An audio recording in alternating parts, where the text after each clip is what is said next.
Hello everyone. Welcome back to the Uncle Bandit stream. I hope everyone's doing well and staying safe out there today. I'm doing all right. I'm chilling. I have something in the works that I am very, very excited about, and I cannot wait to show everyone. I can't really talk much about it yet, but once I'm able to show it off, there'll be a big announcement. You'll know. Speaking about finding out later, I am going to be continuing our playthrough of Phoenix Wright Ace Attorney, Trials and Tribulations. Yeah. I've been playing a lot of Pokemon Unite on my off time, and just while I'm thinking about it. The game, I find it a lot more fun than, like, other MOBAs I've tried. Like, I've tried a bit of Dota, and I want to say I've thought about playing League, but I find Pokemon Unite to be more fun because it's more straightforward than those games. Like I feel like I don't have to, like, dig through, 20 million guides and figure out, oh, well, in this matchup, you gotta do this and this. But, like, you want to put these items, and then you find out the guide that you're reading is, like, 2 months old, and there was a new patch, the rebound. I don't want to do it. Unite's more straightforward, more sort of interesting. I also like that it's less of focused on stuff like kills and more on, like, getting points. Personally, I find that's more interesting than just, like, oh, well, get points, do a bunch of damage, and, Uh-oh. Yeah, man. Oh, I'm an idiot. Okay. So I try to do these titles ahead of time, and sometimes I goof. I'm being honest. Sometimes I just kind of goof on them. Like, so, like, I think what that was is that I thought I was done with it and then didn't realize. Okay, thank you for that intent. I appreciate you. But anyway, without further ado, without further distraction, we're gonna hop back into the video verse. But really, though, thank you again for pointing that out. I really appreciate when people point out any technical weirdness, because, I can keep an eye on some things, but there's other things that I'm just not going to realize. But anyway, we are on episode 2, The Stolen Turnabout. The Faye family urn has been stolen. We don't really know who stole it. We think it's this Master Thief dude, but we might have a case of, like, wrong identity? I don't know. I'm still trying to figure it out. Hey, Nick. What is it? Is something wrong? Nah, but did you see all the people here? It's crazy. Oh, so check out the Mask to Mask Glossy I bought. Whoa. You bought this... where? From the little tents in front of the courthouse. They have all sorts of things for sale. I'm a sucker for this kind of stuff. Man. So outside the courthouse must be wild. That's kind of, like, weird, right? Like, can we agree on that? Like, it's weird to have people selling merch outside of, like, a court proceeding. Come on, I'm guilty. Throw the book at me. Who's screaming like that? Oh, Mr. Wright, you made it. Yeah, I did. But it doesn't look like things are going to get any less ugly for you. Because I did it. I'm the criminal. Me. Ugh. He's at it again. I sent the calling card to Lordly Taylor. I admit it. But you don't have the sacred urn, right? Well, that's true, but that doesn't mean that I didn't commit the crime. Normally, when I say, of course you didn't, I'm being sarcastic, but you? Yikes. Anyway, I admit that I'm guilty. to make sure they give me a guilty verdict. Please? Oh, there you are, Ronnie. Bonjour, sweetie. Oh, Desi, honey. Bonjour. Well, actually, I don't really know why I should be speaking French to you at a time like this. I don't know why I should be speaking French to you at this moment. Ron single-handedly annoying every French Canadian out there. Leave it all to me, Ronnie. I swear, I'll protect you. You see, actually, the thief is me. Can I tell you something, Nicky boy? I can guarantee that my Ronnie is innocent. If he's declared guilty, I'll be ever so cross with you. So, why are you smiling when you say it? Well, if you'll excuse me, I got some errands I need to take care of. I'm counting on you, Nicky boy. Good luck. To be honest, I really don't know whether Ron is mask to mask or not. There's only one thing I am sure of. He doesn't have the sacred urn right now. Mr. Delight, it's time for you to enter the courtroom. For the time being, I guess I'll have to trust Desiree.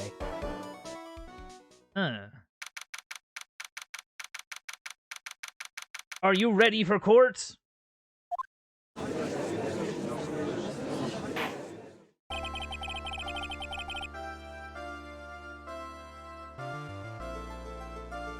Sorry, I had to take a drink there for a moment.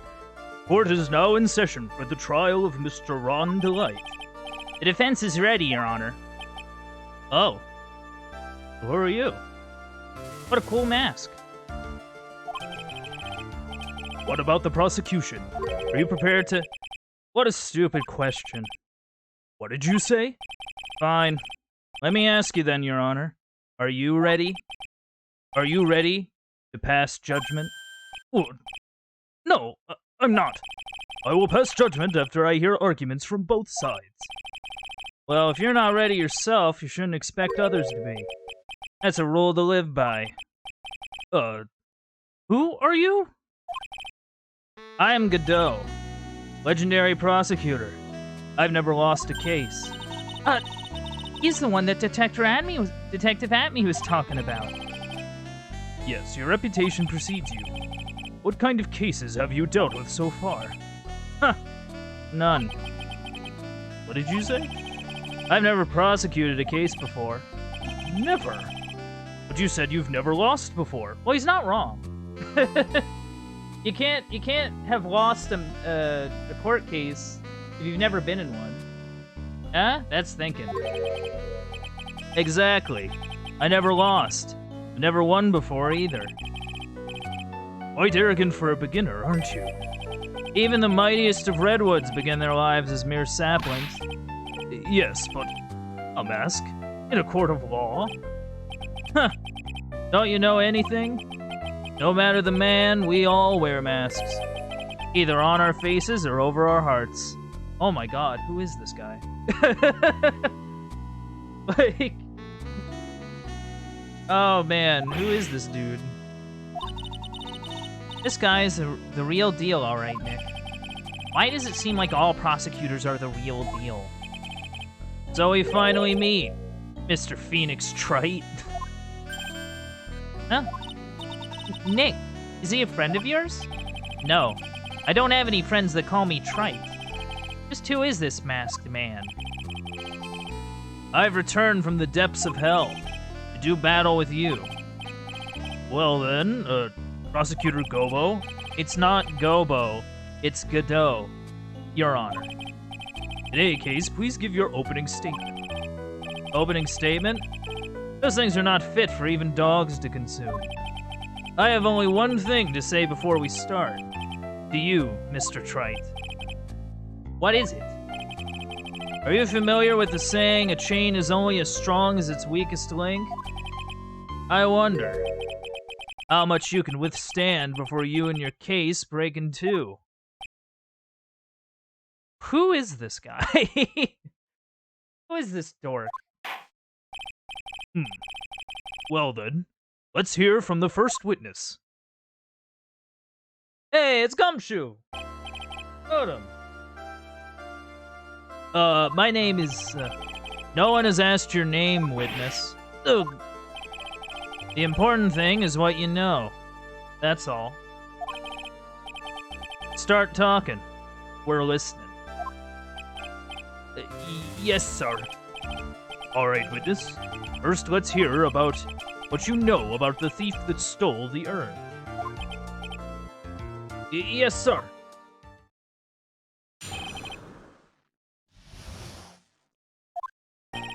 Mask the Mask is a master thief that first started his crime spree 6 months ago. He was so confident that he sends his calling cards before he even commits the crime. That was his 5th heist, and as usual, he sent a card to Lordly Taylor. His pattern is to always go after only the most precious art pieces. That's why we're sure it was Mask the Mask, sir. It fits his MO to a T. Really? So then the actual identity of this Mask the Mask is... Mr. Godot, what are you... Beautiful. Does he just have a dude with a French press, like, just off to the side? He seems like a French press kind of dude, huh? We're in the middle of a trial here, Mr. Godot. Blacker than a moonless night. Hotter and more bitter than hell itself. That is coffee. I'm sure you can grant me at least this much, Your Honor. Oh, please, proceed. Very well. It's only coffee, after all. What? You can't be letting him slide this early in the trial. Proceed with your cross-examination, Mr. Wright. Well, Nick, what are you gonna do? As long as they haven't brought up Delight's identity, all we can do is show that it wasn't Mask the Mask who stole the urn.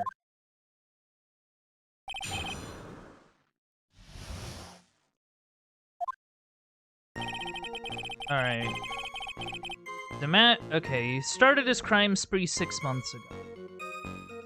I'm gonna press this. I'm curious about it. Have you been involved in the investigation from the beginning? Yup. Nobody knows more about the thief than me, pal. It's true. I'm a Zvari, author on thieves. An author? He's written books about thieves? I think he probably meant to say authority. The fact that this guy can slip through even my fingers shows how good he is, pal. I wouldn't bet on that. I love you, Gumshoe. I would not bet on that. It's easy when those fingers happen to be Butterfingers.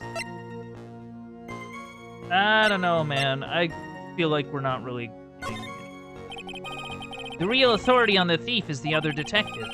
I don't need to ask this one any more questions. Okay, so that's like classic gentleman thief stuff. This is his 5th heist. Send a card on to Lordly Taylor, that's true. His pattern is to always go after only the most precious art pieces.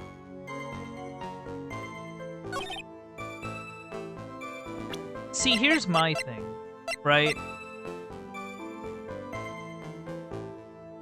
We know that this pretty much...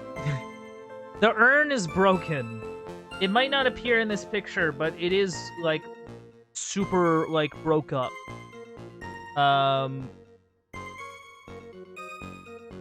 So, like, I don't know why he would go for this if it was a priceless piece. Can I ask you a little something, Detective Gumshoe? Just hearing the little in that question is making me nervous. You said that he always goes after the most precious art pieces, right? That's right, pal. But there's one problem. That's not what he did in this case. The supposedly priceless urn doesn't exactly rise to the level of precious art. What do you mean? Nick, how can you say such a terrible thing? No, I meant from a financial point of view. I mean, it wouldn't fetch a good price. Well, Prosecutor Godot, what is the value of that urn? The appraiser I spoke to said they couldn't attach a price to it. And I mean that in the worst sense. So, in other words, it was not the kind of item that Mask the Mask would normally go after. Ugh. This feels like a trap. I'm gonna be real. This feels like we're gonna prove that it couldn't have been Mask the Mask. And then Godot's gonna counter with, oh, well, maybe it was an imposter of Mask to Mask, and then point to the guy. That's sort of what I'm reading here. I could be wrong, though. If I understand you correctly, Mr. Wright, you're saying that the theft of the sacred urn was not the work of Mask to Mask? Yes, that's what I'm saying. Actually, all I did was point out the contradiction. The argument made itself, but... Well, first of all, we need to get this issue cleared up. Was this last robbery the work of Mask to Mask or not? What do you have to say about this, Mr. Godot? This coffee here is my own special blend. I call it Godot 107. Okay. I'm trying to decide whether to cut down on the acidity or the bitterness. That's the only thing I've got on my mind right now. Mr. Trite. What? If you're really a man, you should clean up your own mess. Sorry, but I don't get what you mean. If you're saying it wasn't Mask to Mask that stole the urn, then it must be someone imitating Mask to Mask's methods. The fake. Oh, fake Damask? Fake Damask? That sounds so ridiculous. But I like it. Now, before I decide on my coffee, I believe some proof is in order, Mr. Trite. Proof that the person who appeared at Lordly Taylor that night was actually a fake. Though I don't approve of Mr. Godot's behavior, his point is valid. Mr. Wright, we're waiting. It looks like I'm going to have to prove it. I need proof that the person at Lordly Taylor that night was, in fact, fake Damask.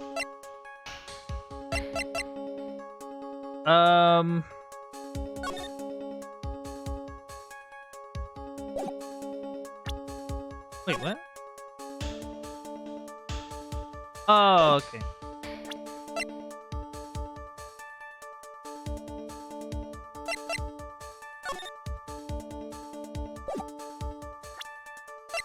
Didn't we get some... Hold on.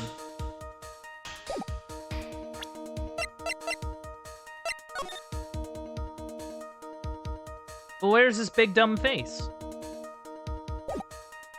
Like, okay, if you look at this picture here, you see that he has a giant sort of face thing.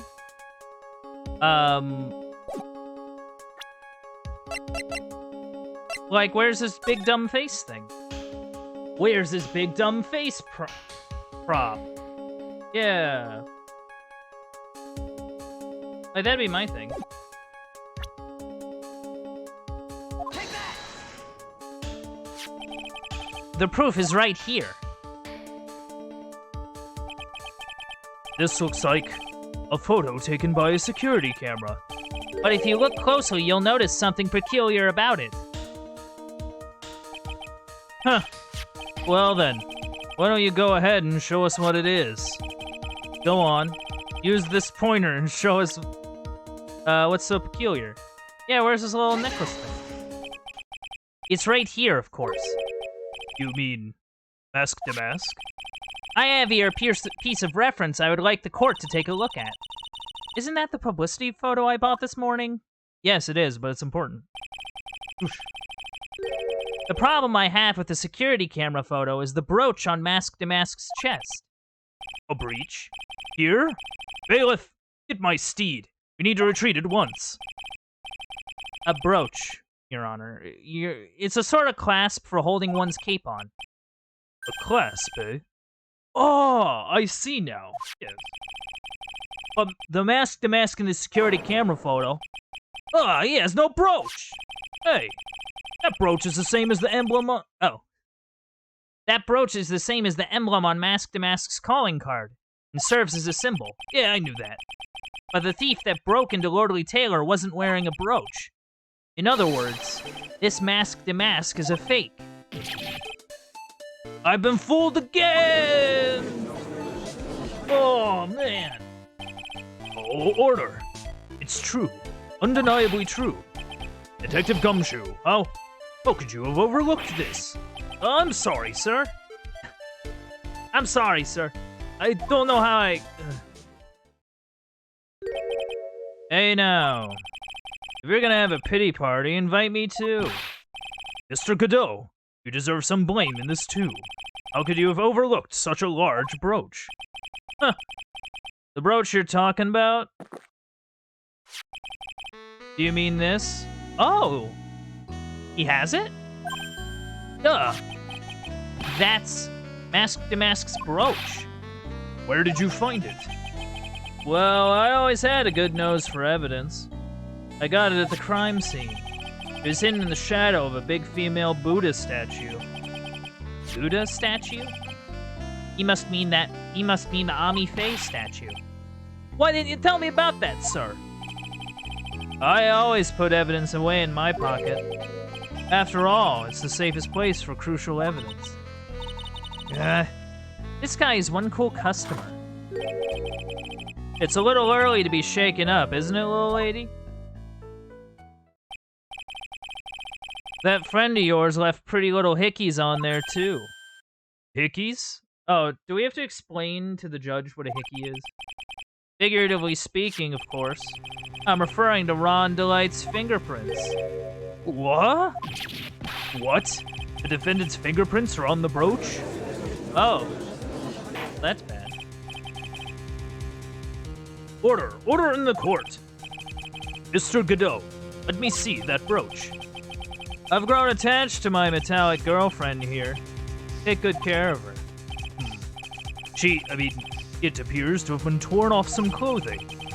There's a little bit of cloth left on the back. Obviously, there must have been a big struggle that night at the crime scene. Uh-oh. Phoenix, we have a problem. Huh. Huh. You mess with Godot, and you get burned. Yeah. He's been playing me like a violin. Well, Judge, I'm about ready to call my next witness. Huh? You're done with me? I haven't proved anything yet. You've proven your own incompetence. That's good enough. That doesn't sound good at all. Oh. Bailiff, bring the next witness into the courtroom. Finally time for the ace detective to make his appearance, huh? Oh, it's this guy. Man, this dude. 1 second is one drip of the coffee pot. Let's hurry up. Shh! Silence!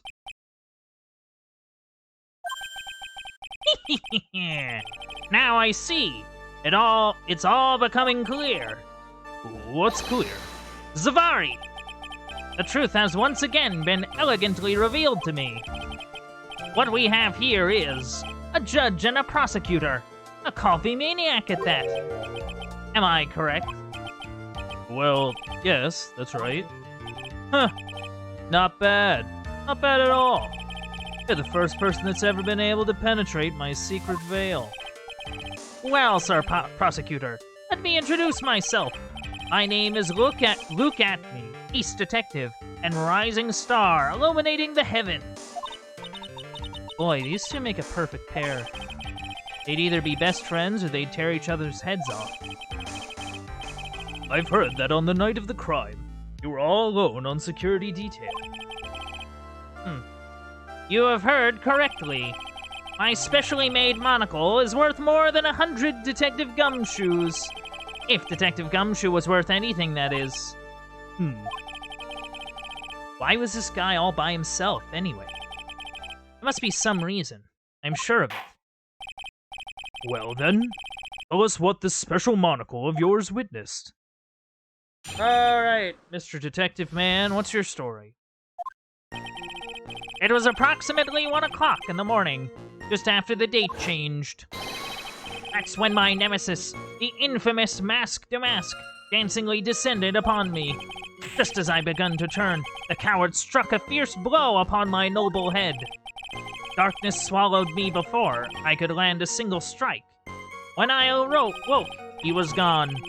30 minutes later, I used an emergency phone to notify the police.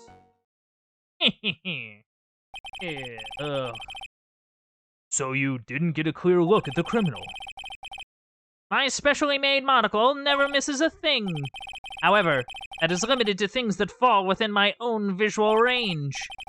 But of course, that's only natural. I fail to see why the witness seems so proud of his performance that evening. Well, Sir Old-Timer, let me explain. We are not speaking of any ordinary thief, but of the King of Thieves, the great Mask de Mask, my arch-enemy. That is what my instincts and my years of experience tell me. Oh. Very well. Proceed with the cross-examination, Mr. Wright.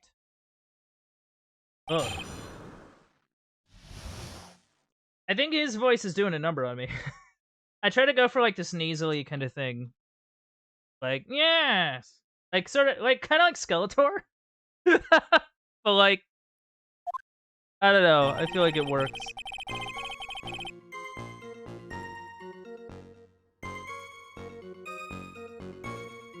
Okay.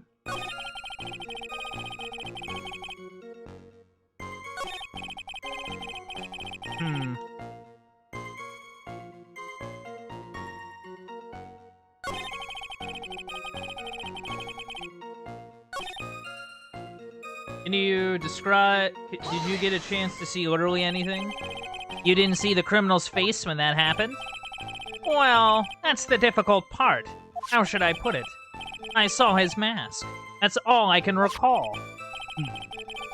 That's not very solid as far as testimonies go. However, fortunately, I had my third monocle, the security camera at the ready. It captured his image perfectly. This should be sufficient, I believe. Well, as long as this photo is authentic, I don't see a problem here. Well, Mr. Godot, you have a problem with this photo? Good. Then let's continue with the testimony. Whoa, whoa, whoa.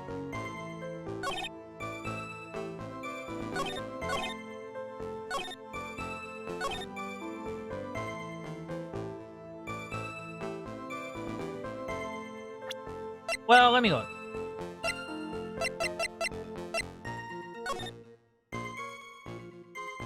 So that would be...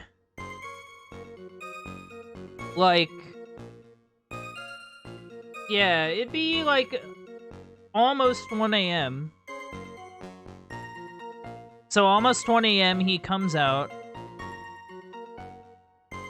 And what?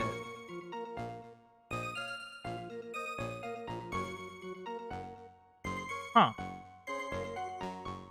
Interesting.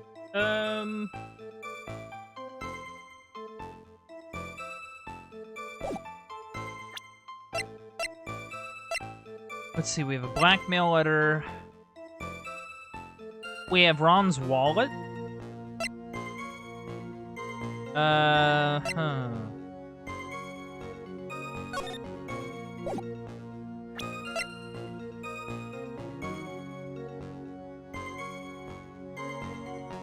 Yeah, you're not... yeah, I think you're right on that intent. That has something to do with the brooch. Because they did mention a fight. But old Luke here says otherwise, yeah.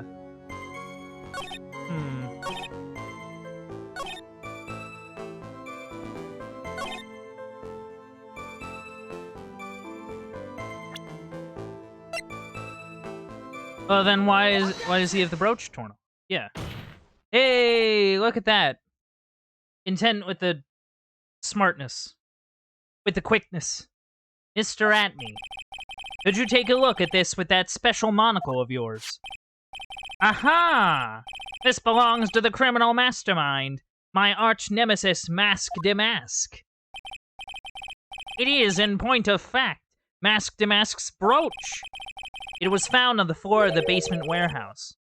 I wonder how that happened. Ha! Elementary, my dear lawyer. Obviously, it wasn't glued on well enough. Not quite. It clearly shows signs of having been ripped off a piece of clothing. Ripped off. Oh. We can only deduce that the thief struggled with someone that night. That's the only thing I can think of. And there's only one person that was in a position to have a struggle with the thief. The only person that was on security duty that night. You, Detective Atney.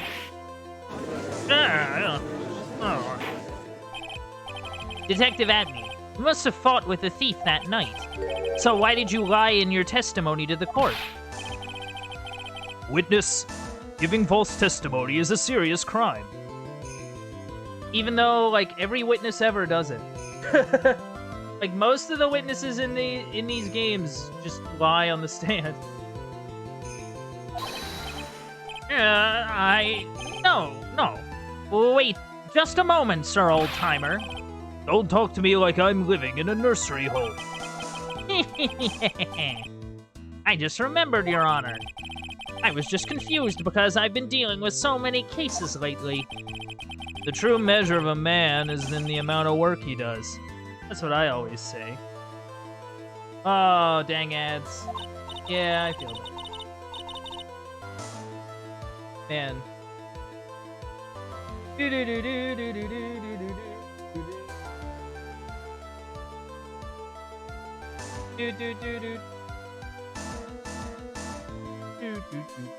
Yeah, well, that's something at least.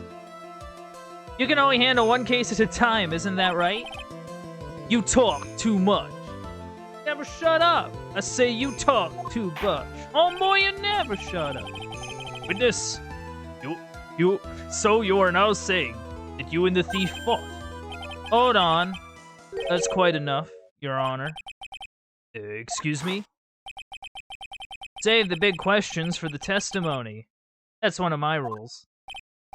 Indeed, I understand. I, look at me, completely agree. Oh, I'll fight with the thief. Indeed, it's true that I looked away from the door for a brief moment.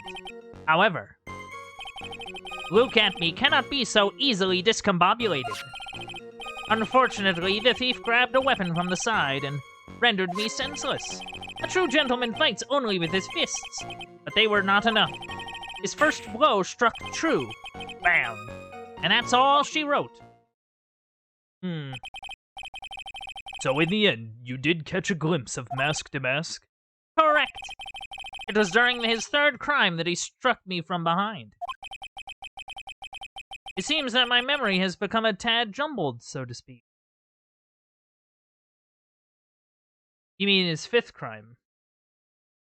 Right? Well, that's certainly understandable.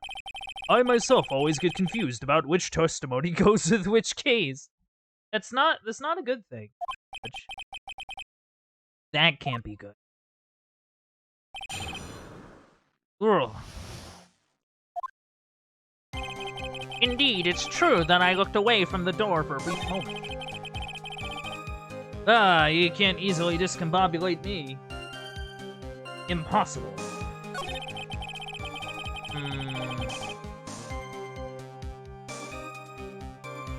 Okay.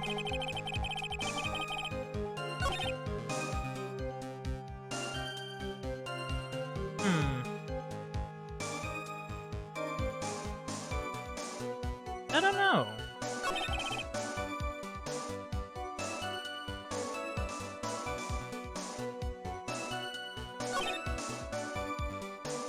Like, a lot of this feels, like, useless. You know what I mean? Like, did you see what the weapon was? What do you mean by weapon from the side? Naturally, that thief had no idea that I, Luke Antme, was hiding in the area. He grabbed the sword from the statue that was standing by the door to the warehouse. Sword? You mean the sword that was all twisted like a tree branch? Correct. Fortunately for me, the blade was not sharp. Okay, so he is talking about the Shichi Shito. So the thief armed himself with a sword. And what about yourself, witness?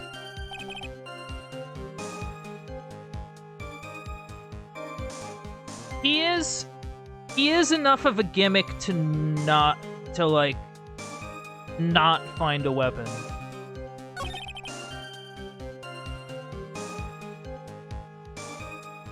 So, like, that was it? Can you tell us a little more about what happened? My opponent was both powerful and vicious. You might say he was powericious. Powericious? I assumed that at-me fighting stance, but a sudden flash of light blinded me. That, of course, was checkmate. My opponent had bested me. What do I do now? Do I ask more about this? Yeah.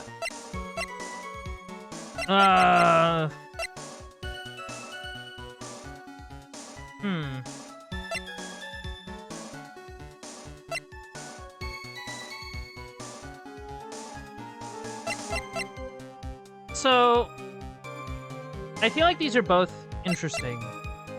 The blinding is interesting because, like... Wait.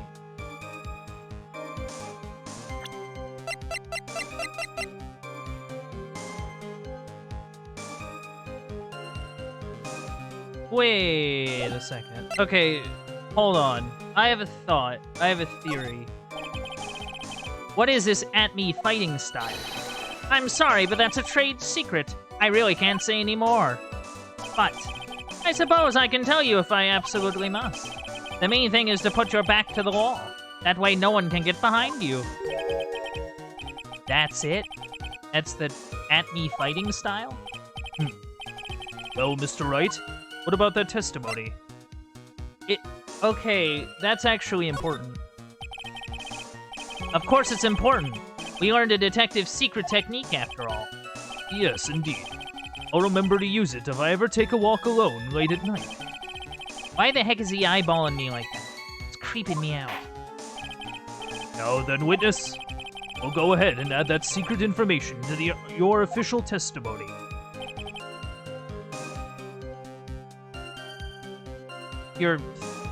Okay, that doesn't make sense. Because it's clear that he was hit in the back of the head. So which is it? Did he get hit in the back of the head, or did he get, like, hit on, like, the top of his head? Like, what's the deal here? Detective at-me, your testimony is crumbling like a house of cards. What fun this is, Sir Lawyer! It is truly a pleasure to cross swords with you. And now, once again, you have thrown down the gauntlet at my armored feet. I believe this is what you said yesterday. No, the coward must have wormed his way in through somewhere besides the door. And my arch-nemesis struck me on the head from behind with this gruesome item here. From behind, huh? But just now you testified that he struck you on the forehead. I hardly think you could forget where you were hit on the head. It seems I've made another mistake. Detective at-me, that's not the only strange part of your testimony. What do you mean by that? For example, the very fact that you hid the calling card from the police itself is strange. It's almost as if you were afraid they were going to help with security. Geniuses such as myself have always been misunderstood. How sad. That's wrong. Objection. The error is to human, to forgive divine. Humans are machines, they have souls, feelings. They live, they die, they love, they hate, and yes, they even make mistakes. What does this have to do with anything? Hey, hold on. It's not as pretty as that. Really? What is it like then? Always chase a riddle down to the end. That's one of my rules. How many rules do you have, Godot? Like, what is... Do I get, like, a rule book? There's, like, Godot's rules. Is it, Godot's declassified, court survival guide? Like, what is it? This is it. This might just be my chance to turn things around. Mr. Wright, what exactly is it that you're asserting? Very well, Your Honor. The defense asserts that... Oh. Huh.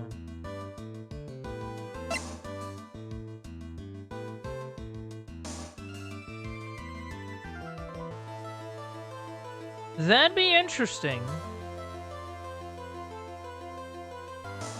I'm gonna go with it. The answer is simple. It's all clear to me now. Detective Luke Atmey's true identity is actually Mask to Mask. Yeah! Oh! Wait, so this dude... So, are you saying this dude not only Mask to Mask, but also playing an ace detective whose job it is to hunt down Mask to Mask? Really? I mean, I don't know. Like, let's see where this goes, I guess. Order! Order in the court! Mr. Wright, what is the meaning of this? There are too many unnatural parts to Mr. Atmey's story. He says he was hiding at the crime scene, which is why no one ever saw him there. And then in his last case, he manages to outperform Detective Gumshoe and the entire police force to miraculously retrieve the stolen treasure. That's because I analyzed the crime scene data and made an exquisitely elegant deduction. I play both sides, so I always come out on top. I don't know. In my experience, Uncle Bandit top tip, if you play both sides, you always double lose. Play both sides, you always... Yeah. Can I, like, speak? Can I speak today, chat? When you play both sides, you double lose. You lose twice. That's usually what happens.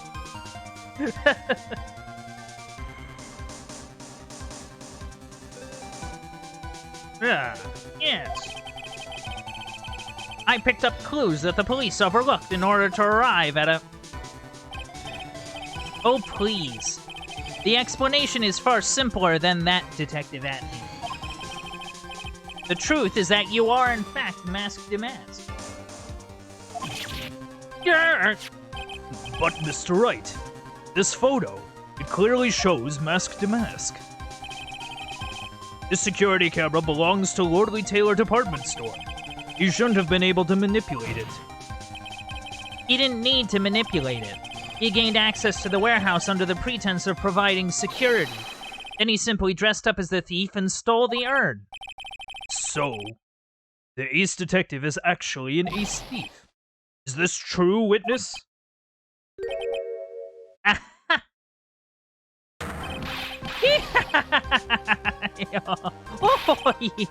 Mask to Mask's MO is pure genius. And so am I, Luke Atmey, ace detective. You're very clever to have come to such a conclusion. I am impressed, Sir Lawyer. What? Witness, you're admitting it? Is he admitting it? Nick, now's your chance. Yes, time to put the last nail in this guy's coffin. Detective Atney, when you assume the thief's identity... Oh my god. Ow, ow, ow. No Blend 102. My personal favorite. Did he just throw coffee at me?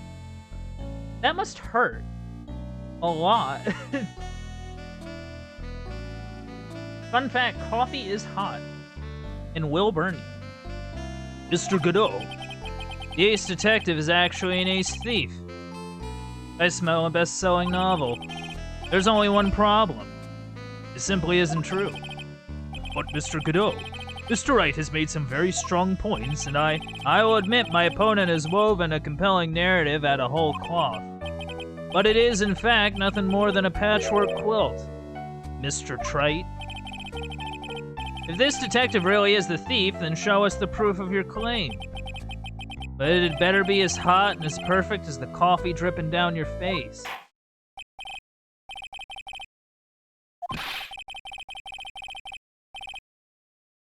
This court would like to see this decisive proof you have, quickly.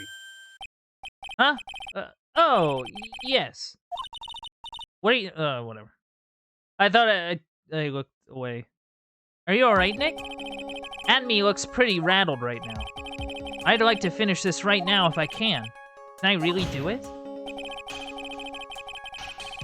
The decisive evidence that proves Mr. Luke Atmey is in fact Mask to Mask.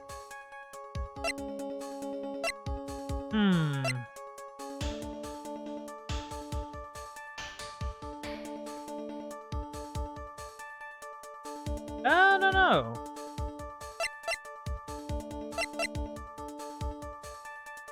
I think the one thing that would prove it is if we had the urn. We don't have the urn on us, right? Because it's still missing. Like, this is just a representation or whatever. Proof? Of course, I've got nothing. Huh. Just what I thought. A man has to hold his head up high no matter how bad things get, after all. Ugh. I see. I thought perhaps you had some evidence to back up your assertion. This is no good. I've got to stay on the attack. I'll never get another chance to prove that this guy is the thief. Don't give up, Nick. Think harder and try again. It's no good. Just not ready yet. But are you going to just give up and let us lose this? So, you've come to your senses, have you, Sir Lawyer? I can't think of a counterattack at all. It seems the cloud of suspicion surrounding this witness has lifted. Mr. Godot, if you have anything further to add, then hold it! Who? What are you doing here? Who are you? That doesn't really matter right now, does it? Miss Delight, what are you doing here? Nicky boy, the thing you've been looking for? I think I found it. You mean that bag? No, not the bag. What's in the bag? Well... Wait. Someone fixed it. You see that? Someone actually fixed it. Because it wasn't like that when we sent it. That's... the sacred urn! Nick, it's the urn! Order, order, order! You, madam, that urn, where did you find it? You'll never believe it. It was in the office of Mr. Fancy Pants Ace Detective, Luke Atney. Oh, Desiree, you're the best! Has pink splotches all over. Wait, was that the paint? Well, how do you explain that one, Mr. Atney? Even you are going to have a hard time weaseling out of this one. Objection. Huh. Pathetic. Mr. Godot, you have anything you wish to say? Yes, Your Honor. Simply amazes me how quickly times change. In the old days, a man was to be taken at his word.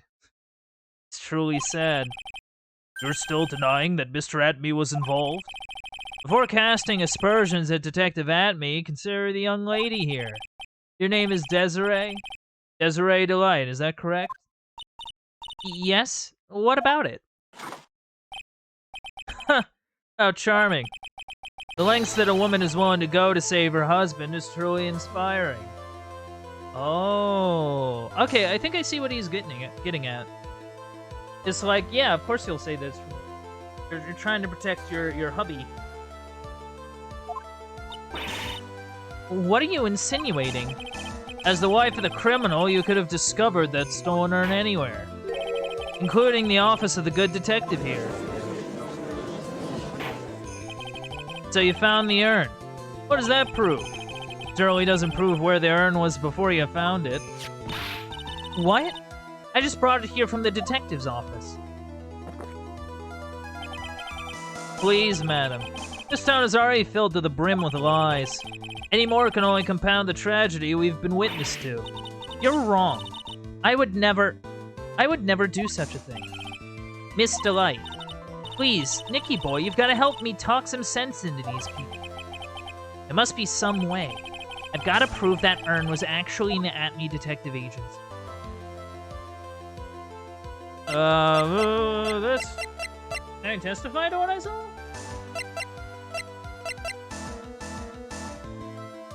We could check it for fingerprints. See whose fingerprints are on it.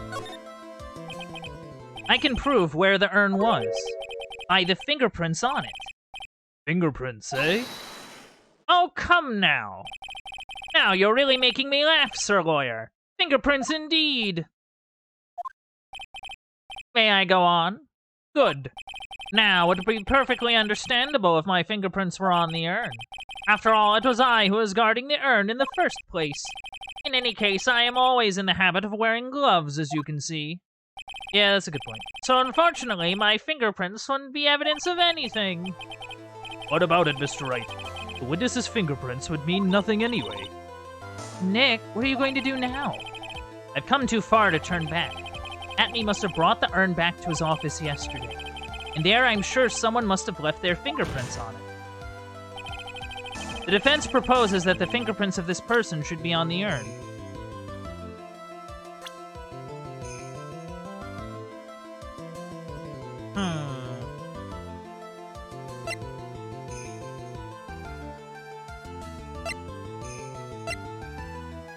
Okay, who would have touched it? Who would have touched the urn? So the urn was in a bag. And that bag... I remember that bag being in his office. Like, that's the thing. I remember we saw it and we were gonna look at it, but he, like, interrupted us.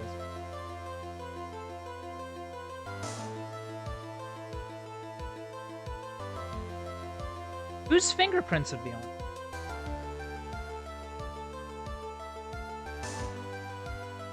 I mean, like Adrian doesn't make any sense because she would have had to have touched it based on, like, storing it or whatever. Godot's some random dude.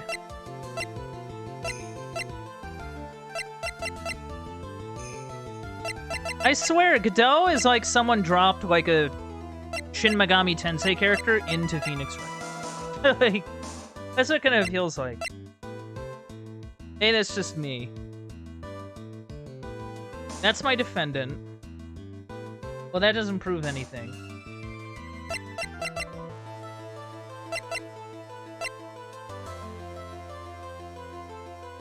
Would I have touched it while I was there?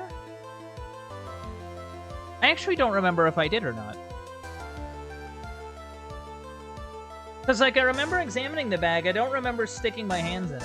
You know what I mean?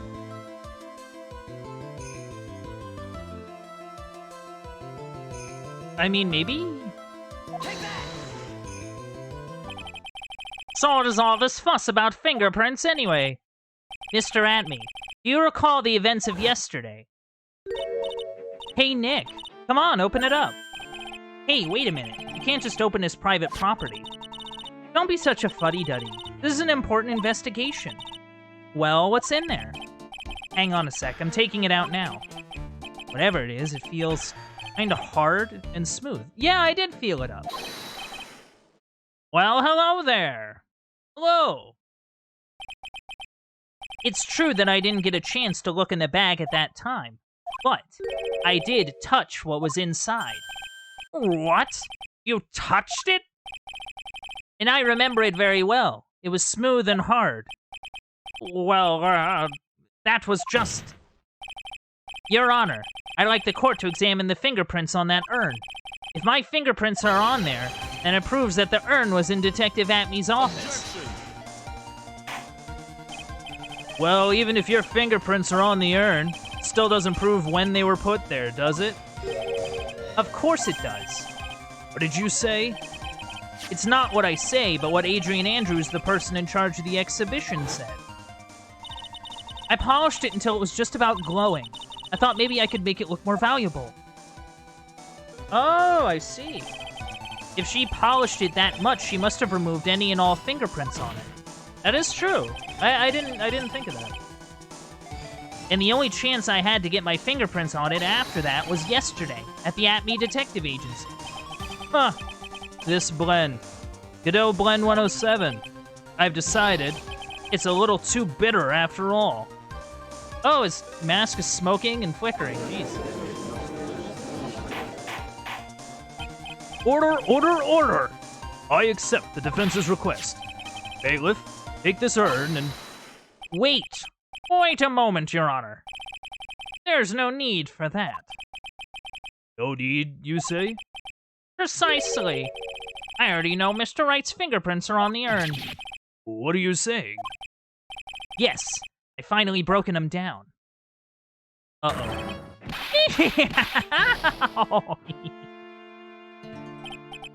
Take a good look, everyone. Unable to find a rival worthy of my genius, I was forced to create one by myself. Here I am, the tragic clown. What is your deal? This guy's nuttier than a fruitcake. You see, it was me all along. I'm the one and only Mask de Mask. I hope you all enjoyed my little performance.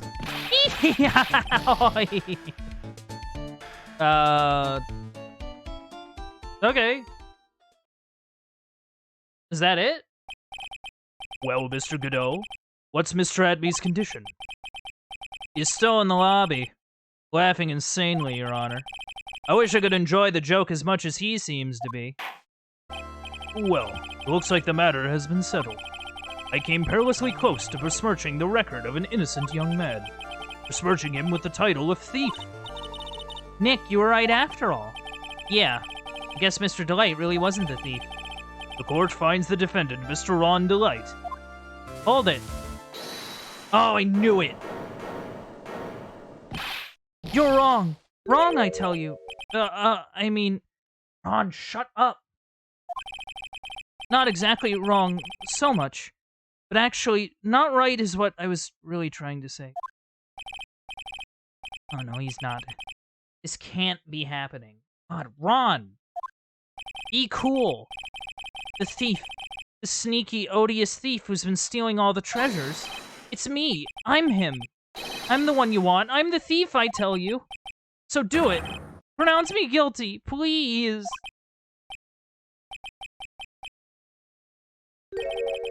I don't know what kind of a kangaroo court you all think this is, but... The true identity of the thief has already been proven. Please hurry and pass judge. What are you talking about? I already confessed. I'm the thief, I tell you. Oh my god. Ron! I'm trying to help you here. Mr. Godot, don't just stand there drinking coffee. Huh. Hey there, Mr. Thief. Yes, sir? If you're really a man, then clean up your own mess. I'm sorry. I'm afraid I just don't have any idea what you mean. If you are Mask to Mask, then prove it. That's what it means. Yes, sir. I'll be happy to. He says he'll be happy to, Nick. It's kinda cute. He's 100% committed to his fantasy. Good boy. Just remember one thing. Boy only gets one chance in his life to become a man. I know that. I won't fail, I swear. Okay then. Talk. We're all listening. Oh well. Let's all have a listen to this confession. Yeah, the judge doesn't really believe it either. Man, what? The truth is, I've been Mask to Mask all along.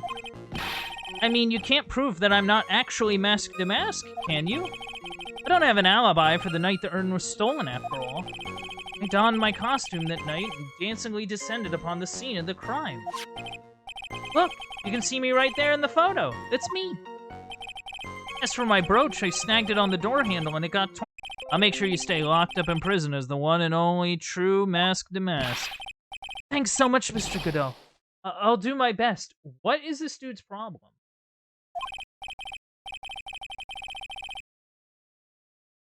All right, Mr. Wright. I'm afraid it's time for the cross-examination.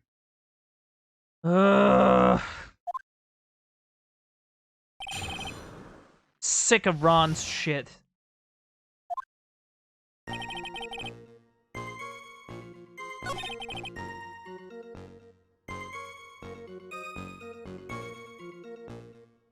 Can I prove that he's not Mask to Mask?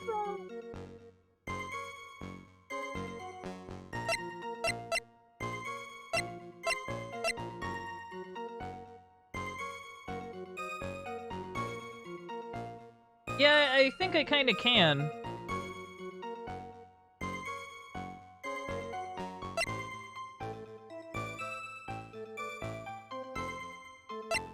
You would need What? So what was your wallet doing at, like, a random security company? Just out of curiosity. Mr. Delight, this wallet belongs to you, correct? Yes, it does. I'd lost it somewhere. Mr. Wright, if you find a wallet, you should report it to the police right away. No, you don't understand. This is an important piece of evidence. Evidence? Mr. Delight, when did you notice that you'd lost your wallet? Let's see. I think it was... Oh, excuse me. I think it was on the night of the crime. But I know I still had it when Desi and I went out for dinner. This wallet was found at approximately 1 a.m. at the KB Security headquarters. What? Surely you're not serious. I am serious. And don't call me Shirley. This proves that Mr. Delight was in fact at KB Security that night. No! So if the defendant was at KB Security at 1 o'clock in the morning, then that proves that he has a watertight alibi. No! Furthermore, considering the distance between Lordly Taylor and KB Security, it would have taken 30 minutes to get there by car. According to Larry, anyway. Oh, well, Mr. Godot, do you have anything to say? And stop drinking that coffee! You're gonna get all jittery. Come on, Mr. Thief. Don't let this guy beat you. Tell him why he's wrong. You're the only one who calls me thief, Mr. Godot. Alright, I'll try. I'll do it, I will. He's really got Mr. Delight all worked up. Yeah, he's like a kid at his first day of school. Look, it's just ridiculous. Why would I have dropped my wallet at KB Security? Someone must have planted it there to make it look like I was there and not at the heist. Planted it there? He's really reaching. Mr. Delight, you probably dropped your wallet when you took it out to use this, didn't you? The key card to KB Security's CEO office. No. Huh. That was a pretty good try, Mr. Trite. Unfortunately, you've overlooked one small thing. What? Motive, of course. Why would this thief go to KB Security in the middle of the night anyway? Well, Mr. Wright, looks like you need some more evidence after all. Yeah, this stupid kid. Now then, let's see your evidence. Evidence that shows why Mr. Delight went to KB Security at 1 a.m. that night. I think it is something... Wait, hold on. Yeah, it would be this blackmail letter. Yeah, he went there because he was being blackmailed. Mr. Delight, I believe you've seen this before, correct? That's... What is it? A blackmail letter. That's what it looks like from the contents. Blackmail? Yes. Basically, it says bring $50,000. That certainly sounds like blackmail, all right. At the time of the theft, Mr. Delight was dealing with the blackmailer himself in KB Security's CEO office, a full half hour away from the scene of the crime. Ugh. Ugh. No, no, no, no, no! Oh. Order, order, order! So when the theft of the urn occurred, the defendant was at KB Security. Looks like a perfect case for the defense. You may see it as a perfect case, Judge, but to me... Well, let's just say that my Godot Blend 107 impresses me a lot more. What are you trying to say? You say that the thief was being blackmailed by the CEO of a security company. But did you actually investigate the CEO at all? Huh? Well, no. I guess not. Accusing a man of blackmail with no proof? I'm not sure what I think of that. Not sure what I think of that? At least I know what I think of you. Good point. I'm not sure what I think about it myself. You claim that the defendant entered the CEO's office. You will need at least one witness to corroborate your claim, Mr. Wright. Nick, I think we're going to have to track down the CEO guy. No, we don't have to track down the CEO at all. What do you mean by that, Mr. Trite? There's someone else who can testify. This is the person who can testify that the keycard was used at 1 a.m.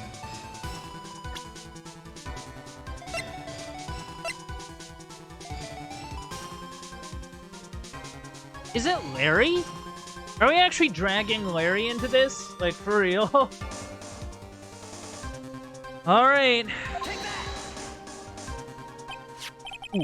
Who is this useless-looking young man? Oh, why you gotta be rude like that? You don't remember him, Your Honor? Not exactly. But just looking at his picture makes the bile start to rise in my throat. It looks like he doesn't remember the case from 2 years ago. He probably blocked out that memory on purpose. Anyway, this man was working as a guard at KB Security that night. Oh? The question at hand is this key card. Yup, that's the key card they use in the building I work. According to the serial number, this one is for the CEO's office. You need to you need it to get into that room. Every time you use that card, it leaves a record. Yeah, it tells you exactly who entered the room and when. Yeah. Pretty tight. As you can see, there's no need to investigate the CEO of KB Security. You should be able to discover the truth simply by analyzing the keycard's data.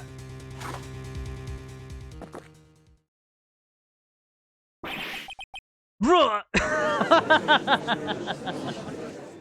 Amazing. He got a fresh cup of coffee just to do a spit take. Amazing.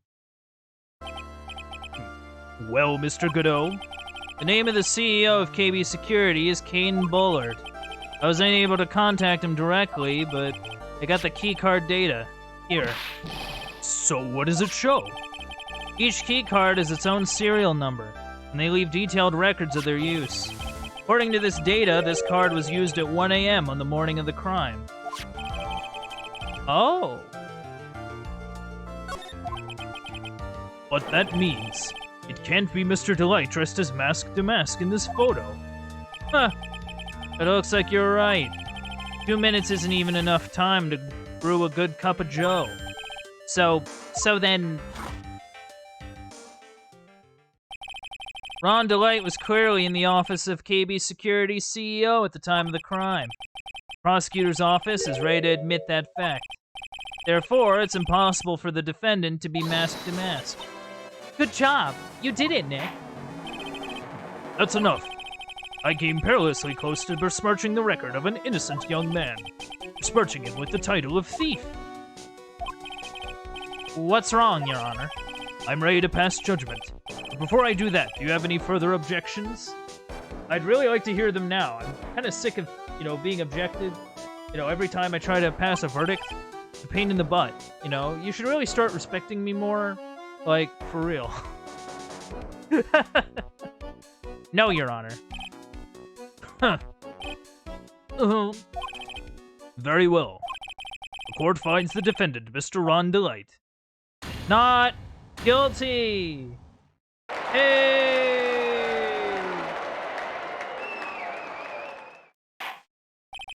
Court is now adjourned.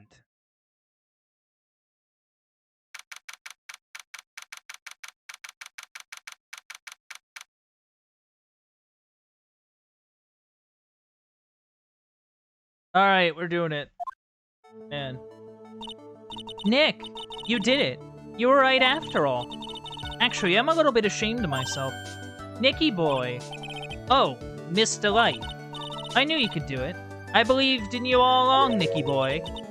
I don't know how I can ever repay you. Oh, shucks. Thanks, Miss Delight. I just know I'm blushing. Congratulations, Mr. Nick.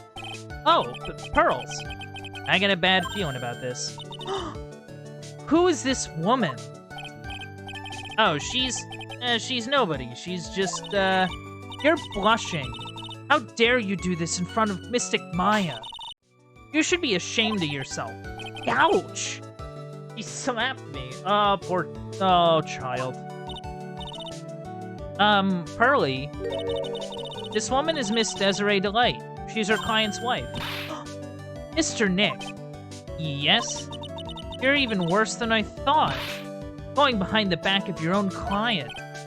No, You got it all wrong. I'll never forgive you. Ow! A double slap.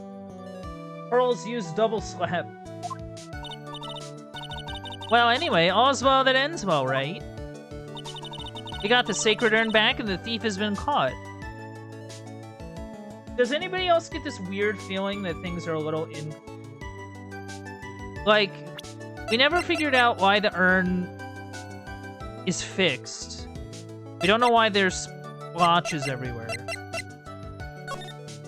We also never, like, figured out what the deal is with the corner of the box thing there. Like, is that just me? Am I going nuts? You're so right. It's all thanks to Nicky Boy here. But actually, it was you, Mr. Light, that brought us our urn back. Thank you from the bottom of my heart. Oh, please. You're embarrassing me. If we won the case, then why does this guy still look so glum? Oh, but I am the thief. Actually, what's the point now? What is it, honey? I did my best for you, Ronnie. I know that, and I appreciate it, Desi. But the thing is... Come on. Give the kid some time. He's just got a little touch of the blues. You know about feeling blue, right, amigo? Mr. Godot, what are you doing here? Oh, come on. I came here to say thanks to my newest buddy. You, Mr. Trite. Maybe you should learn my name before you call me buddy. Well, playtime is over. Huh? Early this morning, the body of Kane Bullard was discovered. Oh, now it's gonna turn into a murder case! What? I was like, oh, okay, well, this is just gonna be like a case of a stolen urn. Like, they wanted to change it up, not make it like a murder case or whatever. No! This was the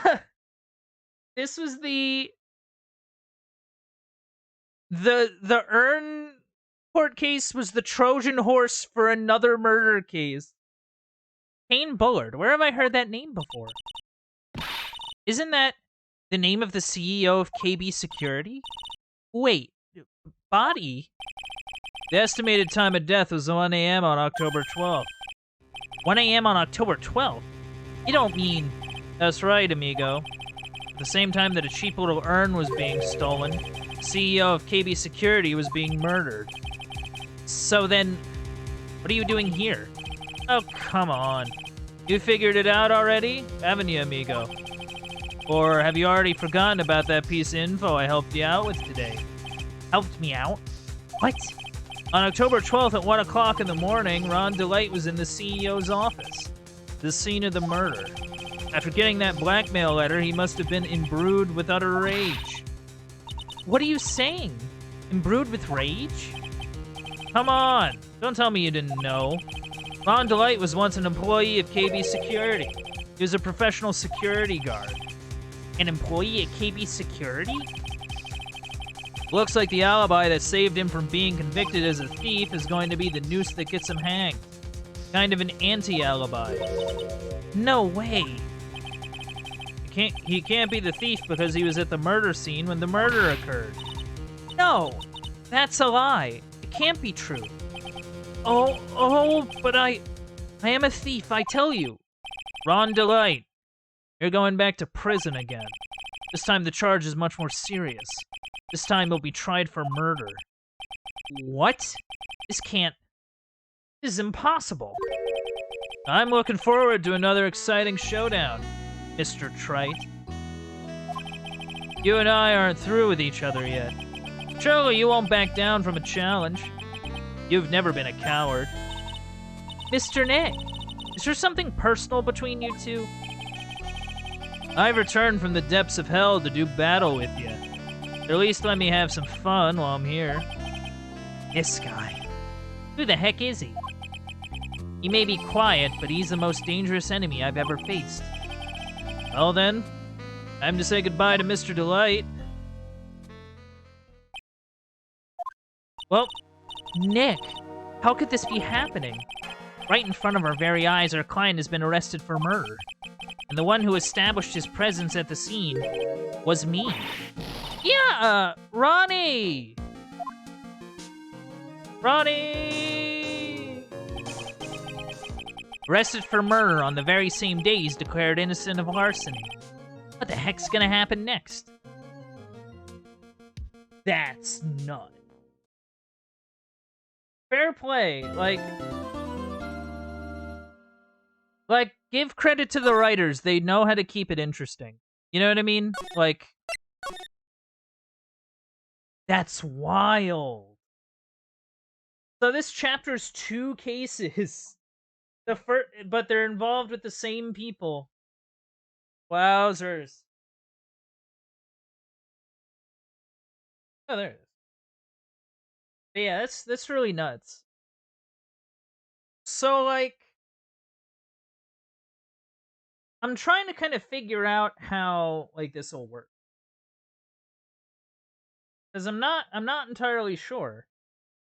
Because if we establish that he didn't steal the thing, then, like, unless he did? But maybe he did, but he didn't. Oh, I don't know. This is bizarre.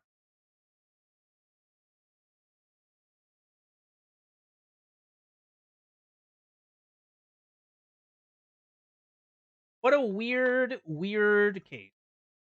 But without further ado, let us keep on rolling.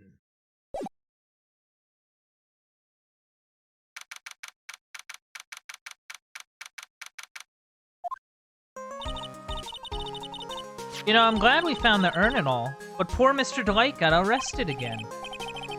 Well, supposedly Mr. Delight was in the CEO's office when the murder occurred. No way, Jose. I don't buy it. But the one who proved that Mr. Delight was there was Mr. Nick himself. At least from what I can understand. Looks like you did too good of a job this time, Nick. Well, how about we get started looking into the KB security murder? I think I'm gonna head back to Crane Village for a little while. That's alright. Sure, but why? I'm gonna bring the sacred urn back and have some people take a look at it. Oh, that's a good idea. I think I'll go with... No, Mystic Maya. You should stay here. I want you two to spend some special quality time together. Full of love and happiness. Oh my... Oh, you child. Girls is so caught up in her fantasy, she forgot there's a murder to solve. Now remember, no fighting, okay? Bye, Pearls. She's gone. Okay, Nick, time to get going on this murder investigation. I'm really digging the music of this game, man. But, like, how do we get there? I guess we'd have to stop by the exhibition hall? And then sort of make our way. The Treasures of Crane exhibit is all ruined now. Maya, I'm sorry, it's just so sad. This is our big chance for everyone to learn about spirit channeling. Maybe I can cheer her up somehow. Well, now that we've got the sacred urn back, maybe they can reopen it. Really? Sure. Maybe we can label it the Urn of Mask Damask's Desires. That'd probably attract a lot of attention. Whoa. Whoa, whoa! That's brilliant, Nick!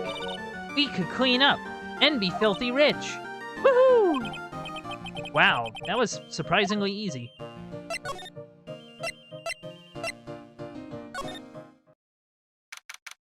So we can go back down here, I guess. Oh, it's you, Mr. Wright. Miss Andrews. What's she still hanging around down here for? So, how's it going? What about the sacred urn? The urn? Oh, that. It's been taken care of already. What do you mean, oh, that? Taken care of? Do you mean it's been found? Yeah. It was brought in during the trial today. Wow, really? You really are the greatest, Mr. Wright. Mr. Wright had nothing to do with it. It was Mask Damask's wife that found it. Well, anyway, I'm so relieved. I just heard all about it on the news. So that detective was actually the thief all along. It looks that way right now. It's my fault. I'm the one who ended up hiring Damask to guard the treasures. And don't blame yourself. You were just doing your job. Yep, Pearl is very precious. Very precious treasure. Adorable. Hey, Nick. If she wants to apologize, you should let her. So, when was it that you hired Detective Atme again? About 20 days ago. And when was it that Mask to Mask's calling card arrived? Well, that was about 10 days ago. So he sent a calling card to the very place he was hired to guard. I guess that's it, then. Detective Atme must have really wanted the Sacred Urn after all. I guess so.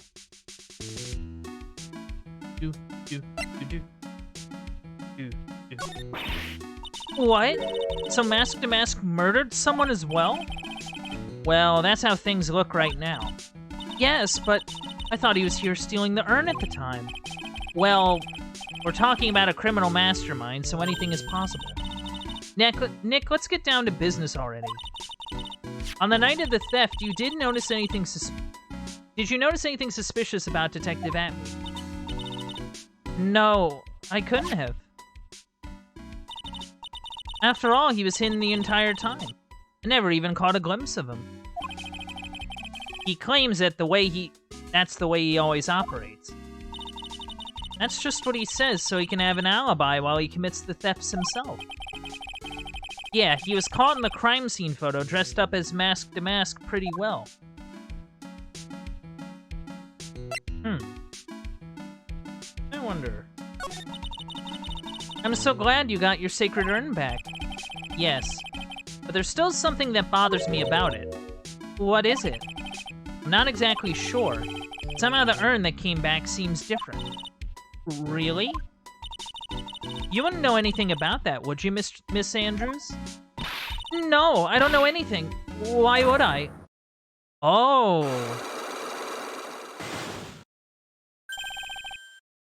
Oh. What do you think this means, Nick? It means the person that holds the secret to the mystery of the Sacred Urn is our very own Miss Andrews. Interesting. I wonder... Hold on.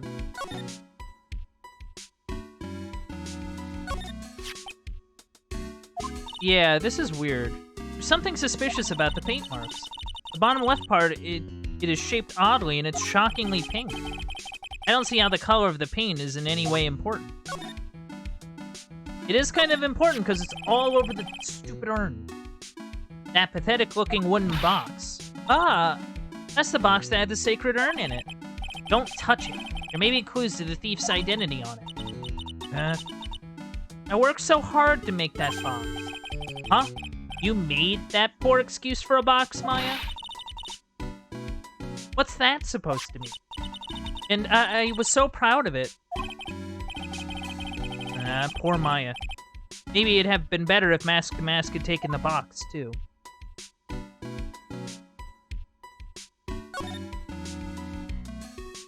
Weird. It looks like the door to the actual storeroom. I can see lots of big boxes and stuff back there. I guess that's where they were keeping the Sacred Urn. Remember, Maya, Miss Andrews said we're not allowed in there.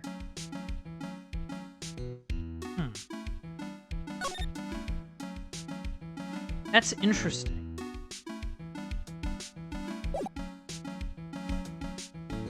I wonder if that's why the urn was spelt right. Like, maybe she, like, broke it. Like, she broke it and then repaired it, and because she can actually, like, read.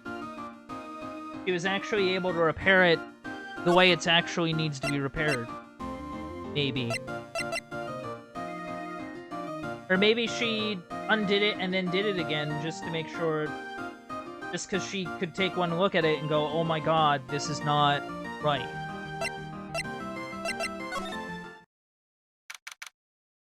I mean, might as well.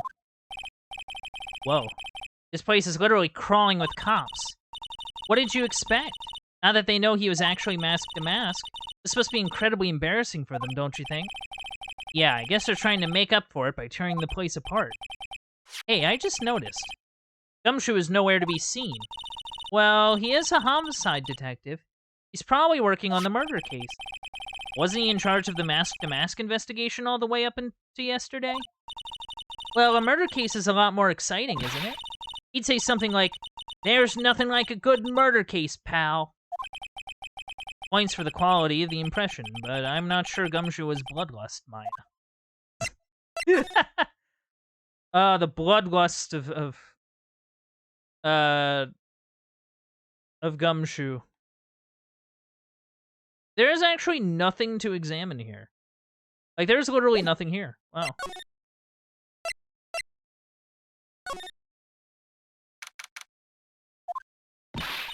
Oh, Nicky boy. Maya. Miss Delight. All I wanted to do was help my dear Ronnie.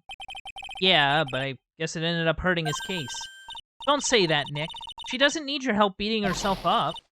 Hey, Nicky boy. Please help Ronnie. He's not a killer, I swear. My Ronnie wouldn't hurt a fly. Alright, I'll poke around and see what I can find. Really? Are you serious?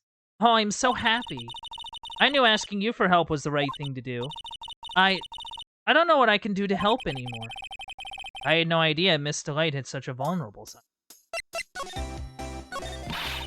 Listen carefully, Nicky boy. My Ronnie would never, ever kill anyone. It's just not in him. I don't think he would either, Nick. Yeah, but you have to admit he's got a bit of a temper to him. It's not that hard to imagine him just snapping and screaming, "Please die!" He would never say that. Anyway, Miss Delight, he might not be a killer, but he's still going around saying that he's a thief. I already told you, that's just a fantasy of his. Miss Delight, I hate to say it, but you're the one living in a fantasy world. What? How dare you say that to me, Nicky boy? I know everything about my Ronnie. We don't have any secrets between us. Ronnie isn't the thieving type. He's so honest that he wouldn't even sneak a nap. He's so honest that he wouldn't even steal a glance. A thief? The very idea. I guess I just don't get it. Huh? Get what? I just can't understand how they can be so different, and yet he's such a happy couple. Phoenix, you'd be shocked. You'd be surprised, Phoenix.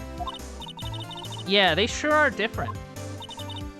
Come on now, Nicky boy. It's not that mysterious, is it? It was love at first sight. For me, anyway. What? For you? Alright, I think I see what is going on. I hate these kind of people more than anything. You mean ace detectives? No, I'm fine with ace detectives. Oh, so then you must mean thieves. No, they're alright too. I just hate thieves that pretend to be ace detectives. There's nothing I hate more than cowardly men. By the way, why did you go to Detective Atmy's office anyway? Well, as the trial went on, I started to get more and more anxious. I went there to try to find out more about the real criminal. The real criminal? Yes. Obviously, the real Mask to Mask is not my Ronnie, right? Yeah? And Detective Atmy knew more about Mask to Mask than anyone else. They mentioned him on the Great People Around Town segment on TV. So then, you went there to ask some questions? That's right, I'll do whatever it takes to save my man. His secretary said the ace detective isn't in right now, but I forced my way past her and into his hideout. I wouldn't exactly call that office of his a hideout. That bag was sitting right there on top of the table. Oh yeah, we saw that bag yesterday, too. There's nothing lower than someone who would try to pin a crime on someone else. So the thing that stood out to me is that she doesn't like cowardly men. Well, what the heck is... Like, I don't mean to be rude, but like, Ron's a little, I don't know.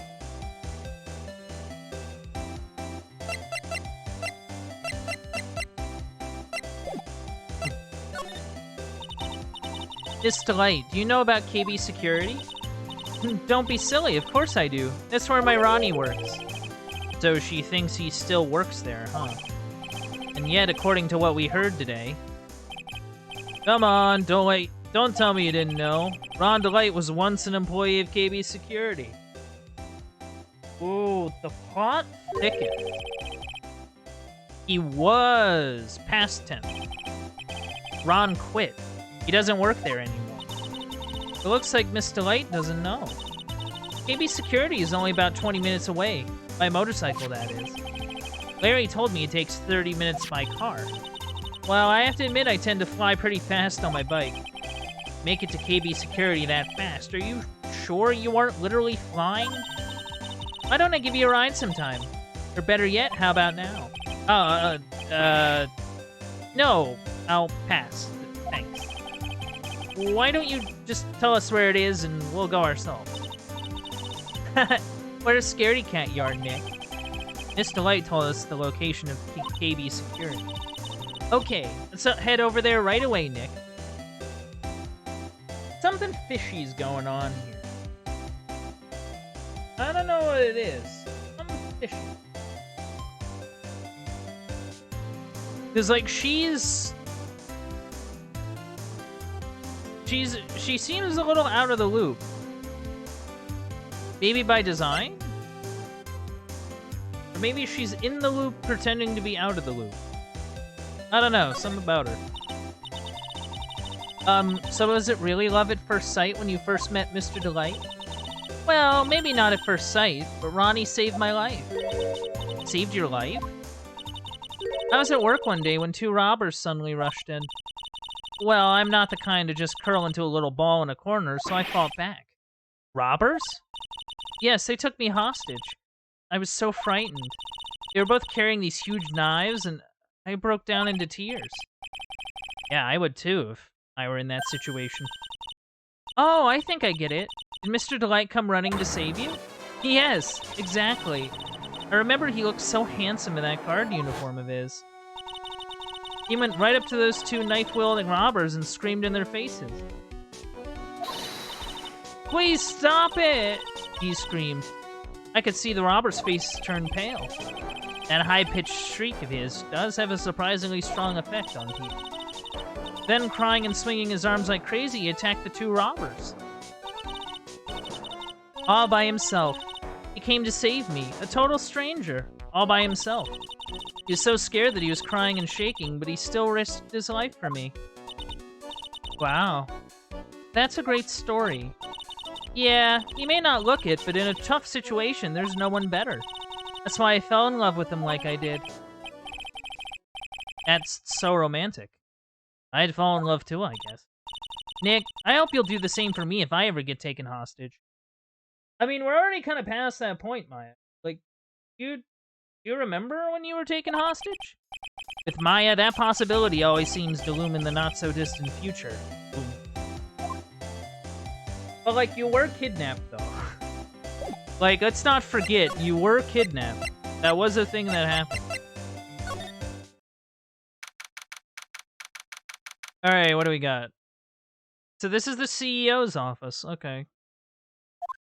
It looks like a, like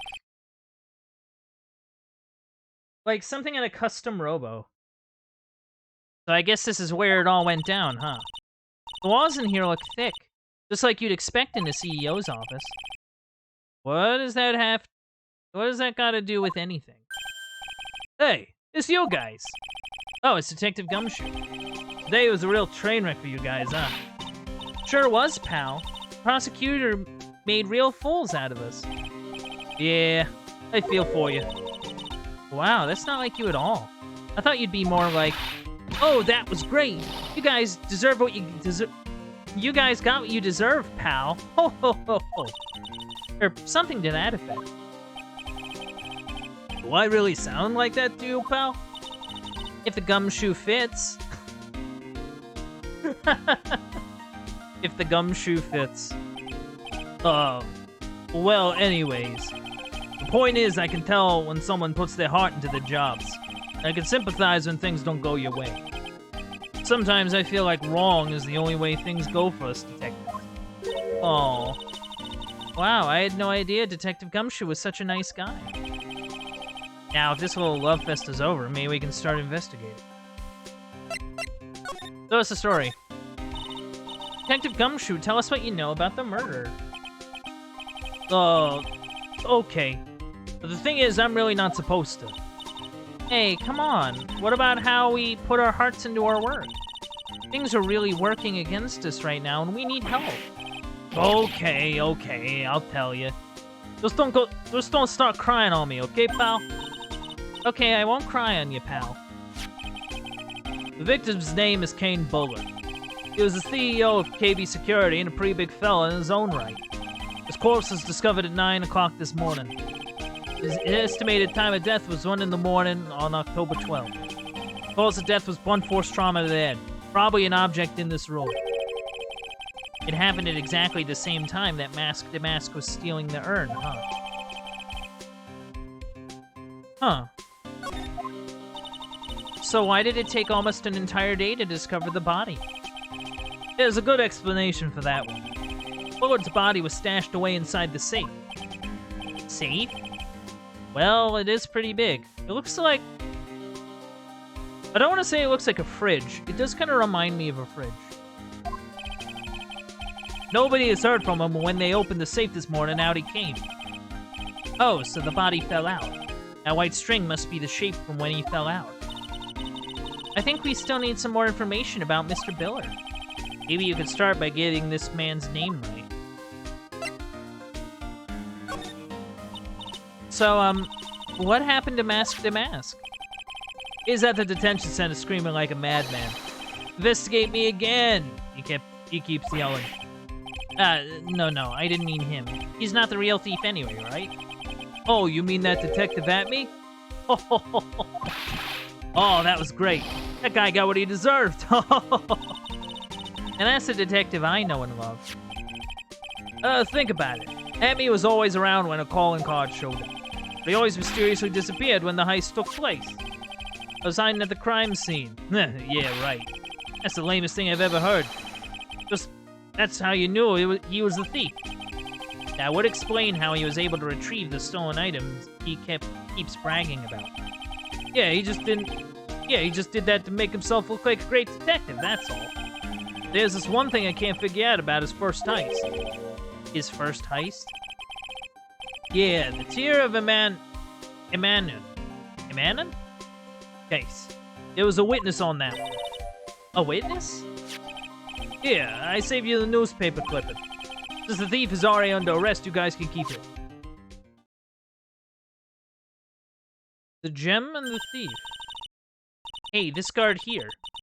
Have I seen him somewhere before? Pretty small, so it's kind of hard to see, but now that she mentions it.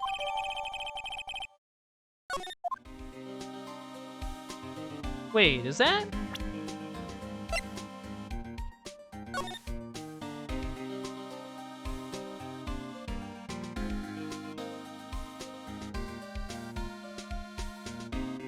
Is that Ron?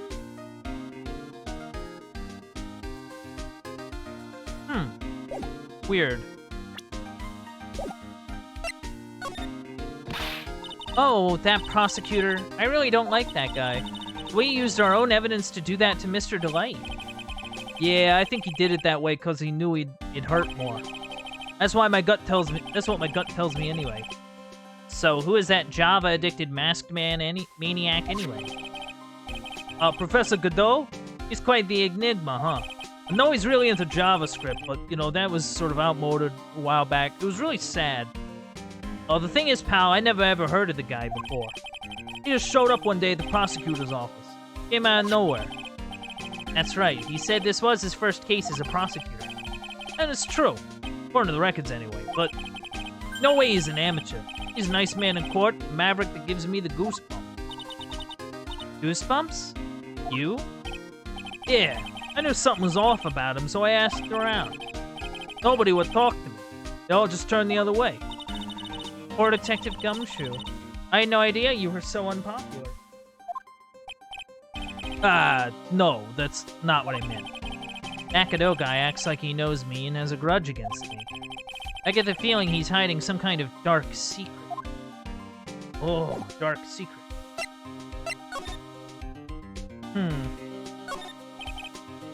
This must be the CEO's desk. It's a lot simpler than I would have thought. Hey, that looks like a super soft chair. Let me try it out, just for a second. Ooh, nice. I feel just like a CEO. Hey you, whip me up a cup of some really expensive import tea and some scones. Move it. Ah, this is the life. The victim sat in that chair just before he was brutally killed, you know. Eek! Yeah, you know, don't sit in that. So what's with the button? Oh, there's a button here. Let's see. Oh dear. Hey, cut it out. Don't press that. That's pretty funny. I never knew Detective Gumshoe could jump like that. What is that button anyway? It's an emergency buzzer. It says right there on the panel. Oops, you're right. It's written right there. Nick, how many times have I told you to read the instructions first? The alarm's connected to the basement guard's room. Used to summon security up here. Really? As possible on the night of the crime. Oh, so when the CEO was attacked, do you think that maybe he pressed the buzzer? Yeah, I thought about that, so I asked around down there. They said that the buzzer never went off that night. Also, we couldn't find any fingerprints on the buzzer. Mr. Bullard, the victim, wasn't wearing any gloves, by the way, just so you know. I think we'd better go talk to that guard about this emergency buzzer. I find it really funny that it's not like a silent alarm, like under the desk. It's just a giant red button on the wall. Big, massive red button. Wow, look at that huge frame photo. Tall mountains rising majestically against a dark and cloudy sky. There's a title written at the bottom of the photo. The greatest sunrise of my life. This is it? This is his best sunrise? Either this guy didn't get out enough, or he had really rotten luck with the weather. Maybe if he had lived a little longer, he would have seen some better days. What's this little terminal here? This looks like some kind of bookshelf rolling cabinet hybrid. Ugh, I can't get in between these two shelves. Don't strain yourself trying. Looks like the shelves are controlled by a special panel. So I guess it's one shelf at a time, huh? Looks like they're filled with bunches of files. Yeah, files filled with data about security jobs they were hired to handle. It'd be a good night's reading, if you've got insomnia. I was hoping for something a little bit more exciting, like UFOs or something. Check out this big, thick binder here. Leave the heavy lifting to me, Nick. Reading a file isn't exactly back-breaking work, just a little hard on the eyes. What did you find out, Nick? This file. It's not about any sort of security operations or anything. This huge file is all about Mask to Mask, filled with info on him. Interesting. So they have a file on this guy? What kind of info? It's filled with incredibly detailed information about his methods and the crime scene. Hey, Nick, look at the last page. It's a list. Let's see. Tier of Amanon, $100,000. This looks like a list of all the treasures that Mask to Mask stole. So then $100,000 is the value of the stolen item? I don't know. That number sounds kind of low to me. I think I'd better secretly make a copy of this list.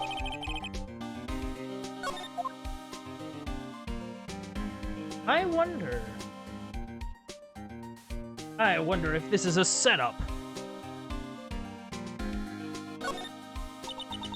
This rope, do you think it fell out of the safe when it was opened? I don't think so. So you mean, yeah, I think this string shows where and how the corpse was lying. You mean the victim, he was killed by being crushed by the safe door? She can't be serious. Can she? Ew, think about it. A dead guy was laying in here all night. Yeah. Oh, by the way, don't bother asking about fingerprints. There were none. Well, somebody opened this safe on the night of the crime, right? Yeah, and so? Well, if Mr. Bullard's body was hidden in here, it must mean that it was opened by either the killer or the victim, right? Yeah, I guess so. Oh, I got some bad news for you, pal. You ready? Okay, shoot. Opening this baby's no piece of cake. There's only a few people who know how to open this safe, pal. Yeah, and? Everyone that knows how to open this safe had airtight alibis. I checked. Everyone except one, that is. I'm almost afraid to ask.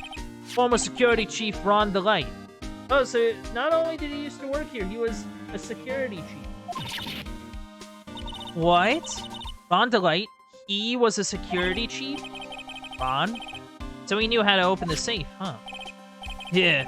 Sorry for raining on your parade there, pal. Like, maybe he opened it and then kind of left it open.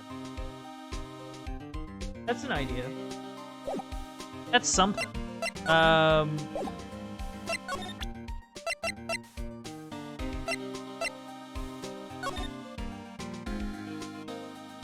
Left Hand of Hades, Portrait of Magina.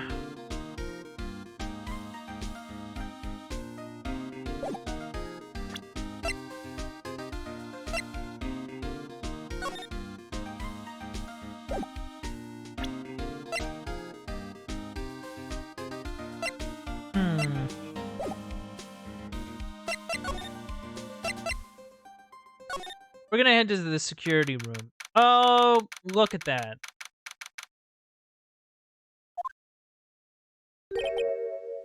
Wow. This is really something else. For a security guard office, it sure doesn't feel very secure.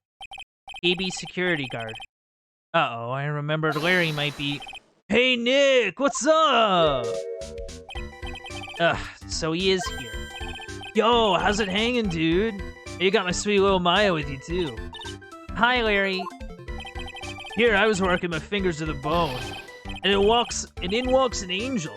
I've got no problems with the daytime date. It's all good. No, that's not what we're here for.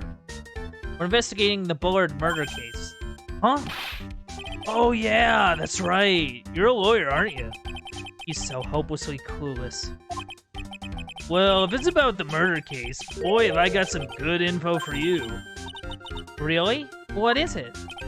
Well, I don't mind sharing with my sweet little Maya. But Nick, here's a different story. But Larry, I thought you two were old school buddies. Yeah, that's what I was thinking.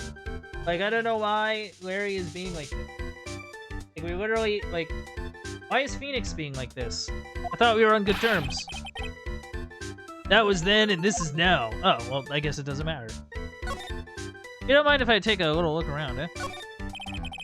Something is written on this poster in fine print. The guard's 5 commandments. Wow, this sounds serious. Let's see what it says. Number 1, obey thy superior. Number 2, respect thy superior. Number 3, smile at thy superior. Ah, I see, it's useless. Number 4, salute thy superior. Number 5, buy donuts for thy superior upon command. Signed, Wendy Oldbag. Hit. Oh my god, we're getting Wendy again.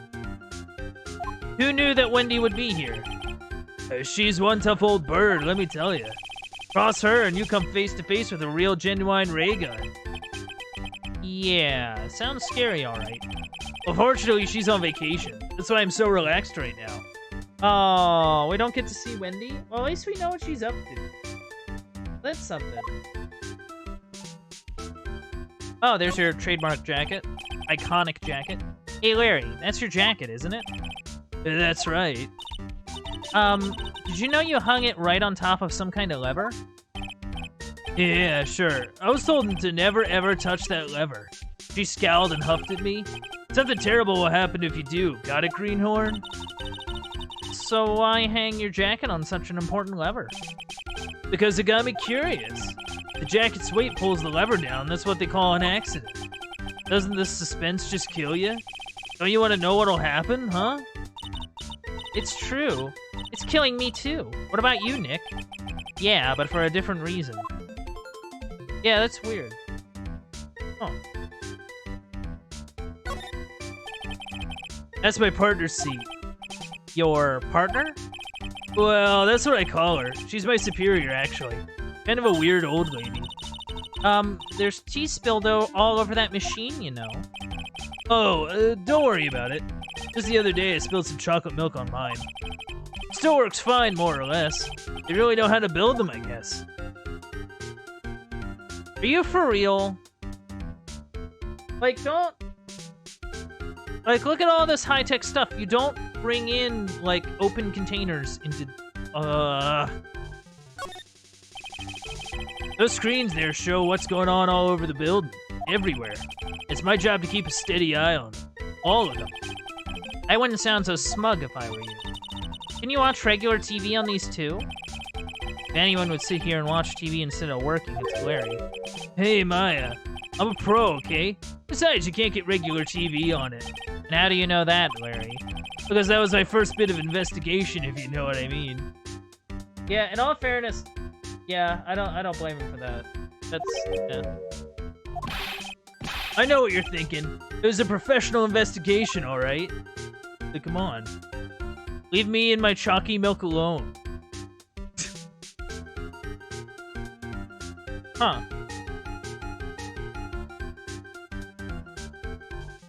I don't know if we're really getting anywhere. That's my workstation. Pretty cool, huh? I kept a steady eye on the monitors and used that mic for communicating. Look at all this equipment. Must be hard to operate.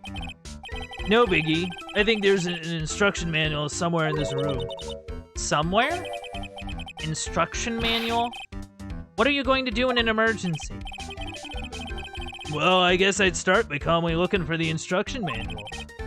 During that time, my partner, the old lady, would calmly look for a reading glass. Oh, excuse me. Oh, jeez. That one snuck up on me. They'd calmly look for reading glasses. That's what us security professionals call teamwork. Even Maya and Pearls could run this place better. Hey, what's that supposed to mean?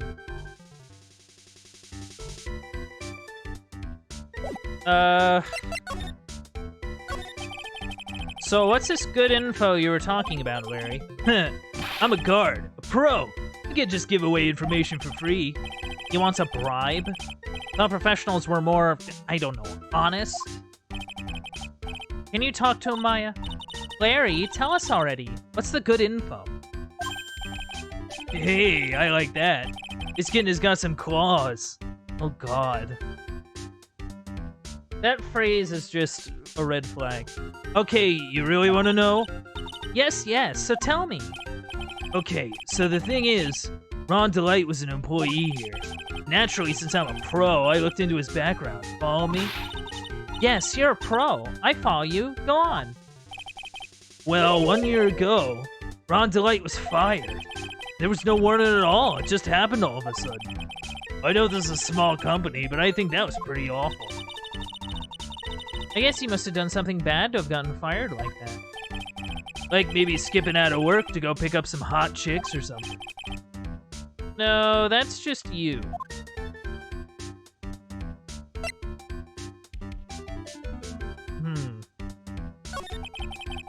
So what is it like to be a part-time security guard? Let me tell you, it's tough. But you know me, I get by alright, I guess. First I have to keep my eye on those monitors. All the time. Monitors? There are security cameras set in each room around the building. It's really hard. Sometimes I feel like my eyes are gonna fall out. Oh. And if I see something suspicious, I have to contact one of the teams. What teams? The security teams for this company. They're supposedly the best in the business. But I'm no amateur either, so it's something small. I don't bother calling them. So in other words, you basically watch TV screens all day long. You were in this office when the murder took place, weren't you? Why do you say that? This is just a part-time job for me, and I can't operate the equipment. And I'm dumb. Even if it is part-time and you are dumb, you're still in charge of security here. Hey, give me a break. Don't try to pin the whole thing on me. Come on. That's not fair, Nick. Huh? I don't think you can expect someone like him to take any responsibility. Anyway, the point is you were here that night, right? Oh no, I knew something smelled bad and it was the butts after all. Well, it's like I always say. That was then and this is now, okay? Looks like I'm going to have to break his Cyclops after all. So we have two people with Cyclops. We have Butts and we have Miss Delight. I think before we go, we're gonna drop by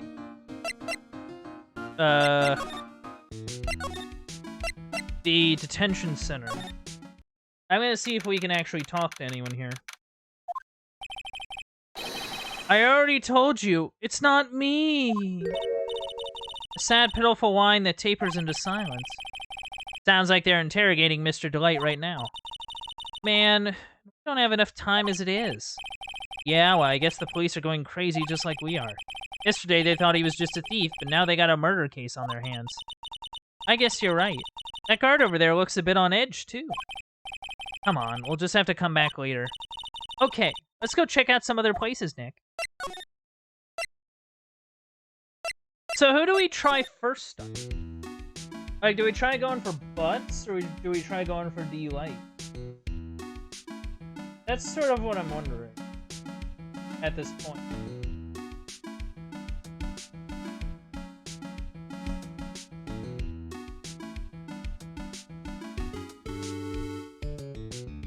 I want to say, I feel like this all starts with Larry.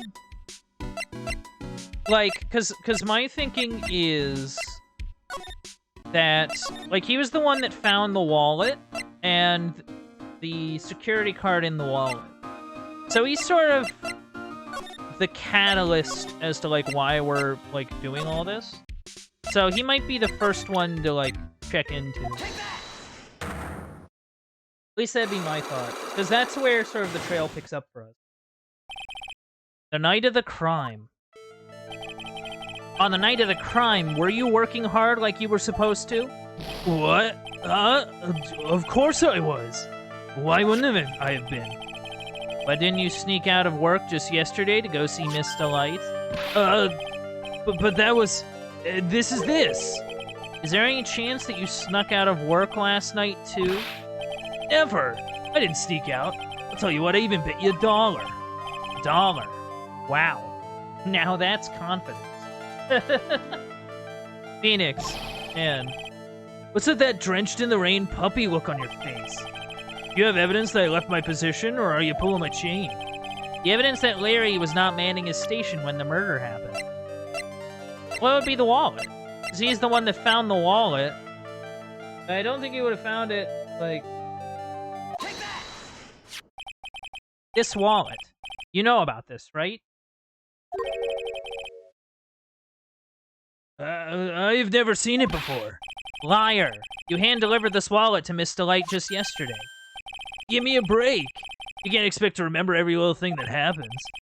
Well, I do expect you to remember something that happened just yesterday. What time was it when you found this wallet? I guess it was around 1 o'clock in the morning on the first floor of a company building. 1 o'clock in the morning? That's right.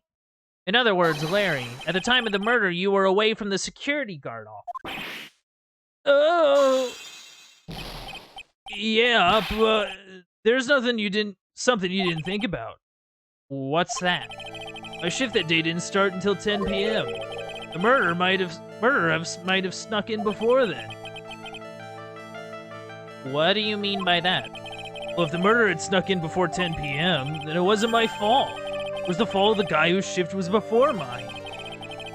Why do I have the feeling that he still doesn't get the seriousness of it? Listen up, Larry.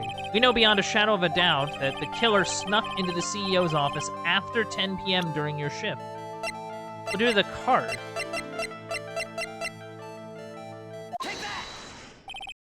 Larry, when you use this key card, does it leave a record? Yeah, it does. But I can't show the record to just anyone, you know. That keycard data was already made public in the trial today. What? I didn't know that. Any kind of request for info like that is supposed to go through me. Boy, does that sound a bit arrogant coming from a part-time guard. Anyway, according to the data, the door to the CEO's office was opened with this card. Furthermore, it was most definitely used at 1 a.m., the time of the murder. No way! Yes. Someone used this to get into the CEO office. That happened at 1 a.m. on the night of the crime, right in the middle of your shift. Oh! Larry, you can't duck your responsibility this time. No! Oh, man. Bummer. Terrible. Alright, tell me. Oh, I knew it. It's all my fault. It's all my fault that the boss was killed. My fault. Larry... There was nothing I could do. I have important issues to deal with too, man. What happened that night anyway? My Donna happened. Huh? Your Donna? I got a bad feeling about this. Yeah, my Donna called and said, I have to talk to you right away. So I went to see her, and he was standing right there next to her. Who was? Her new boyfriend. It was like some horrible joke. Before I knew what was going on, the guy socked me right in the kisser. Normally, I'm the one that does the punching. Isn't that right, Maya? Yeah, totally. So is that why you left the security guard office? Oh, was it? Oh, I'm sorry. It's all my fault. How can I ever make it up to you, Nick? What can I do? Whoa. He's curled up on the floor, crying like a baby. Oh, boy. Nick, is there anything I can do? Anything, just name it. I'll do whatever I have to do to make up for it. I swear I will. Larry. Hey, Nick. As long as he's offering, why don't you show him the evidence we've got? She's right. Maybe we'll get at least one bit of useful information from him. Nick. Oh, man. Yeah. That's kind of a bummer. Nick. Alright, so... maybe we'll get some info about the evidence that we've got. Hey, can you tell me about this list? Alright, so he doesn't know anything about the list. I swear Larry's voice is like... bleh. What is it, Nick? It's just that he seems so, I don't know, pleasant. Tell me about the buzzer, maybe. The buzzer in the CEO's office is directly connected to this room, right? That's right. Just like my heart is connected to yours, Maya. Oh my god. Just a reminder for those in the back, Larry's 25, Maya's 19. Huh? Go ahead, Maya. Press the buzzer in your heart. I promise I'll come running to your rescue, like the professional guard I am. Wow, that's pretty good. Yeah, thanks. I try. Do you think you could tell us about the buzzer now? Yes, please. Please tell us. Okay, I guess so. Prepare to be wowed. Okay, can you tell us about the buzzer? I accidentally pressed the buzzer earlier. Yeah, I heard it. That was you, huh?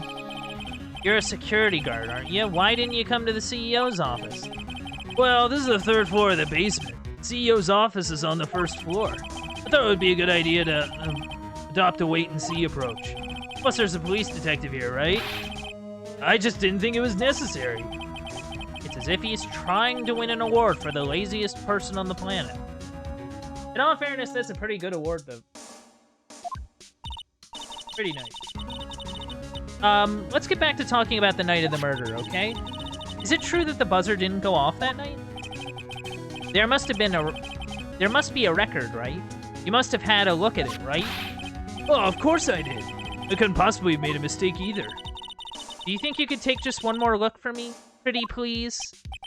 Oh, okay. I just can't say no to you, Maya.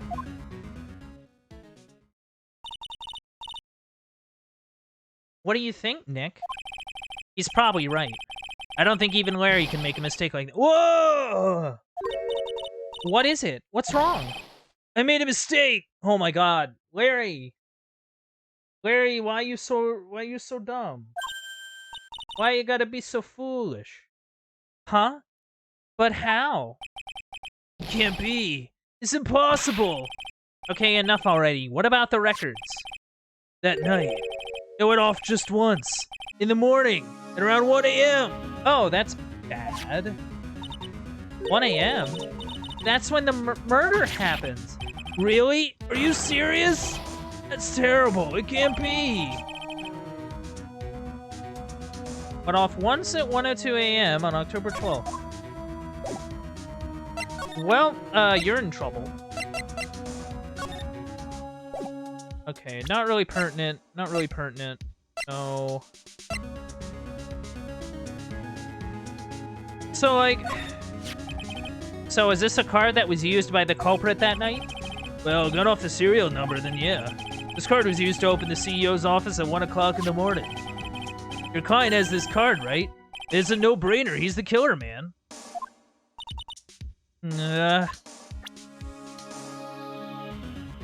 See, I don't believe that. See, because if you remember back in our first Phoenix Wright playthrough, Phoenix Wright Ace Attorney, during one of like the last cases, there was a bit where we had sort of this like key card registration thing, but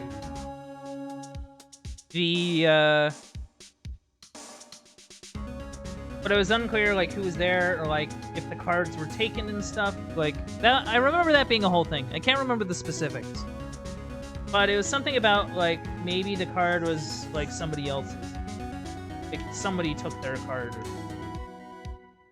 That'd be my thought.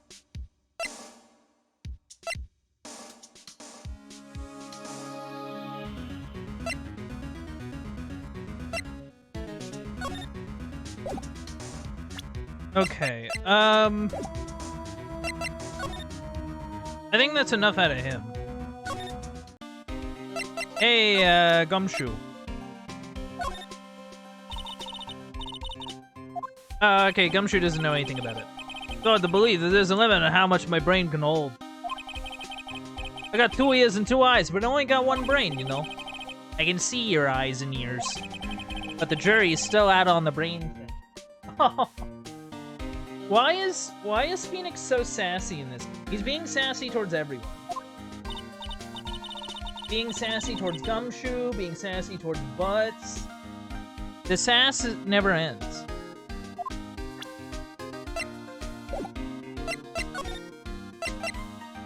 So, that's the only thing I can really think of, is to go visit DeVille.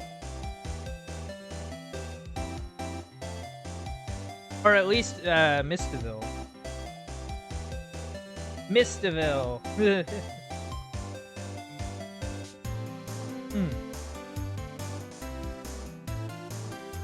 Though, no, we also have Adrian, don't we?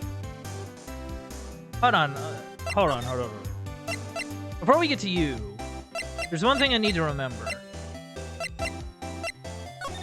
Hold on, we'll just go from here.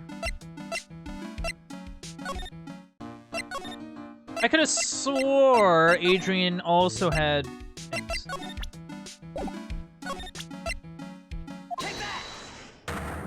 Okay, well, let's see how this one goes first. Because I think she's a bit more incidental than Miss Delight, so getting the info out of her might make Delight's stuff... like, make it actually able to do Delight's stuff. Miss Andrews, do you know anything about the Sacred Urn? Do I know anything? I'm in charge of the entire treasure exhibit. The urn that was submitted before the court today.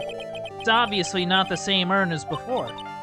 Well, that's true. Maybe it isn't the same. It could be a fake. A fake? You're the one who said it wasn't the same, so that's the most obvious explanation. Do you have any evidence that urn that was submitted at the trial was genuine?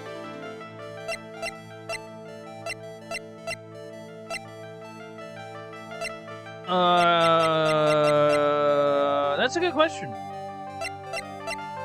I don't know if I do.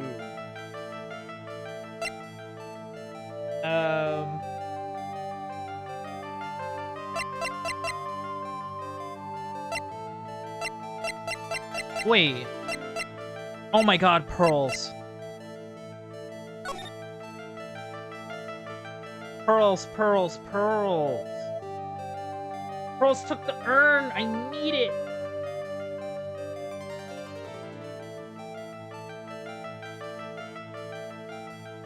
Unless this'll work. But see, that feels like a bit of a jump, though. I mean, I guess it's worth a shot. It doesn't really cost us much to use it. Well, Miss Andrews? See, look, it was a fake after all, huh? I mean, your evidence is fake too, as I expected.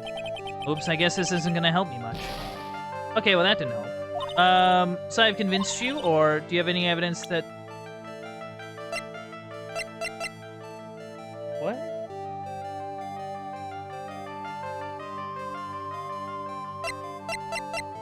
Yeah...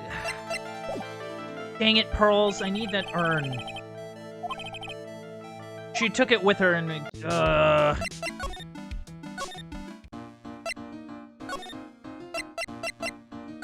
Well, this is a problem. I need the urn, but Pearls took it with her. Because of course she did.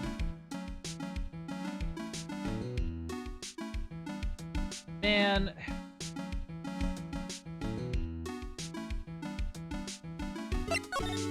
I don't know. I must have maybe...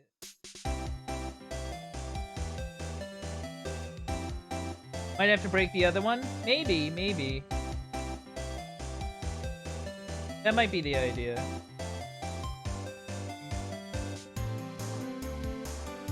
At the same time, though, I don't really... Excuse me, would you take a look at this? Oh, I'm sorry, I haven't the faintest idea. I guess I just don't get out enough. Wait, what? Oh, she doesn't have a Psylocke. I'm an idiot. I completely forgot. Well, this is bad. This is bad. And Ron's not out of detention yet. Kind of.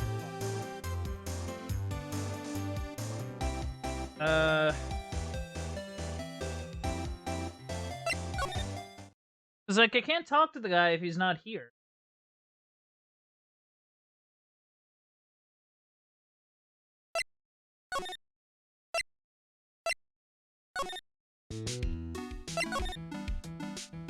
Maybe it's something that we missed at, what's it called?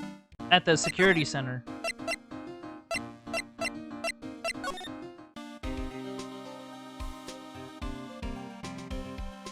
Hold on. Like, what do we have? We have a buzzer record, we have this list of crimes.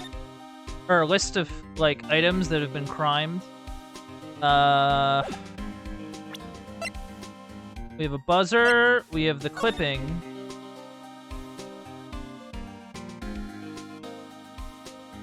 Which doesn't really mean much. The autopsy report, the brooch, a publicity photo, an office key.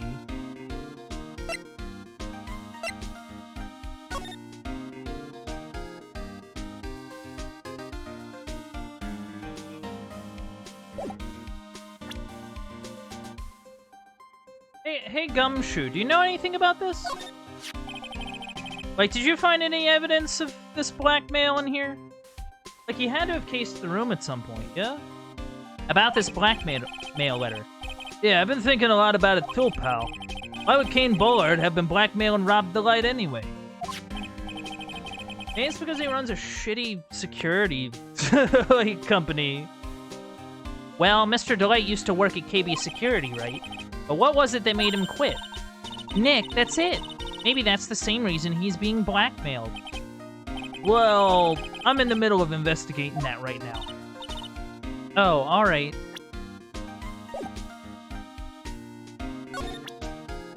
Well, that was the only idea that I had. Don't...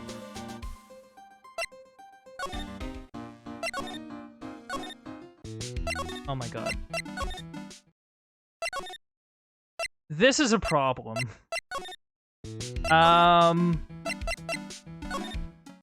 Hey, lady, do you know anything about this blackmail? Do you know about this? Oh, is that a letter addressed to my Ronnie? Sorry, but I hate it when people poke their noses into other people's business. Looks like Miss Delight doesn't know about it, which means she has no idea that her husband was being blackmailed. Or she's playing dumb, which is a distinct possibility. So she doesn't know anything about it. I'm just looking for something to happen.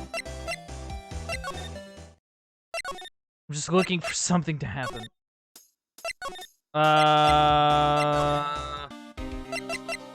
Okay, well, why don't we bother, you about it?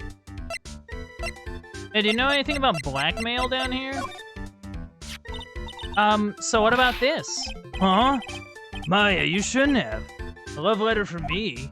For me. No, sorry. This is a blackmail letter. What? How do you know about that, What? Huh? How much is Alexis demanding this time? Who is this Alexis? Didn't we show him this letter yesterday, too? Pretty sure we did. God.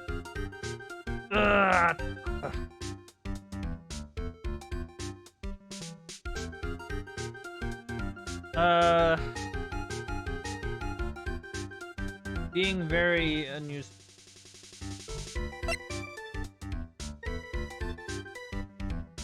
See, I need to think of something. Like clearly I'm missing something, right?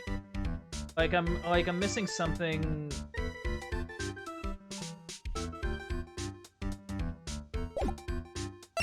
Alright, you know what I tend to forget to do? Now that I think about it. I'm like, okay, what could I have forgotten? I don't usually present profiles very much. It's sort of my weakness in this game, I think. I tend to forget to present profiles. What are you... Does the detective know anything about this guy?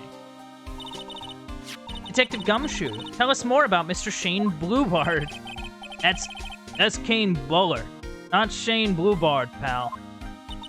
Oh yeah, the victim in this case just doesn't make much of an impression on me. Well, you were the victim up until Mr. Bullard was found dead. Yeah, his body wasn't discovered until this morning. Anyway, we don't have enough information yet. Can you help us out? Sorry. I'm actually a little confused myself. For some reason, I'm just blabbing like an idiot right now. Okay, Nick. Now's our chance to get more info about the victim, so hurry up and ask. Oh, is this the end? Oh my god, that was the end. Okay. I just had to ask about the CEO that was murdered. That's fine.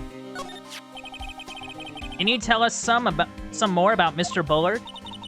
He was the CEO of KB Security, right? What kind of company is it, anyway? Well, the company basically sends security teams out to buildings to guard them. Mr. Bullard must have had the chance to learn a lot of secrets during this kind of work. Oh? And? And I don't know how to put it. The guy was kind of a money grubber. Really? Me too. I just love money. I can't ever get enough. And... yeah. Please stop leaning in toward me like that. You aren't getting to my wallet. Anyway, it looks like he did some pretty shifty stuff during his millions. Oh, so that's my problem. I need to be shiftier. Oh my god. That is not the reason to... That is not the lesson to take from that, Maya. I assure you. Let me go already. Apparently, he was involved in selling trade secrets between rival companies. Oh my god. So not only was he doing private security, he was also doing corporate espionage on the side. That's a big crime. That's the big crime. Oh, that's pretty dirty and underhanded. Yeah. Oh, KB Security used to head security operations against Mask to Mask. What? Really? Yeah, and after screwing up so many times, the company's reputation really took a nosedive. So it really was Bullard who sent Ron the blackmail letter, huh? You know, I wonder if this is a case of a CEO, you know, sinking his company to enrich himself. I believe that's, so that when he eventually gets cut loose, you know, he has a really nice, you know, cushy plan waiting for him. You know, where it's more of a benefit to get fired than not. I believe it's called a golden parachute. I could be wrong on that, but I think that's what it's called. Okay, what do you know about your boss? The CEO of our company. He was a pretty good guy. Huh? Really? Yeah, you bet. You know how I'm not very good about working hard, right? Yeah, I kinda noticed. Well, guess what the boss said to me about that? I don't expect much work from you, Larry. In return, just don't expect much pay. I see. I guess he had to follow some kind of dumb law about having security here in the building. Sounds like a typical CEO thing to do. Exactly. See, you get it, Intent. You get it. So in order to pay the lowest wage possible, you went to the bottom of the barrel. To be honest, I really looked up to the boss. If I ever grow up to be a CEO, I want to be just like him. Don't worry, Nick. I promise I'll hire you for security. I'm a lawyer. I'm just gonna point that out. Okay, well maybe... The problem is that we still don't have the urn. Like, the only way that we're gonna be able to get to... get through Adrian Andrews' locks is if we have the urn. Like, we need the urn in our possession. The only other sort of path I see is the detention center. The problem is that he's not here. So, where do I gotta go? Hey, do you know anything about your husband's ex-boss? Oh, I know him. This is Ronnie's boss, the CEO guy. Well, now he's an ex-boss. Someone killed him last night. Naturally, I know that. He is a pretty sly man, let me tell you. Oh, really? You bet he was. He made Ronnie chief of one of the security teams. That was just so he could work him like a slave. Ooh. Did Mr. Delight ever have a problem with Mr. Bullard himself? Even if he did, you think she'd ever tell you about it? Well, Ronnie isn't the type to complain about that kind of thing. Wright probably makes more money than Butts is going to ever see. I mean, yeah, I mean, probably. Well, in all fairness, these games never really cover that aspect. Like, they never talk about legal fees in this game, probably by design. So yeah. I tried to get him to talk to me about work, but he never would.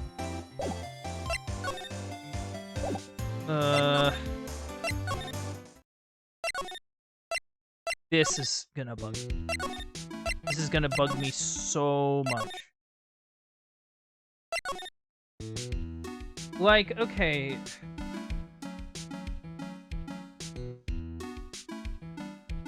So I'm trying to think about what exactly we do. Like, that's the only thing.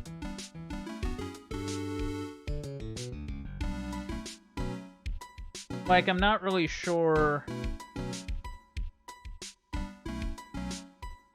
what we're missing. Like, that's the thing. I honestly don't know what we're missing. Like, because we can't... Because, like, there's... Like, we have nothing else to talk to her about. Like, is there anything I can, like, present her with? Or... Like...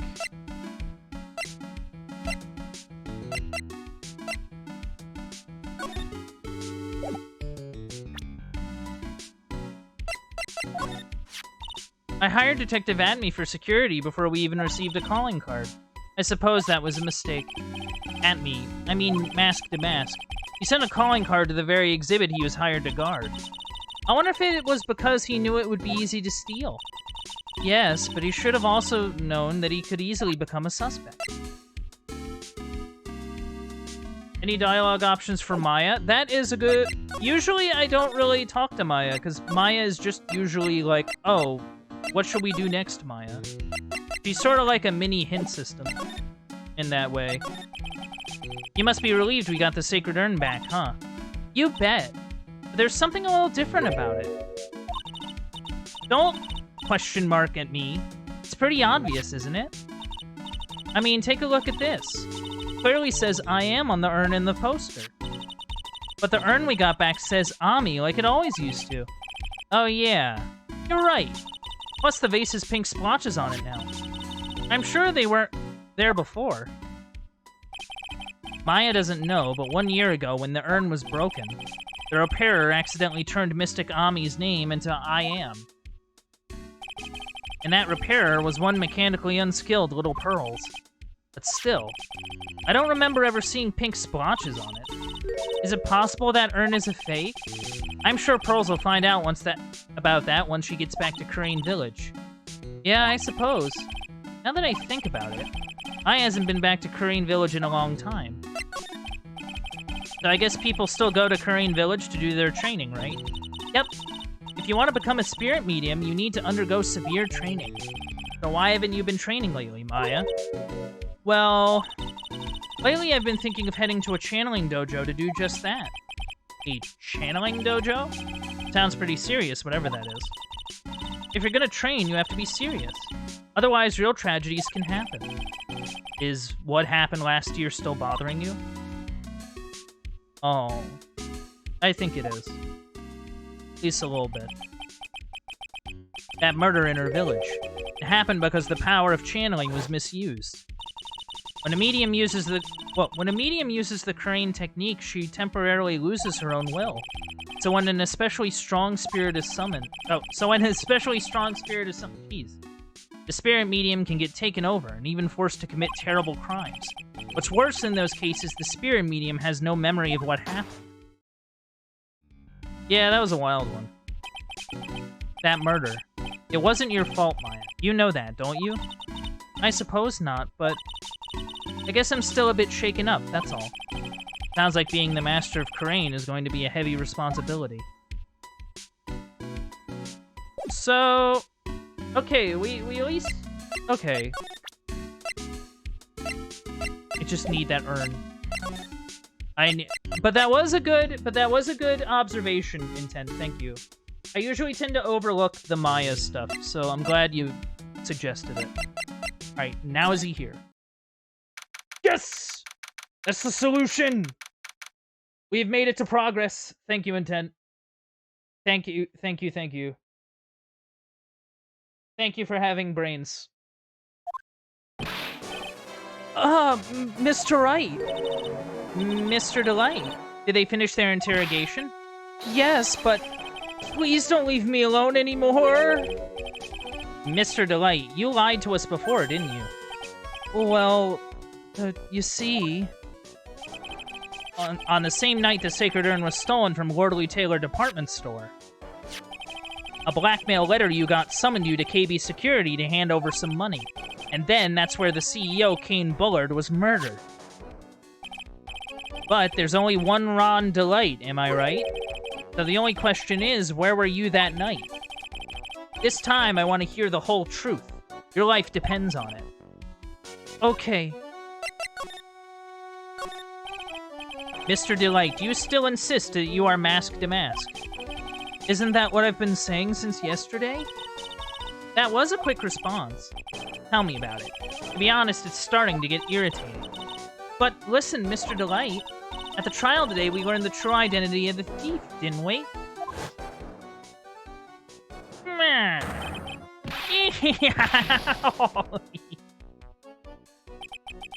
Take a good look, everyone. Unable to find a rival worthy of my genius, I was forced to create one by myself. Here I am, the tragic clown. I guess it's true. I wasn't the one who stole that urn. Of course not. After all, you were at KB Security at the time. So then the person dressed up as Mask Damask in this photo, it's gotta be Detective Atney. Okay, so that we at least... Okay, that's at least sort of covered. So that night, you didn't go to Lordly Taylor. You went to KB Security, right? Yes. I went to KB Security at the time the blackmail note said I should. Alright, what happened next? Well, I used to work there, so I knew where the CEO's office was. I knocked, but there was no answer. So then I used the key card to unlock the door. That's probably when he dropped his wallet. When I went into the CEO's office, someone was in there. Someone? Oh! Then suddenly they bashed me over the head. Bam! Was it Kane Bullard that hit you? I don't know.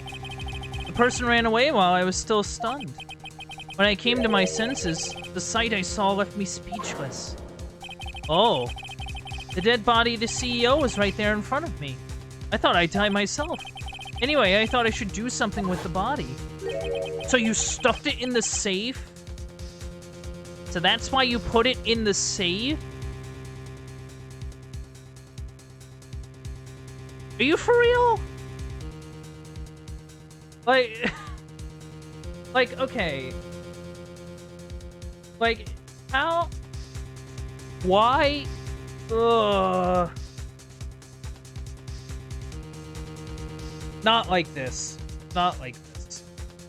Like, of all the boneheaded things you could do, like, like, of all the things, why'd you put them in the safe? Ron, why was that your first inclination? Enlighten. Yes, that's right. Oh. I used to be the chief of one of the security teams, so I knew how to open it. Okay, and what did you do after that? Yeah, of all the options, he picked the worst one. I agree. Well, I got out of there for starters. I was the one who set up the security cameras in that building, so I knew how to avoid being spotted by them. Nick? All of a sudden, Mr. Delight kind of sounds like the murderer to me. Please don't say that. I think he's just an idiot. Mr. Delight, is it true that 1 year ago, you were forced to quit KB Security? How did you... I'm begging you, please don't tell Desi, please! Don't worry, we haven't told anyone yet. Phew, thank goodness. But no, I suppose I'll have to tell her sometime. She'll find out eventually. Why have you been hiding it from her anyway? Desi would despise me if she found out I was living a life of crime. A criminal, a thief. She'd never forgive me. My marriage would be over. Knowing that, why did you become a thief in the first place? Because Desi spends money like it's water. Oh my god. Oh. Okay, that kind of... Okay. So he gets fired from his security job, which, you know, whilst probably not paying the best, he was chief of security, so it's still something. Then he gets fired from his job, and he doesn't want to admit to his wife that he lost his job. Especially since... But then it's like... She keeps spending all the money. Which means that Ron, in order to support their lives, ends up doing, like, the crime thing. There's no job in the world that could bring in enough money, except being a thief. At least that's what I thought, anyway. So he became Mask to Mask for Desiree, huh? Hey, I have a question, Mr. Dude. Ron. Why don't you tell him... Is this you? Hey, this is an article about my debut heist. Boy, that was a tough one. Before I knew it, they were hot on my trail. But Mask to Mask. He must have gotten away, right? It says in the article that he disappeared. That's right. I got a sudden burst of inspiration. I hid my Mask to Mask costume in a nearby plastic bucket, and I quickly changed into my security guard uniform. Pretty clever, eh? Wow, awesome. Hey, hold the phone. The guard in this photo. Is this you, Mr. Delight? Yeah, that's what I was wondering. That's right. Nice trick if I do say so myself. Nice and easy to figure out. Even pearls could see through that in a heartbeat. But as you might expect, Detective Atme found the disguise. He truly deserves the title of Ace Detective. Detective Atme found the masked mask disguise? That's interesting. Yes, and I heard that he brought it home with him. So that's it. That's when Atme got his hands on this. Thanks to that, I got the chance to remake my costume. That must have been really time-consuming, huh? Yes, it took quite a while to complete. Anyway, a few days after that, I received the first of the blackmail letters. Blackmail letters? You got them starting when? Tell me more, now. Hey, calm down. Don't get so worked up. Yeah, can you, like, inform us, good sir, about you being blackmailed? This blackmail letter, is this the first one you got? No, of course not. But this is the first one that ever called me out to a specific location. So did you start receiving blackmail letters after this incident?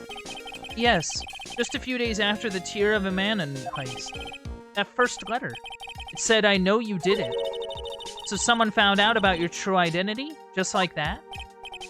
It's not that easy being a master thief, you know. I've got proof that it was you, so give up, it went on to say. So in the end, I had to give up the treasure I went through all that trouble to steal. Is that right? Hey, hang on a sec. What do you mean you had to give it up? Oh, don't worry. After I put the jewel in the safe deposit box, the letter specified, someone sent me $10,000. No one said anything about me being worried, you know. After that, I started getting the plans in the mail. Plans? What are these plans you're talking about? They were instructions on how to steal a crown, or painting, or some other rare treasure. They showed security blind spots, escape routes, and even suggested training methods. So you mean that the one who planned the heists wasn't you? No, it wasn't. I only planned the very first one. After that, I received plans from some very kind person. Incredibly detailed plans. Sounds like Mr. Delight is thankful to the person that was blackmailing him. Huh. So Ron Delight was Mask to Mask after all. But someone else is behind the thefts. Someone who planned them all out in detail. All I had to do was deposit the treasure I stole into the safe deposit box. Then I just waited for the cash to come in the mail. Did you try not to look so gleeful about it? So you went after the Sacred Urn because of one of those plans too? Well, see, truth is I've never seen the urn. All I did was follow the instructions and steal what I was told to steal. Mr. Delight, is everything you just told me the truth? Yes, but please don't tell Desi, okay? Ron, before we go, there's one more thing I want to ask you. Yes? Please, don't hurt me. Mr. Kane Bullard, do you swear that it wasn't you who killed him? Yes, of course. I could never. I'm not lying. You know, okay, I kind of buy that he was sort of doing, like, these thefts. Like, I feel like it's the case of, like, okay, you meet certain people in theater where, like, they tend to be, like, introverted people. But when they hit the stage, they're, like, super in their element, you know? Like, they're just, like, they tend to, like, go all out. I kind of get that vibe from Ron a bit, where it's, like, when he's doing, like, these heists, he has, like, this, like, oh, yeah, I'm gonna do the thing. But besides that, he's just a very introverted, kind of weaselly human being. All I did was hide his body in the safe. And I was afraid they'd discover what I did. So I turned myself in yesterday. Why? Well, if the judge had ruled that I was guilty of robbery, then I'd have an alibi, right? I guess so. You're really clever, Mr. Delight. I guess I have no choice but to take Mr. Delight at his word. Mystic Maya! Hey! Pearly, thank you. Do you have the urn? Please tell me you have the urn. Tell me, you have the urn? You have the urn? Urn? I'm back! Hey, Pearls. So what have you been up to this whole time? The sacred urn, Mr. Nick. I took it back to Crane Village to have it examined. And? What'd you find out? Well, there's no need to worry. They say it's the real urn. Oh, good. That's good. Phew! That's a relief. I was really worried. But there's one small problem. Problem?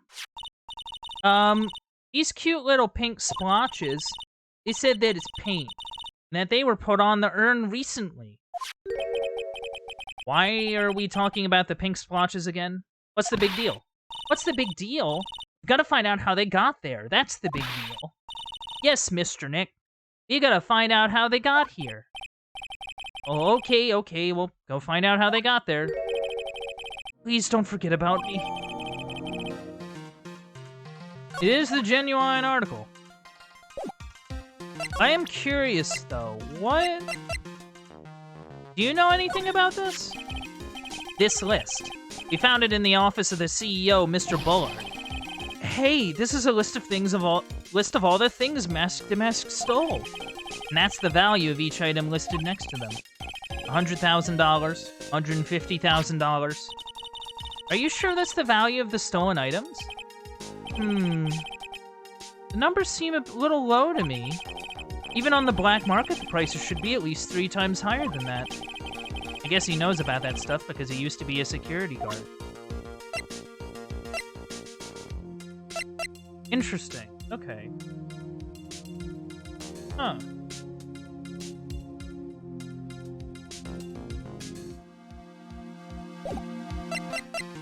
Very curious, but we are able to sort of do the Psylocke stuff with Adrian now. Adrian! Wait, where'd she go? Oh, there she is. Oh, Pearl! How nice to see you. Hello there. I haven't seen you around lately. What have you been up to? Well, actually, I was having this urn examined. Oh, I see. Maybe if we take another good look at this urn, we can figure out the mystery of what actually happened here. Nick, let's look around one more time. Like we can just, do it, right? Like, we can just talk to her and it'll be fine. But at the same time...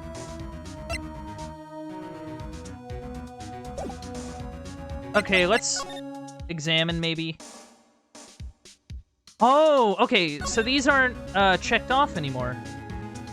They're not checked off, actually. It looks to me like it's been dry for several days. There's something suspicious about this paint mark. The bottom left part of it is shaped oddly, and it's shockingly pink. This is the same color as the paint splotches on the urn. Well, thank you, Pearls. So then the question is, what's the cause of the odd shape? Let's look around here carefully, Mr. Nick. Could it have been this box? This box. There's something about it that's bothering me. That's the box that the sacred urn was in. It looks like there's some pink paint on it, too. It's definitely the same color as the stuff on the urn. I think I know how the paint got on it now. All right, let's investigate again, Nick.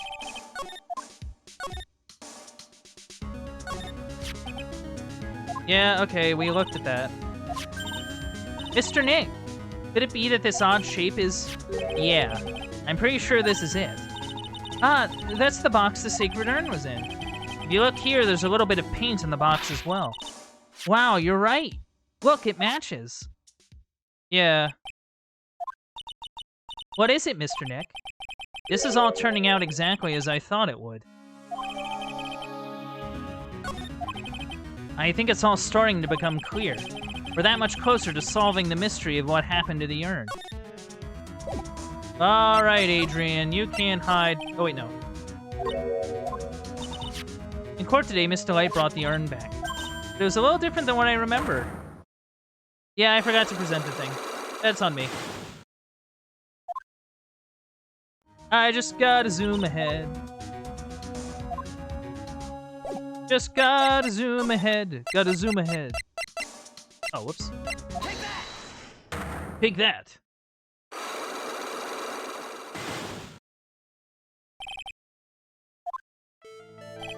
Miss Andrews, do you know anything about the Sacred Urn? Do I know anything? I'm in charge of the entire treasure exhibit. The urn that was submitted before the court today. It's obviously not the same urn as before. Well, that's true. Maybe it isn't the same. It could be a fake. A fake? You're the one who said it wasn't the same. So that's the most obvious explanation. Do you have any evidence the urn was submitted at the trial was genuine? Yep, because we have the urn right here. Hello. Sorry to break it to you, but the urn is the genuine article. Pearls went back to Kurain Village and had it examined. Is that right? Well, that's nice, but I don't see how... What she discovered was that the urn had been broken. Again. Did you say again? Yes. It was broken once a year ago, and now it looks like the same thing has happened. And quite recently, too. Recently? Are you saying that this urn was broken recently? Yes.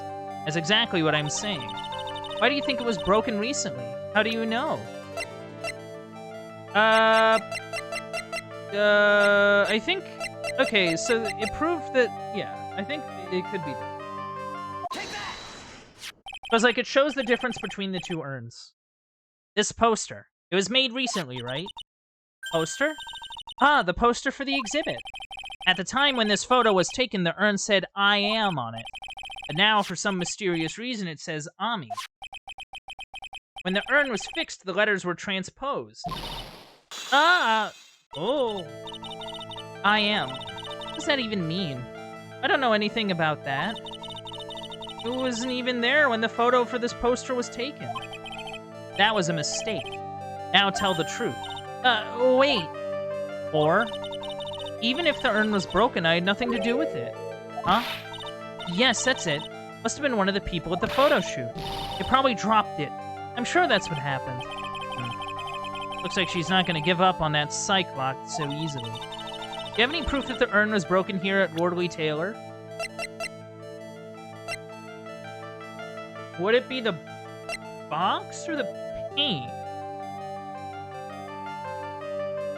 I think it'd be the paint. That way we can sort of work our way kind of backwards, I guess. Well, Miss Andrews, what is this supposed to mean? There is pink paint all over this urn. And there is pink paint all over the floor and walls of this basement warehouse. In other words, this urn was broken here. You can't weasel out of this one, Miss Andrews. But... Uh-oh. She's trying to make her escape. But you can get pink paint anywhere. Well, there's none in my office, that's for sure. Well, there is in my room. Liar. Anyway, the paint on the urn and the paint on the floor, there's no proof that it's the same paint. Come on, this is getting ridiculous. We have a box. Proof linking the paint on the urn to the paint on the floor is this box. What's in the box? This box. The urn was stored in this, right? Yes, that's right. Well, there's pink paint on this box as well. I think you already know where I'm going with this, don't you? Yes, more or less. The paint on the floor has an odd shape imprinted in it, doesn't it? Yes. If you put this box into the impression in the paint, you can see it fits perfectly. Which means this box was dropped right over there. And that is when the urn was broken. Your name does you justice, Mr. Wright. Hey, we did it! Unlock successful. Alright, what happened? I'm so sorry. I was the one who broke the urn. Boy, does this make me feel like some sort of evil school teacher. I'm a terrible person. Not only did I break it, but I tried to hide what I did. Well, that's not so hard to understand. Is it, Pearly? No, not at all. No, just how she feels. It happened about 2 weeks ago. Just after the poster photo was taken on the same day the urn arrived here. I thought I'd put it away down here for safekeeping. I was carrying it in the box. Oh, that's a bummer. When I tripped on a paint can and lost my balance. The box I was carrying crashed to the ground. I heard a terrible noise and I thought my heart was gonna stop. Fearing the worst, I opened the lid of the box and that's when it happened. Oh... That's a bummer. I was in shock. I let out a huge scream. I can totally see how that could have happened. Yeah, as clumsy as she is, I'm sure Maya understands. Well, I knew it was the most important treasure in all of Korean Village, so I tried as hard as I could to fix it. Fortunately, the shards were pretty big. And that's when the I am got changed to Ami. I didn't know how it was originally written. But any sane person fixing it would have assumed it said Ami. Any sane person? Really? Oh. Oh, pearls. She said she wasn't very good at spelling. Anyway, I put the urn into the storeroom and no one had seen it since then. Interesting. But there's something I don't get. When we first came here, I didn't see any paint stain. Well, that's because it was so ugly and embarrassing, I used the golden statue to cover it up. Interesting. The Ami face statue. Aha! The first time that we came down here was on the night that the sacred urn was stolen. But Mr. Nick, there was no paint marks on the walls or floors of the warehouse when we were here. Well, there's a good reason for that. On the day of the crime around noon, that golden statue just happened to arrive from the mountain training hall. And I realized that the statue would be the perfect size for covering up the paint stain. That's why I put it where you first saw it. I see. Now it makes perfect sense. There's still one thing I find strange. What is it, Pearls? The day after the urn was stolen, we came here again. And at that time, the statue had been moved and the paint was clearly visible. She's right about that. Well, Miss Andrews? Huh? What? I don't know anything about that. I placed it there to cover the paint, so why would I move it again? Well, then who was it? Who would have done it and why? On the day before the theft, the statue was definitely closer to the door. Then the next day, it was moved. But why? Interesting.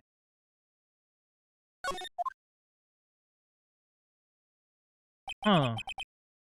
It looks like there's some connection between the sacred urn and the murder case. Why? Why do you think so, Nick? Because that night, the real thief, Ron Delight, was at KB Security. So then why did another masked mask show up here? A lot of different things are pointing to one undeniable fact. One undeniable fact? The murder trial is starting tomorrow, but it looks like that thief is going to be making another appearance. Oh. To be continued. This one's really fascinating. I'm really fascinated by this case. There's a lot of interesting things going on with it, I think.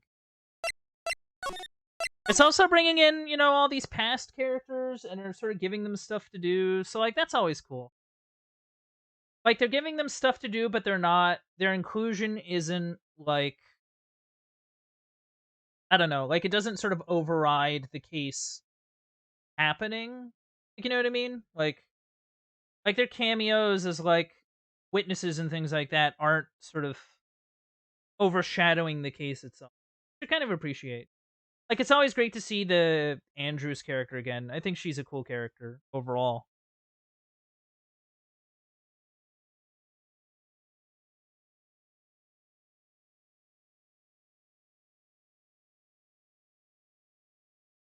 All right.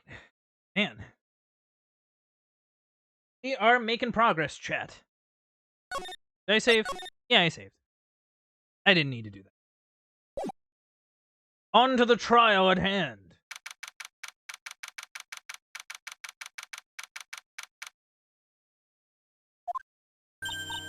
Hey, Nick! What is it this time? You won't believe how many people are here for the trial. Well, it is a murder case. What are you talking about? They're here for the trial next door. Next door? Why don't you know this, Nick? They're having Detective Atme's trial today. Detective Atme? They say they're going to try him as Mask to Mask. Already? That was fast. Boy, I'd love to see Mask to Mask's trial. I know. What? Who spoke there? By the way, where's Pearls? Oh, she went back home. She said she can't neglect her training anymore. I know you don't like me. Oh. Who's talking? Pearls has really gotten into her training lately, huh? Yeah, ever since that incident last year. Please, don't ignore me! Oh, Mr. Delight. Good morning. No one likes me. No one would notice me even if I killed someone. Come on, don't be silly. Wait a sec. You don't mean you're the murderer? No, I'm just a poor thief. No, wait, that's not right. Thief can't really be poor. That is, like, empirically wrong. Like, that is actually wrong. Now, let's see. According to Mr. Delight, from his second crime on, he was following a bunch of set plans. Plans that someone had been sending to him to help him commit the heists. Do you really think there's a connection between the thief and the murderer, Nick? It's possible, but today's trial is a race against the clock. Huh? How come? Let's just take our time like always. I'm afraid that's not an option.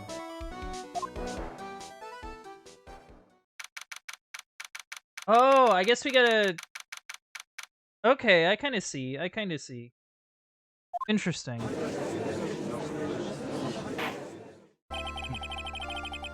What I think Phoenix is getting at is that we need to prove that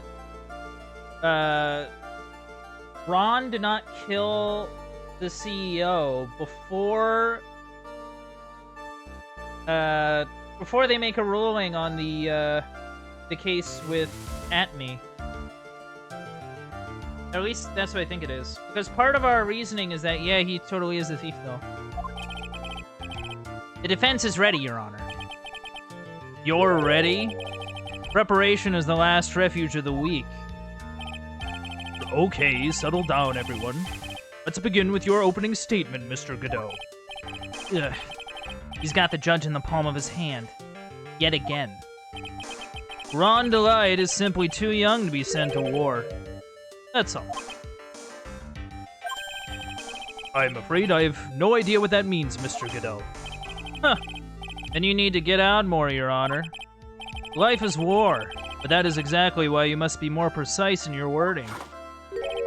That's all my statement means. You understand now, right? Yes. Well then, let me briefly summarize the details of this case. Wow, the judge is taking charge like he knows what's going on for a change. The victim is Kane Bullard, CEO of KB Security. His body was found in a safe at approximately 9 a.m. on the morning of the 13th. However, the time of death was estimated at 1 a.m. of the previous day. And that's when our little lost kitten dropped the ball. That little lost kitten is, of course, the defendant. Very well, then, Mr. Godot. Please call your first witness.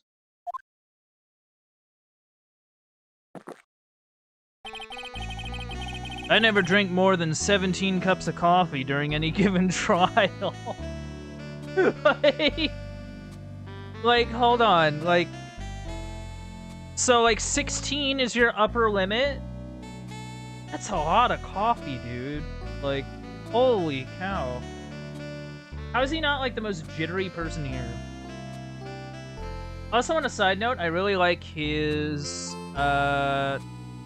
vest and button-up. I really like sort of the colors that he's working with here. I think they're really nice.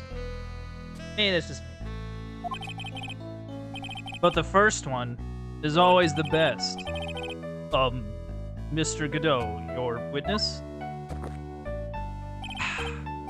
Okay, then. Let's hear what the defendant, Mr. Ron Delight, has to say for himself. The defendant? Well, Mr. Wright, does the defense have any objections? Maybe a bit of a disadvantage having the defendant testify, but... I remember when Mia was defending me. She allowed me to testify so she could do the cross-examination. She put a lot of trust in me back then. We have no objections, Your Honor. The defense will allow Mr. Delight to testify. Huh. You got guts, Trite. 17 cups? Talk about a caffeine addict. Yeah, I don't... Like, man, that man... Talk about the caffeine, man. Jeez. All right, then. Mr. Ron Delight, please take the stand.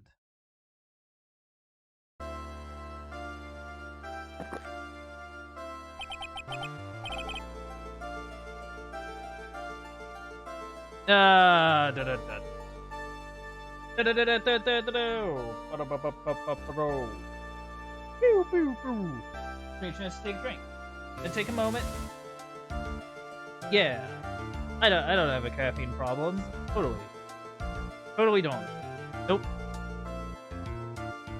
Yay. Yay.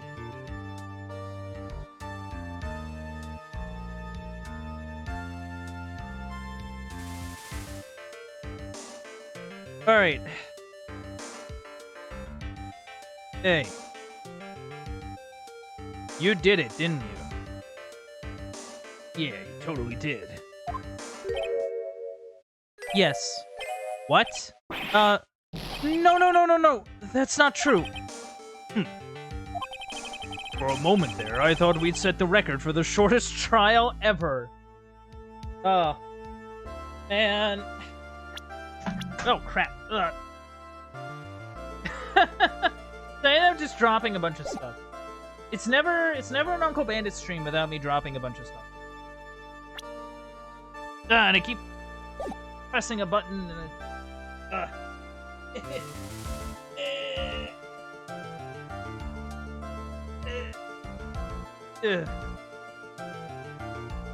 I apologize for all those noises. I keep finding ways to drop things. I don't know what it is. It's like the worst. Anyway, gonna move on. Well, Mr. Delight already looks plenty guilty with that face he's making. And once he opens his big mouth, he'll probably put the last nail in his own coffin. Huh. Very well. Now then, can you tell me something? If you didn't kill Bullard, why did you go to KB Security? Well, kind of hard to say. Boy, I wish I could go home.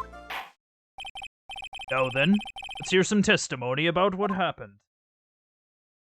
Testimony! Let's hear some. That evening, around 1 a.m., I went to see Mr. Bullard in his office at KB Security. The blackmail letter I got, it ordered me to go there. I had been working for KB Security until a year ago, so I knew where his office was. That it?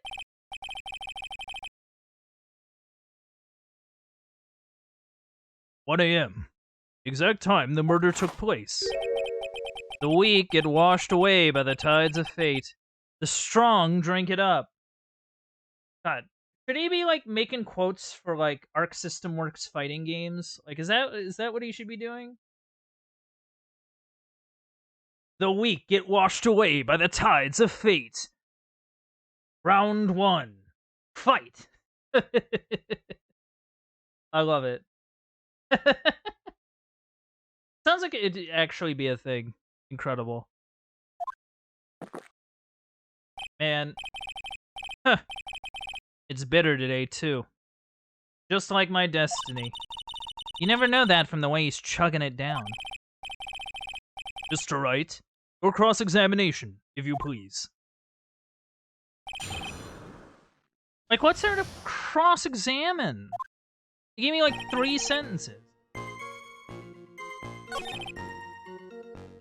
Okay. Can you describe to the court about what you're talking about? It ordered you there? It was the first time I'd gotten a blackmail letter that ordered me to go somewhere. Does that mean you've gotten other blackmail letters then? Oh, of course. They'd say things like, steal this, or take that. Why don't you save those for later, Mr. Delight? Please, don't say any more. Now, what should I do? I feel like I should press harder. We need, like, some actual, like, info. So what did the blackmail letter in question say? It said to bring $50,000. Money, eh? Perfect motive for committing crime. Or committing murder. Oh, but wait! I never intended to pay that money anyway. Oh? Is that right? After all, he had nothing to hold over my head. I had nothing to be afraid of. An important point, indeed. Witness, let's have that added to your testimony. Yes, sir. Huh. A muddy mud skipper in outer space had a better chance of surviving than I do. So, like, what do you mean by that? Like, why are you acting like it isn't gonna cause you trouble? Just what were you being blackmailed about anyway? The blackmail letter said, if you don't want your identity revealed, correct? I'm sure it was referring to the whole mask-to-mask thing. But I wasn't worried. Mr. Bullard didn't have anything on me. He didn't? Anyway, I don't care what anyone says about me. Just as long as Desi believes in me. That's why Miss Delight didn't believe he was mask-to-mask. That's why I knew they were just hollow threats.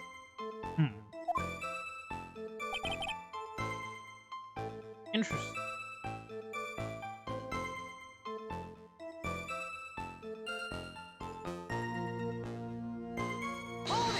Yeah, expand upon this. You used to be a security chief for KB Security, right? Yes, that's right. A security chief? You? And yet, a year ago you were fired without notice. Revenge for an old grudge? Perfect motive for murder, wouldn't you say? This isn't good. Maybe I should change the subject.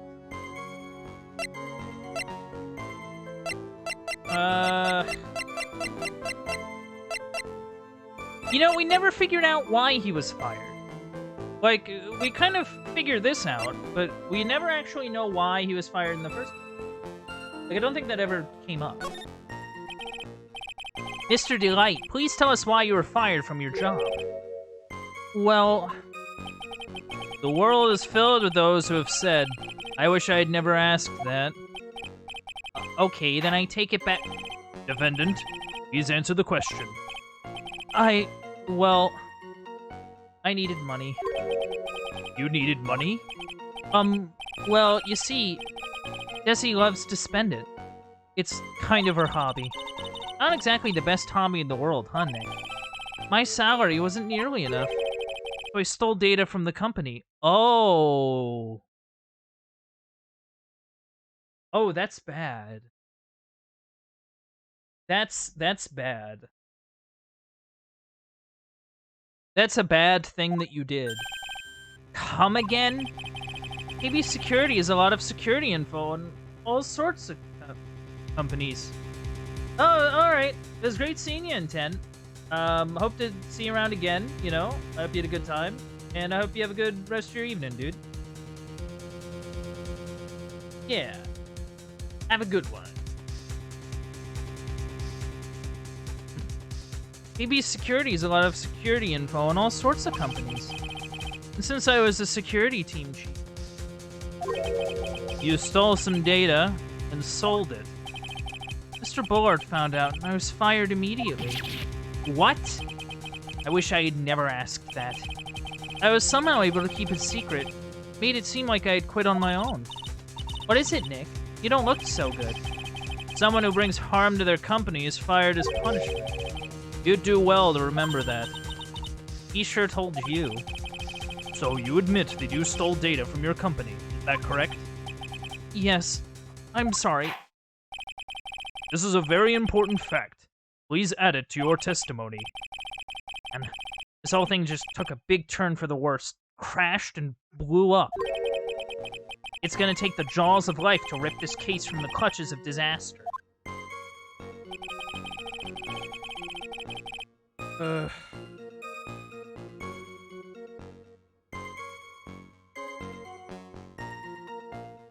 But, like...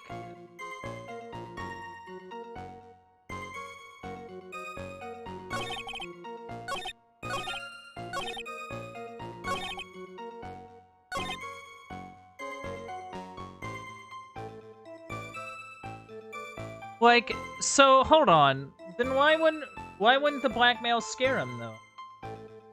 Like, because if he, like, okay, if he was fired for selling company secrets and didn't tell his wife about it, why would he not be scared of the blackmail where they reveal that, yeah, he totally did that thing he did?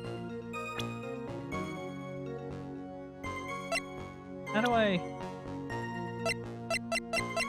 Maybe I present a profile? Hates criminals and cowards. Oh, I see. She'd be afraid because then maybe his wife wouldn't like him anymore. That might be it. Mr. Delight, what you said just now doesn't match what you told me yesterday. Huh? What doesn't? I think you must have been scared. Very scared. Of having a certain person find out your secret. Go. A certain person? Miss Desiree Delight, the defendant's wife. Oh, but I... Listen to me. My Desi, she's... Looks like if I just sit back and relax, the fun will end before it truly begins. Godot. Yes, we know. It was all your wife's fault. What do you mean? Mr. Delight stole company data to pay for his wife's spending habit, for which he was fired.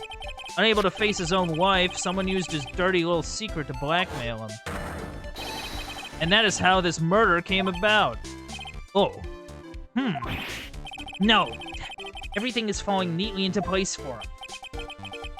Don't talk about my Desi like that, or you'll be sorry! God. Well, it seems we've learned a great deal of things here so far. What do you think, Nick? I didn't think it was possible to get so thoroughly whipped in just 20 minutes. Clearly, there was sufficient motive for murder. He stole data for his wife, and he killed to protect his secret. A family man who cared just a little too much. The motive is clear. Let's move on. What happened at the crime scene at 1 in the morning, Mr. Delight? Come now, tell us. We're all ears. God, Ron is an idiot. Ron can't keep his mouth shut. When I entered the office, there was a suspicious shadow there. Suddenly, I was hit on the forehead. After that, I remember being a bit dazed. If I hadn't been wearing that, I would have been killed. When I came to, Mr. Bullard was lying there, dead. I stuffed him in a safe like a massive moron. I see. Suddenly hit on the forehead, huh? I believe the detective from yesterday provided similar testimony. He said that mask-to-mask struck him on the head from behind. Of course. Since Atme turned out to be the culprit himself, that was all a lie. Huh. No one's going to believe a pathetic lie like that. What are you saying? I really was attacked. We'll find out what you say is true or not during the cross-examination. Got that, Mr. Trite? Don't go easy just 'cause he's your client. If I see any sign that you are, I'll treat you to another cup of my special blend. You don't need to worry about that, Mr. Godot. I have faith in Ron. I know he didn't do it.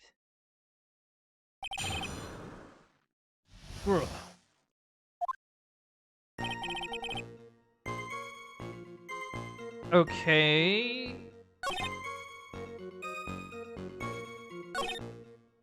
Why was the shadow suspicious? Who was this suspicious shadow? If there were 1,000 of me, and if even one knew, I'd tell you. Trust me. His dodging of all of our questions is not helping us win this case. Okay, then, how was the victim Mr. Bullard at the time? What do you mean by how was he? Was he already dead? Was he still alive? Maybe he was the one who hit you in the first place. That's a good question. What do you think, Mr. Wright? Ugh, forget it.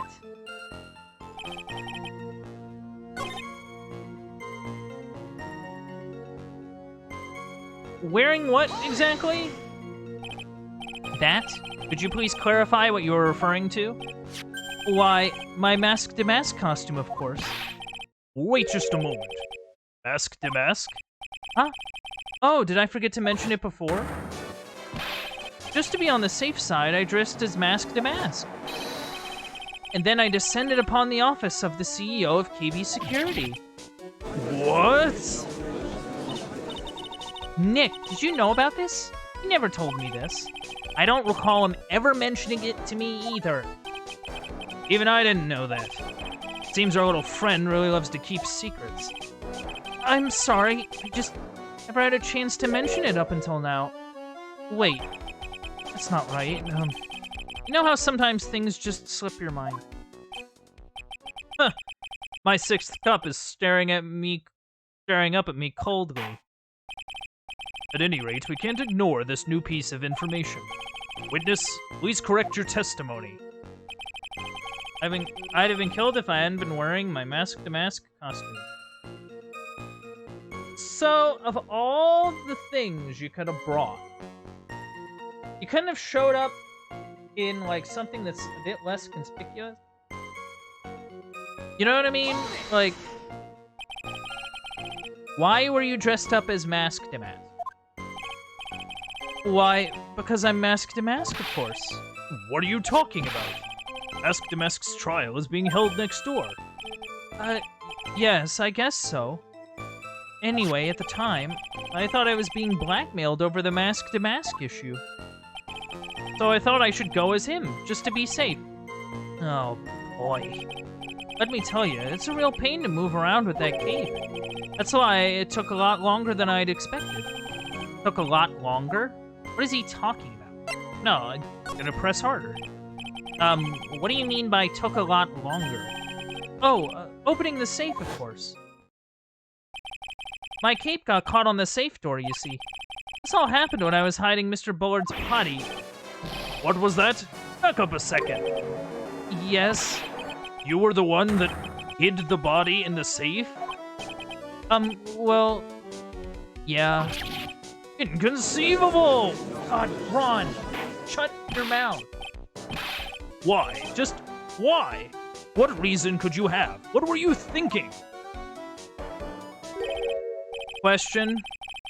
When does someone toss their dirty shorts in the washing machine? What? The answer's simple. When they take them off. As usual, I have no idea what you're saying. You mean that Mr. Delight hid the body because he's the murderer? Huh. So you're not as stupid as you look. His metaphor this time was really obscure. Mr. Wright, you don't mean that you knew about this whole safe business, do you? Well, yeah. Why am I the only one not in the loop here? Witness, make sure you add this to the testimony. Yes, sir. Uh-oh. It's like a storm front is moving in over the fair-weather judge.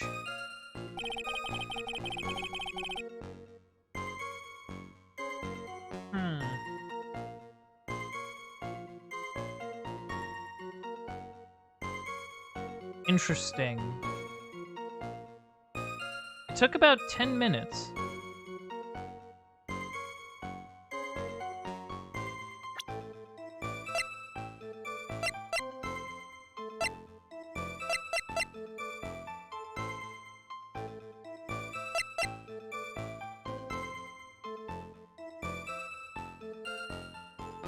Wait.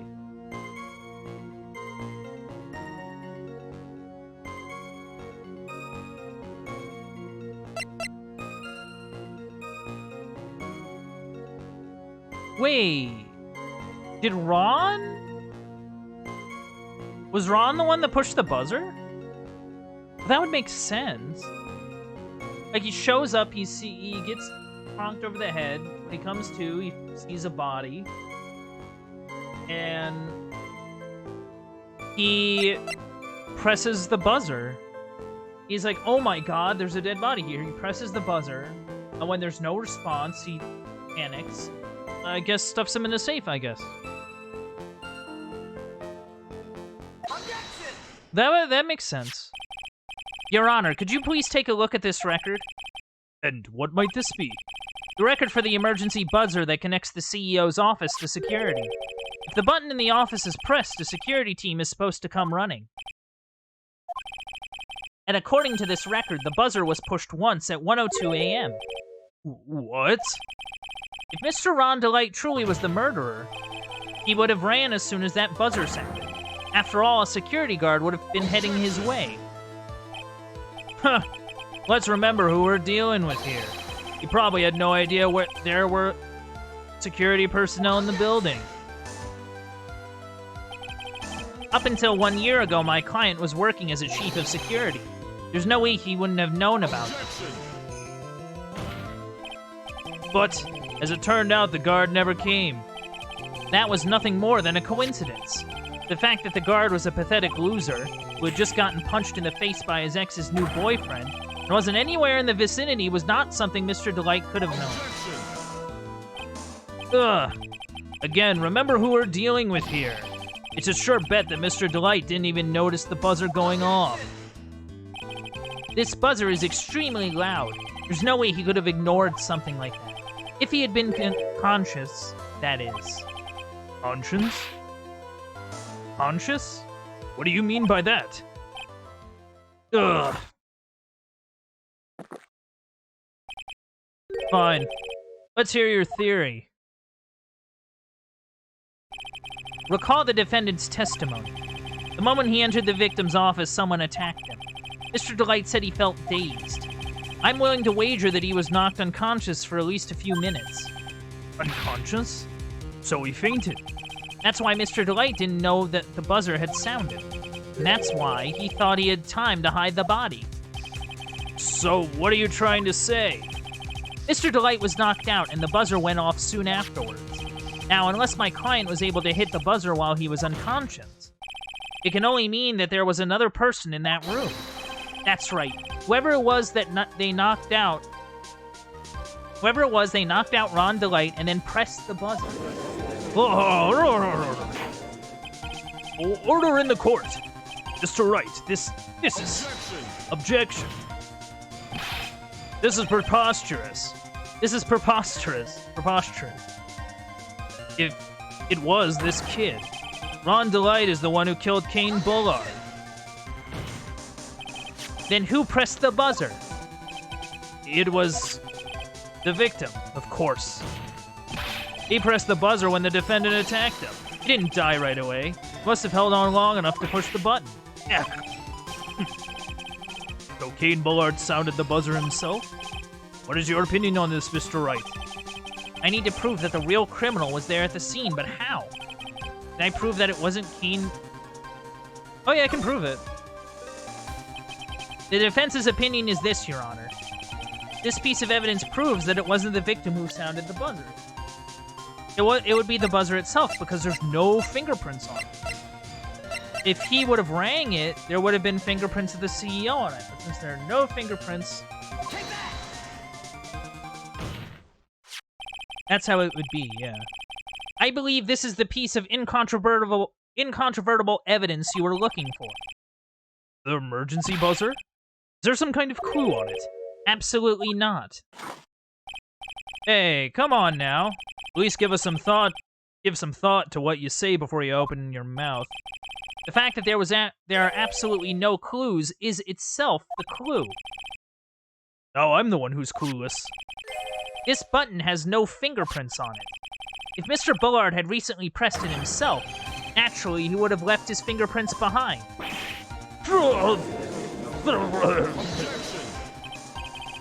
Ron Delight obviously wiped them off. Why would he? A guard could have come in at any moment. He touched that button. I know he did. The defendant, Mr. Delight, was dressed as Mask Damask.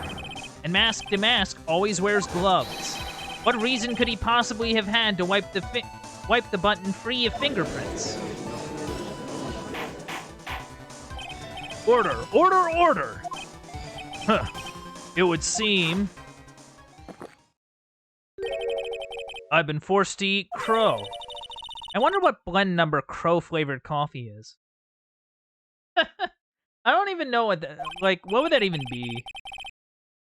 However, if the real killer was there at the scene, why would that person press the emergency buzzer?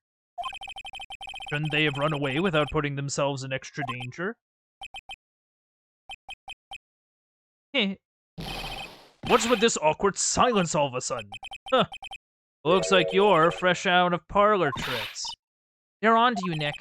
Just give me a minute to collect my thoughts. The real culprit killed Mr. Bullard at around 1 a.m. Mr. Delight just happened to waltz in when the murder was taking place, right? The killer clobbered Mr. Delight and then sounded the buzzer. Even though security was supposed to respond right away if the buzzer was pressed. Security was supposed to respond?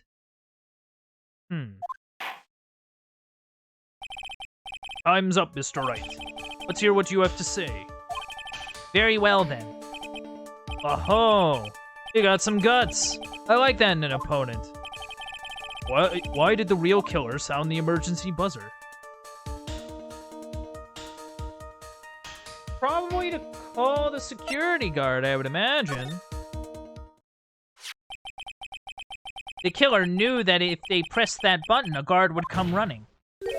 And that was exactly what they wanted. Do you mean to say the killer called the guard on purpose? Yes. Although, as it turned out, he never showed up. Because he was getting his clock cleaned at the time. Huh. What a touching story. You're saying the killer had a change of heart and called the guard to turn himself in? No, I'm not. When that buzzer sounded, there were 3 people in that office. The victim, Kane Bullard, who was already dead. The defendant, Ron Delight, who was out cold. And the third person, the real killer. Hypothetically, yes. Now then, in this situation, if the real killer made an escape, what would happen? The only ones left in the room would be the victim and Ron Delight. And if any security guards came running in at the time, they would think that I was the murderer. Yes, that was precisely the real killer's objective. To frame Ron Delight for the murder.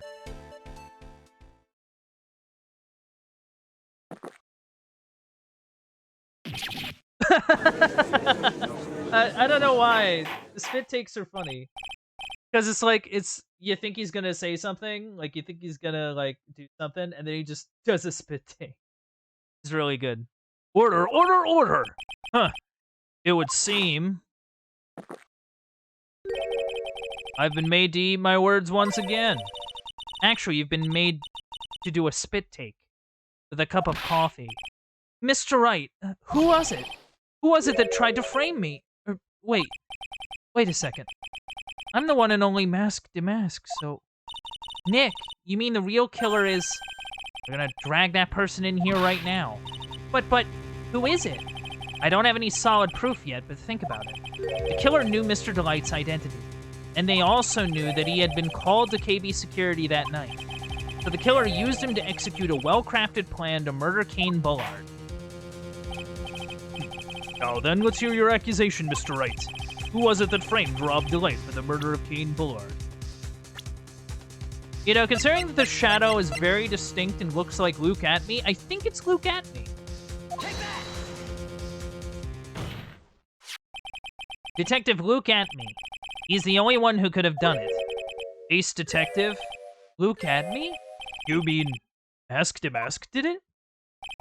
Your Honor, the person being tried in the court next to us is not Mask Damask at all. He is, in actuality, the true murderer of Kane Bullard. What the heck? Order, order! Mr. Wright, explain yourself. Theft and murder. Which is the more serious crime? They're not even close. Murder is the more serious crime, of course. It is a capital crime subject to a capital punishment. Please remember the trial from yesterday, if you would. When Look at Me confessed, there was a huge commotion in the courtroom. Of course. A famous detective was unmasked as, well, as mask to mask. Instead of being convicted of murder, he was found guilty of grand larceny. That was his true objective all along. Be found guilty. Mask to Mask had the perfect alibi for when the murder took place. He was stealing the urn at Lordly Taylor. In other words, being found guilty as Mask to Mask was Look at Me's airtight, watertight, and unassailable alibi. That was a pretty good line. A guilty verdict. As an alibi? Whoa, roar, What the heck? what a twist. You know, it's almost time. For what? For Look at Me's verdict. It was a pretty simple trial, after all. If we're gonna stop this trial and stall that one, we need to do it now. Of course, that's assuming you have proof that the detective was the one who committed the murder. Mr. Look at Me's trial has indeed attracted the attention of the entire country.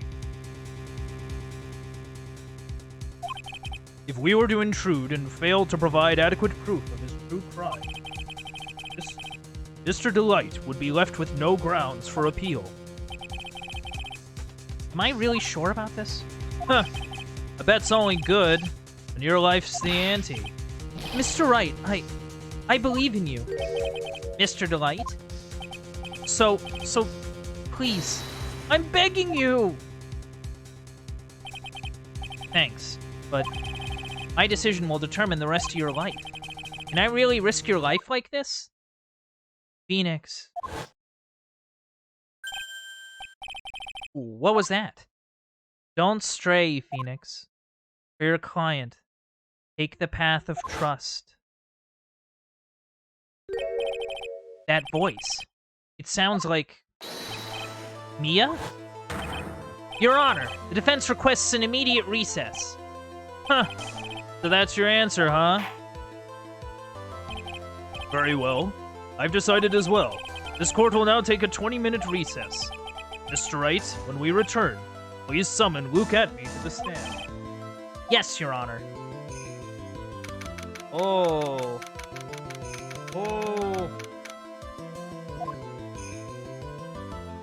Oh my god, it's him. Well, Sir Detective Atney. Huh. I have to say, Mr. Payne, you performed splendidly. Oh no, Sir Detective Atney. You were the one who... That's enough. The court sees no reason to further prolong this trial. Why do all the judges have big beards? This court finds the defendant, Look at Me. Hold it! Wait! Don't hand down your verdict yet, please. Well, Sir Lawyer. Welcome to my courtroom. Who's this hoser, eh? Is he Canadian? Is he a Canadian judge? Who's this hoser, eh?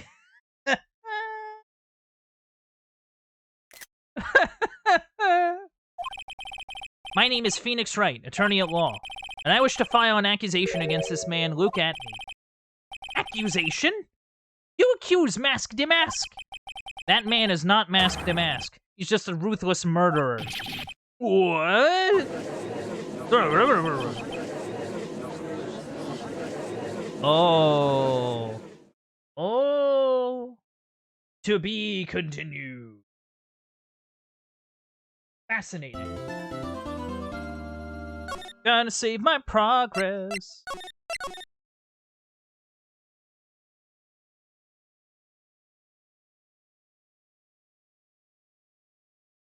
All right, chat. Let's go finish off this trial.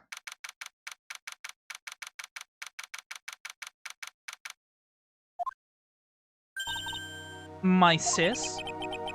I could have sworn I heard Mia's voice. So then, she's still alive. Inside your heart. Nicky boy. Oh, Miss Delight. Is it true that Detective is the real killer? To be honest, don't have any definite proof. But he's the only one who could have done it. But wasn't he at Lordly Taylor that night? Not to mention, we don't exactly know his motive.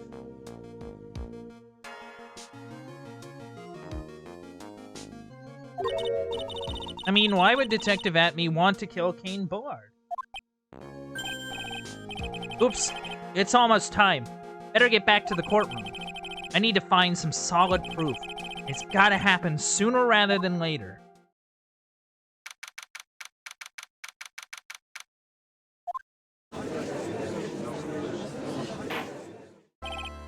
Now then, this court is back in session. Mr. Luke Atme, please take the stand. You better. Well, well. How do you do, Sir Lawyer? I never would have thought to see you acting so recklessly. I couldn't let them hand down your verdict just yet. Not when it would have given you your perfect alibi. An alibi by the name of Mask Damask. I'm sorry. I'm afraid even the great Luke Atme has no idea what you mean. Of course, I've been in the next courtroom ever since 10 o'clock this morning. I'm afraid there's no way I could know what's been going on in here. You've been in the defendant's seat all day long, correct?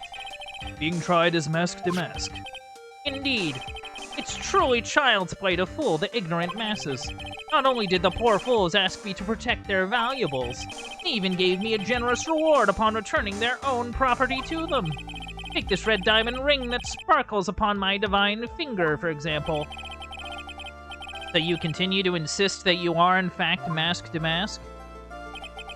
Of course. Very well then, Luke Atme.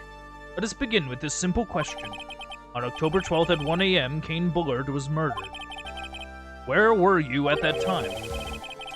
One without knowledge lacks even the knowledge that he should be ashamed of himself. But don't worry, I will not hold it against you, Sir Judge. Thanks. All right, Mr. Atme. Night of the murder. Speak. We're all ears. As you wish, Sir Prosecutor.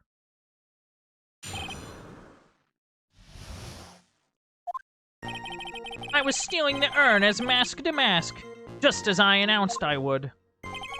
I had more than enough time to prepare. It was a pathetically easy job. A photograph contains no words, but in this case one turned out to be my witness. The time at which the camera captured Mask Damask was the same time as the murder. Was not. Seems the main point of discussion will be this photo of the crime scene. Everything else up until now was all part of his plan. There has to be a secret to this plan as well.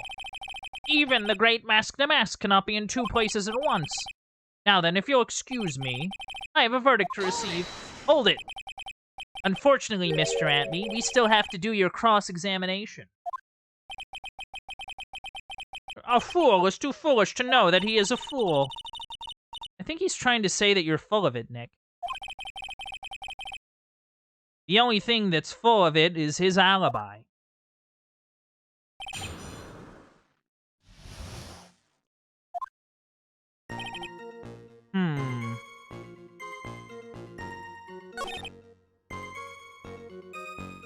Why? So, okay. You had more than enough time to prepare. What made, why was it so easy?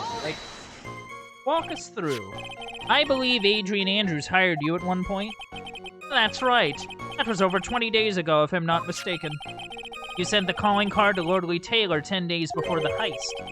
That would mean you sent out the card after you began your security watch, right? Indeed. There was no reason why I couldn't do both jobs at once. It was the perfect opportunity to steal my latest target. I see. You're truly evil, aren't you? Yes, evil is what I am. Hey, Nick. There's something odd about this one? Detective Atme was always proud of his ace detective skills, right? If the urn was stolen from Lordly Taylor while he was the only one watching it, he'd have no way to maintain his perfect ace detective persona. You know that's true. It is kind of odd. Yeah, it is.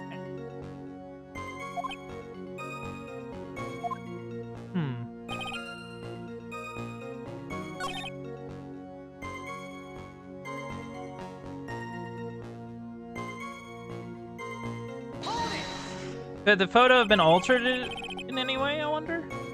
About the camera that took this photograph. Oh, come now. It's all too clear what you're thinking. Huh? You think I altered the timestamp on the photograph, don't you? I'm afraid that's impossible. The camera was set up by Lordly Taylor, and on top of that, it was Lordly Taylor's staff that printed the picture's data. Unfortunately for the defense, there's no way that picture could have been altered. I see. It looks like I'd better find something else that could be suspicious. So this alibi is false? It has to be. He couldn't have killed Mr. Bullard at KB Security. I'm not really spotting anything unusual. There are two possibilities. Either the mask in the photo is a fake, or the photo itself is.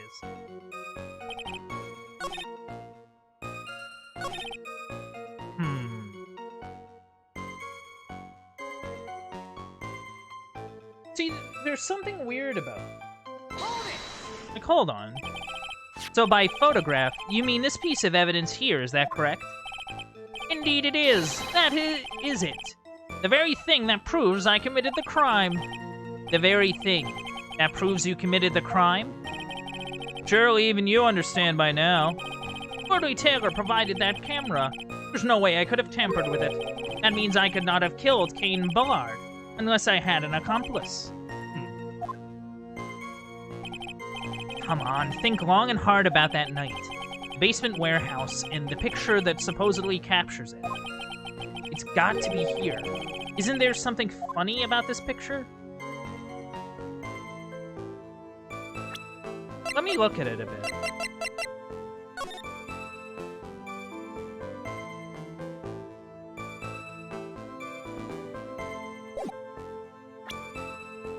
Wait. Hold on, where's that statue? Moved again that night. Well, see, wouldn't the statue have been moved, like, before he got there? Yeah, there's something weird.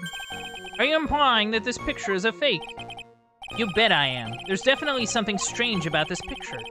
You took a look around the basement warehouse that night before the theft took place.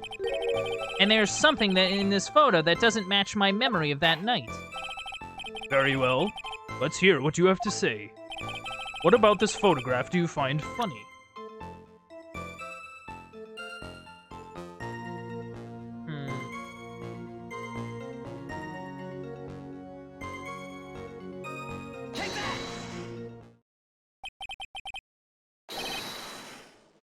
The funny part is right here. Why, this is a blood stain. Ah, blood! Now this case is getting interesting. Not exactly. This stain is actually pink paint. Oh, just paint. And peach-colored at that. From blood to peaches. It sure loves going on his wild tangents. The problem with this photograph is not the paint. The problem is when you consider the layout of the basement warehouse. It turns out that something that should be there is nowhere to be seen. Oh, he's sweating. Well, Mr. Wright, what is supposed to be in this picture instead of the paint stains? The statue, because the statue was covering it. The supervisor of the treasure exhibit stated the following. Well, there was a good reason for that. On the day of the crime around noon, that golden statue just happened to arrive from the mountain training hall. I realized that the statue would be the perfect size for covering up the paint stain. That's why I put it where you first saw it. I myself was there the night the theft took place, and saw the statue in that spot. This picture was truly taken on that night, and that statue should have been there. Objection! Objection!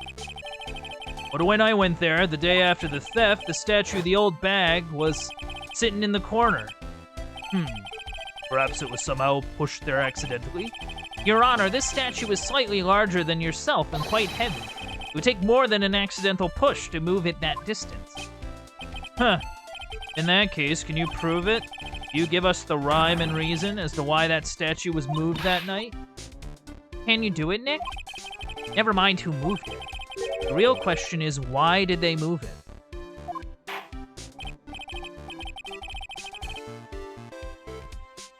Well, Mr. Wright, Hope you were prepared with your answer.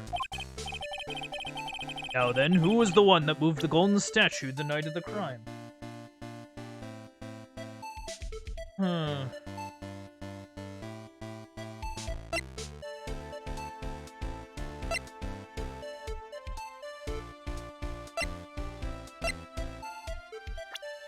Well, it had to have been Luke, because the only one that was really down there would have been Luke. Because basically... Because here's the thing, right? And this is something I'm kind of noticing. If you look at the security photo, the time is... Well, no, it's like 12:58, not 1. Idiot. How could he have gotten there? That's the only thing I can really think of. The one who moved the statue is none other than Luke and me. Come now, Sir Lawyer. There you go again on one of your strange delusions. Mr. Wright, what basis do you have for your strange delusions? It's very simple. The witness was the only one in the basement warehouse that night. That is indeed very simple. However, why would I want to move a heavy golden statue? The reason for moving the golden statue. Here's where a battle really begins. Well, Mr. Wright, what reason did the witness have to move that statue? The reason can be found here in this photograph. Look at me. You pretended to be Mask to Mask, to create an alibi by showing you were at Lordly Taylor that night. But this photograph contains a single fatal flaw. If the statue had been there, your lie would be exposed like cheap film at a drugstore.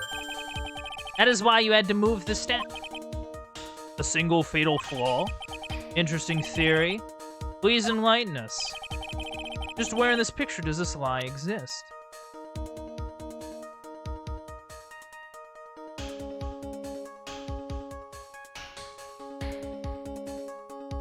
Wait. Oh.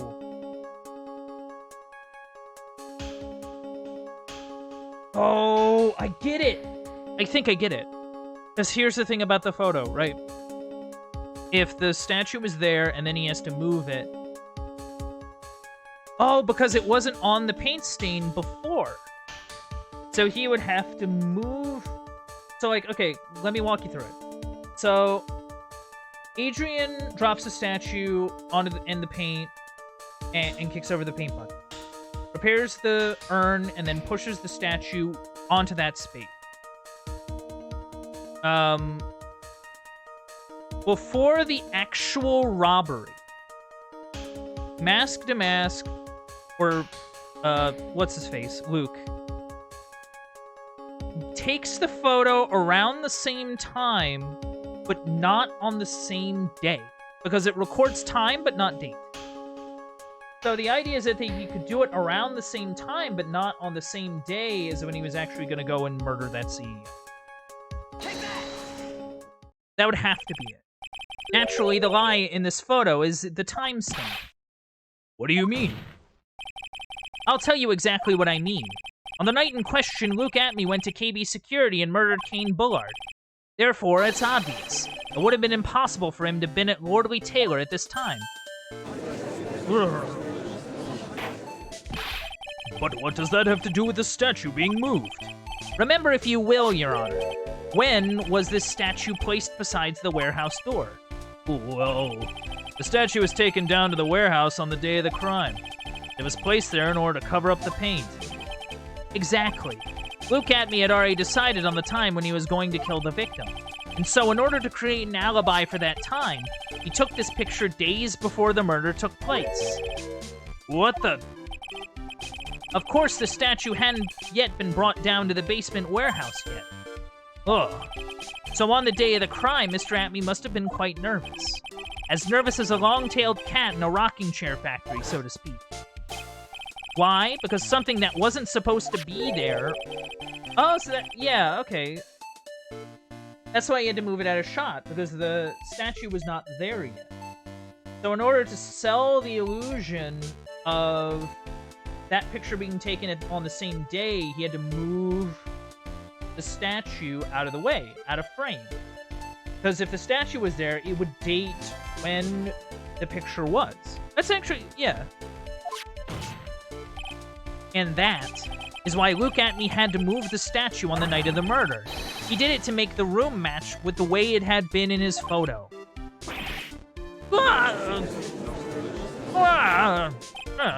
Order, order! Mr. Atby, is this true? One moment, Your Honor. Have you forgotten this? What's that? The data from the basement warehouse computer. According to this, the camera did indeed go off on the night of the crime. It's true that the camera had been set up by the Lordly Taylor staff. However, the program used to manage that data was yours. That alone would have allowed you to tamper with the data.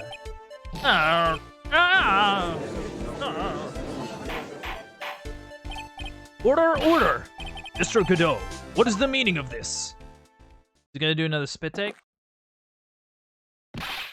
Godot, I warned you about making me wait. Now put that coffee down. My 11th cup.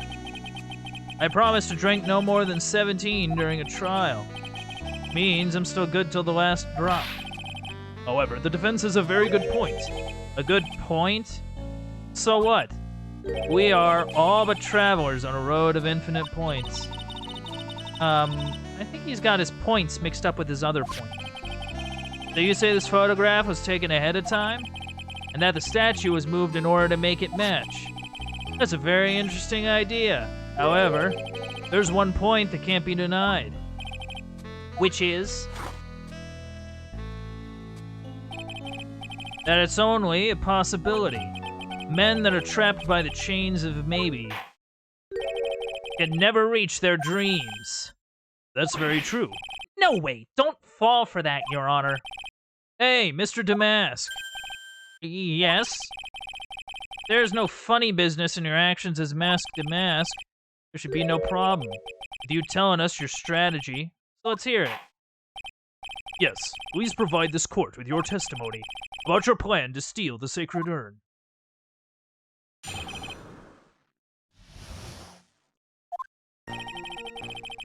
I first received the request from Lordly Taylor about 20 days ago.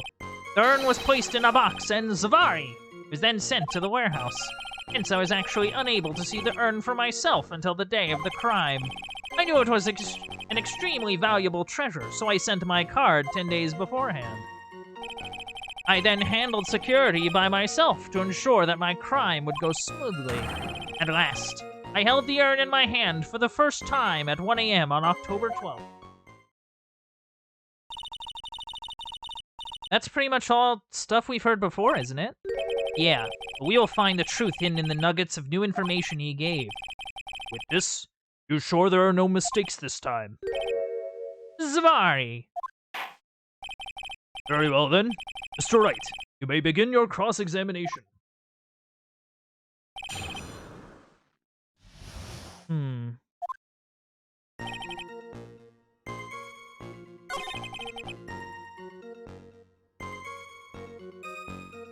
Can you, yeah, elaborate. You mean this box right here? Yes, that pathetic box. Lady Andrews was especially taken with that urn, and she wouldn't let anyone enter the storeroom, not even me. Huh. Interesting new tidbit.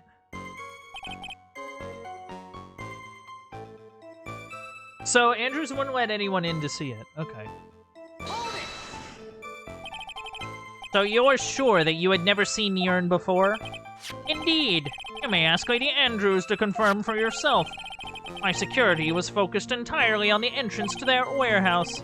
However, Look At Me, had let no information whatsoever slip through my fingers. How did you know it was Vaughn? Like, it's already kind of established that, like, it wasn't. You mean this calling card? Oh, that's right. That is without a doubt my calling card. I guess Mr. Delight didn't make this after all. Of course, because Aunt Me knew about the emblem. Making this card authentic would have been child's play for him.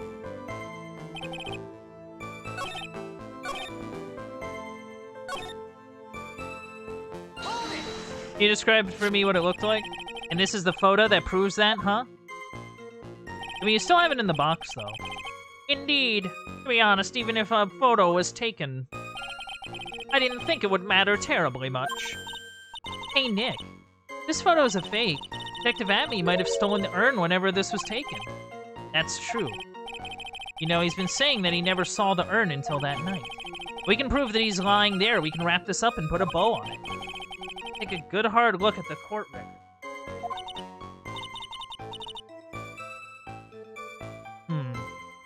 Not a lot to go on, is there? That detective's been covering his tracks. There's only one thing we need to prove in his cross-examination. That he took this photo well before the actual night of the crime. Alright then, how do we do that? One thing that Atme stated very clearly, that he had never seen the urn before he stole it.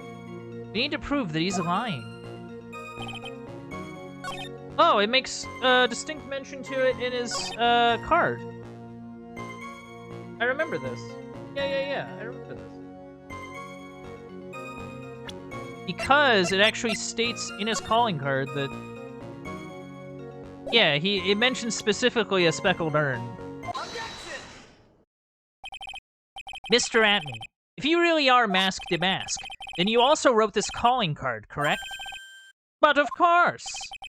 Is there a problem with that calling card? Allowed me to read a passage from the calling card that Mask to Mask had written. Take good care of the speckled urn. Now, the speckled here sure refers to this pink pattern on the sacred urn. Yes, that is true. But so what? Truth be told, there is no way that Mask to Mask could have known about this pattern. What do you mean? This pink spotted pattern on the urn is actually nothing more than paint stains. Paint stains? And these stains did not appear until after the urn had been taken to Lordly Taylor. I'm not finding this joke to be very funny, Mr. Trite. The day that the sacred urn was taken to the warehouse, the urn was broken due to human error, or should I say an error-prone human. And that's when the pink paint got on the urn. Ugh, you can't be serious. And yet this calling card clearly mentions the paint pattern, which means Detective Atme had seen this urn long before the crime ever took place. In fact, he saw it when this fake photo was taken. And because this photo is a fake, your alibi for the night of the murder no longer holds water.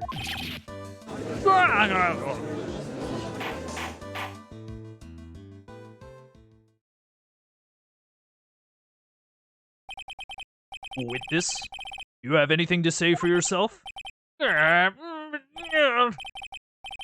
that did it. He's broken. Nick? I think it's still a little early for a victory pose. Huh?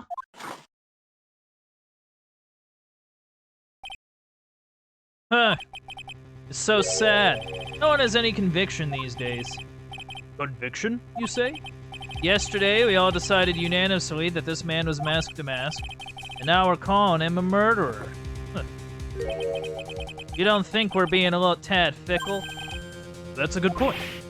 No, wait! Don't fall for that too, Your Honor. You say that Luke Adme was the one who killed Kane Bullard. Let me ask you this. Why would he do that? An excellent point!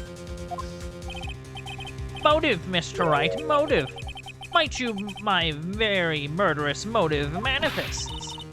Nick, he's getting his second wind.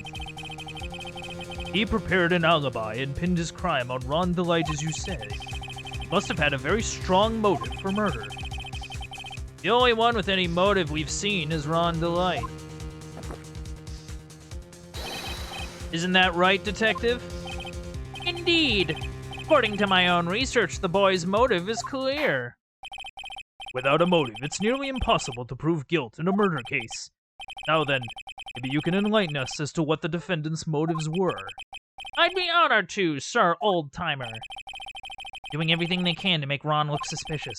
Despite our lack of hard information, this may be our only chance. Alright, motive. I, Luke Atme, had no points of contact with the victim whatsoever.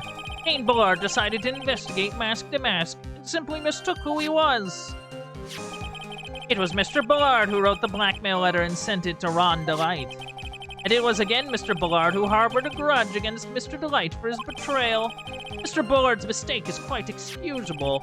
The defendant truly believes he is Mask to Mask. That is why Mr. Delight saw it fit to kill Kane Bullard. Truly a tragedy. So the victim, Kane Bullard, blackmailed the defendant. This is the blackmail letter found in the defendant's apartment.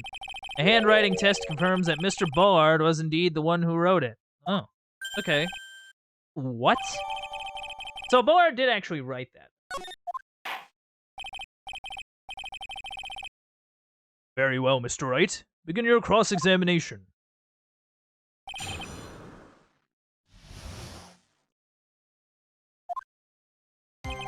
I, Luke Atme, had no points of contact with the victim whatsoever. Kane Bullard decided to investigate Mask to Mask and simply mistook who he was.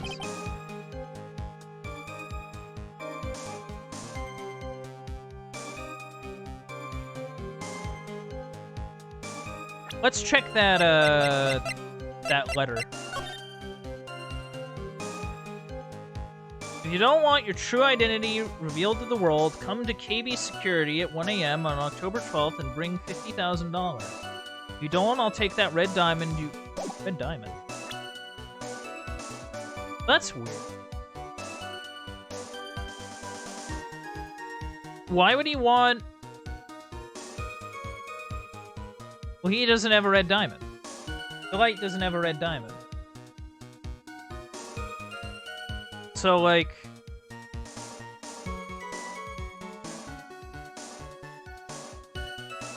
there's something weird about this. Objection! Mind if I ask you a few questions, Detective Atme? Well, if it's just a few, I guess it's all right. When you said that this letter was addressed to Ron Delight, I couldn't help but notice one major contradiction. Contradiction? I don't know where a walking contradiction like you gets off saying things like that. You're one to talk. At times like these, men are made to express themselves with their fists. Why don't you show us what you've got there, Junior? Indeed. Time to man up, Mr. Wright. Show us the contradicting evidence of the content of the blackmail letter.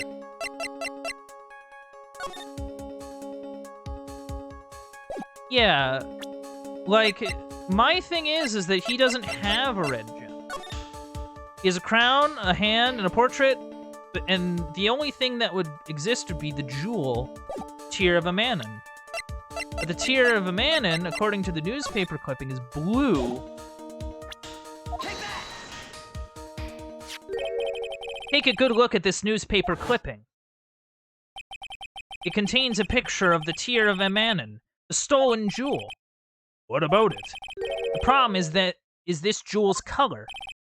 Color? I'm not much for discussing color myself. According to the clipping, the color of the stolen jewel was blue. However, in the blackmail letter, a totally different jewel is mentioned. I'll take that red diamond you received the other day. Red? Which means the red diamond described in the blackmail letter is not the Tear of Amanon that Mask to Mask stole at all. It's probably the one on Luke's finger. And your point is, Mr. Trite? So you're trying to say that this blackmail letter was intended for someone else? Is that what you're trying to say? Right, Trite? That is what you're trying to say, right, Mr. Wright? Well, that is what you're trying to say, right, Nick? Yes. This is who Kane Bullard was actually blackmailing. It has to be Luke. Like, it has to be Luke, because he has the... Naturally, it was you, Detective Atme. Do you have some sort of basis for that claim? You've been personally involved in every single mask-to-mask case, and in the last case you recovered what was stolen and received a jewel as your reward. A jewel? Probably the one wrapped conspicuously around your finger. That red diamond ring. Oh, God. That is the diamond referred to in this letter, which means that Kane Bullard wrote that letter in order to blackmail you. Dumb idiot. Order in the court. Do is say. It seems you've gone too far with your childish pranks, Mr. Trite. Uh-oh, I don't like the way he says that. Kane Bullard blackmailing Luke at me? Are you for real? Yes, I am. Nick, come on, stand up to him. Then answer me this. The blackmail letter contains the following passage. If you don't want your identity revealed to the world, yes, it certainly does.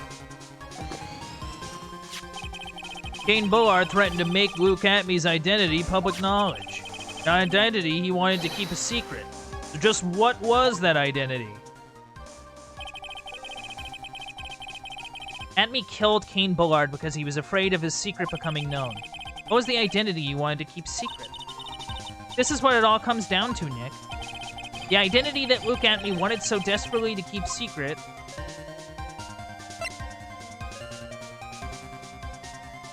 Yeah, it would have to be blackmail. Because... the thing is that,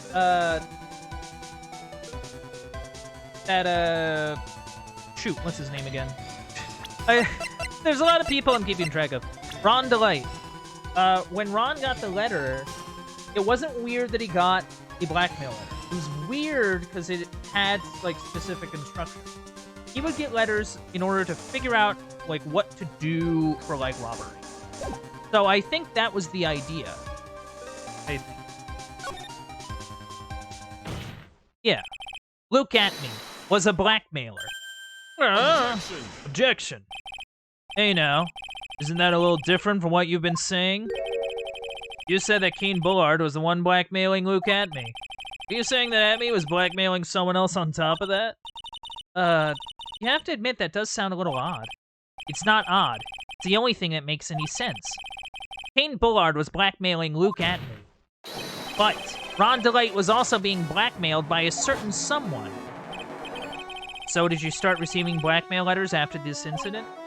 Yes, just a few days after the Tear of a Manon heist. After that, I started getting the plans in the mail. I received plans from some very kind person.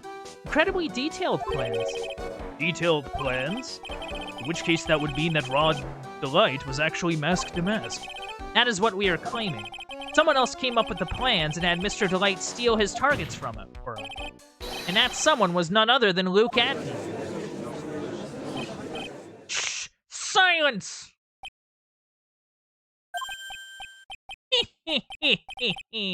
Now I see. It's all becoming clear. What is it? What is? When you were in grade school, you received the same report card every year. Careless, with the tendency to jump to conclusions.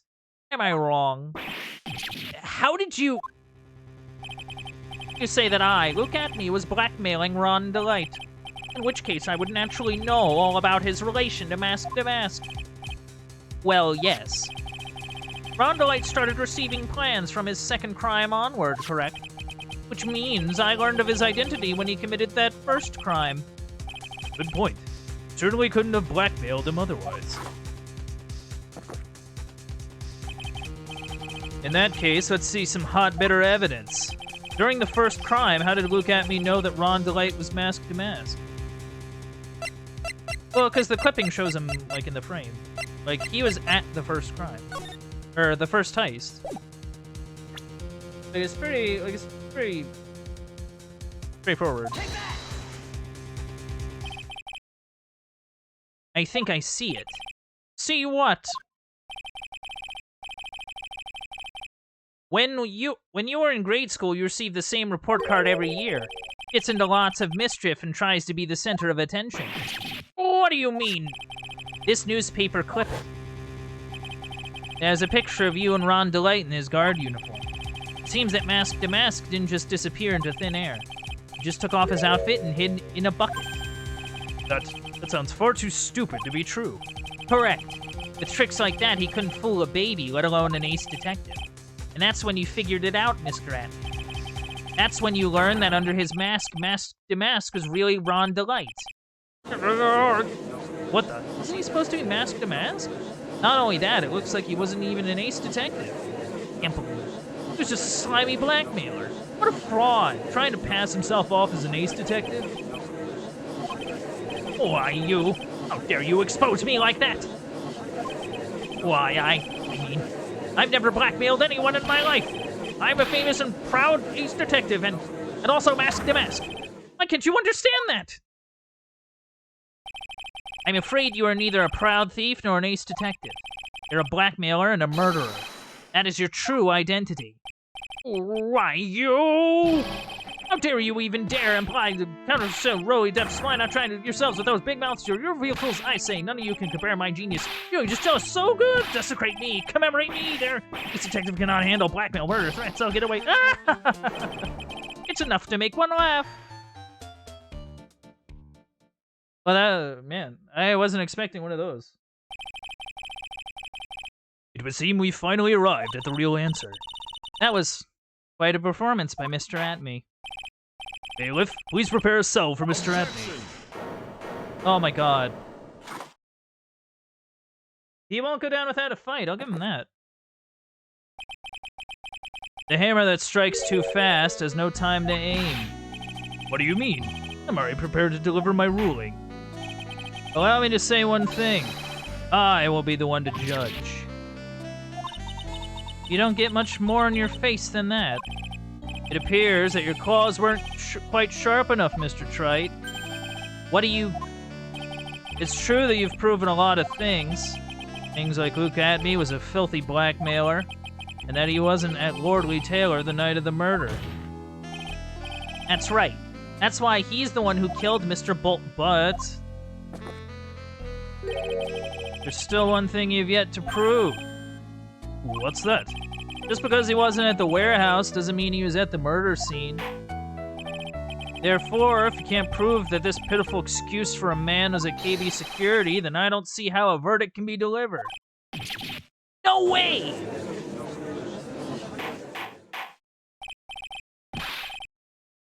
Order! Order in the court! Well, Mr. Wright? This is it. This is the final round. Gotta prove that Atme was at Mr. Bullard's office on that night. But, can you really prove that? That's long enough, Mr. Trite. I want to hear your answer. That night, Luke Atme was at KB Security, and the defense... I don't think I have anything. Like, I actually don't have anything for that. Like, I would, like, unless... Well, no, that's the buzzer record. We don't have a record for... Yeah, we have a record for camera data. We have a record for buzzer data. We do not have a record for entry in. So you can't really prove it. I can't prove it. Just as I thought. But if we hear more of Detective Atme's testimony... Objection. Unfortunately, that's as far as you go, Mr. Trite. What do you mean? I won't allow for any more testimony. That's what I mean. What? Have you forgotten? Luke Atme is here after we interrupted his own trial, and you have failed to prove that he committed the murder. I think it's time for this witness to return to his own trial and face his guilty verdict as Mask Damask. No. Well now, Sir Lawyer, it seems that love wins out in the end after all. I am the ace detective as well as Mask Damask. My verdict will verify that, just as Ron Delight's will verify that he is the true murderer. I declare that with full force of my ace detectiveness. Order! Order in the court! That's enough deliberation over this witness. Can't believe this. At this rate, Ron is... Don't give up now, Nick. We still have tomorrow. We can still look for more evidence, and by then it'll be too late. Huh? Why? Gulp. Double jeopardy. One of the basic rules of any court of law. Double jeopardy? Should a defendant be tried and found innocent in court, a defendant cannot be tried again for the same crime. This is a fundamental rule of all courts. Well, okay, so yes and no. Like, you can't charge them with the same crime. I believe there is a caveat that you can do it if new evidence pops up, essentially. Like, if new evidence pops up, then yeah. But admittedly, I could be wrong on that, so don't quote me. It applies to this witness as much as it applies to anyone else. Mr. Adme will be found guilty in a matter of minutes. Guilty is mask to mask, which means you will be innocent as far as the murder of Kane Bullard is concerned. No way! The fact that you were unable to prove Mr. Adme's guilt of that crime here means that he will never again be tried as Kane Bullard's murderer. Well, that's bad.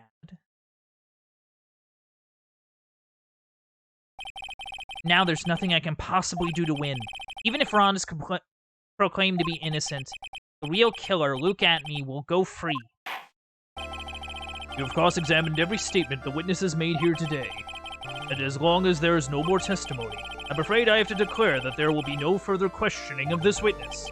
Are there any objections?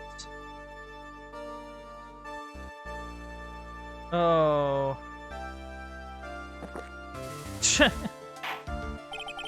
And I hereby end the cross-examination of Luke Atme. Objection. I think I see it. Your Honor, when you were a child, this is what was on your report card every year. Has poor hearing and often makes mistakes as a result. How did you... Phoenix, raise your head up high. Have you forgotten what I used to tell you? A lawyer is someone who smiles no matter how bad it gets. That voice. No way! Whoa! Let's go, Mia. Long time no see, Phoenix.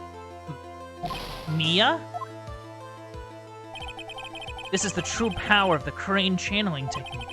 I know that it's really Maya who's standing before me, but right now she's my mentor, Mia Fey. Now, let's do this. But there's nothing more we can do, Mia. Without any more testimony, I can't cross-examine, not yet. Testimony's not over yet. What do you mean? Your Honor, just now you said something very interesting. You've cross-examined every statement the witness has made here today. Yes, that's true, but... Unfortunately, Your Honor, you're forgetting something. Earlier, after the last cross-examination, this witness made a number of remarks. Well now, Sir Lawyer, it seems that love wins out in the end after all. I am the ace detective as well as mask to mask. My verdict will verify that. Mrs. Rondelight's will verify that he is the true murderer. I declare that with the full force of my ace detectiveness. Yes, but these comments appeared of no importance whatsoever. Very well, then we shall prove their importance via cross-examination. At any rate, as long as the witness has made these remarks, we, the defense, assert our right to question. Is that all right with you, prosecutor? Is something the matter, Mr. Godot? Nothing. Oh, Sir Lawyer! Looks like you're one step too late. If you think such falsehoods will do anything to me, Luke at... Let's hear it. Huh? It's true that the witness made some remarks. So then, let's hear this last bit of cross-examination. Mr. Godot! What are you... Very well, then. Mr. Luke Atme, I'm going to allow the defense to cross-examine your earlier remarks. The defense would like to hear why you declared the defendant to be the true murderer. So please give us one last bit of testimony. Phoenix, this is it. This is our absolute last...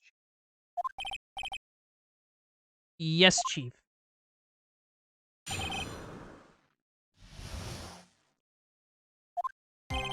Indeed, it is true that I was not at Orderly Taylor.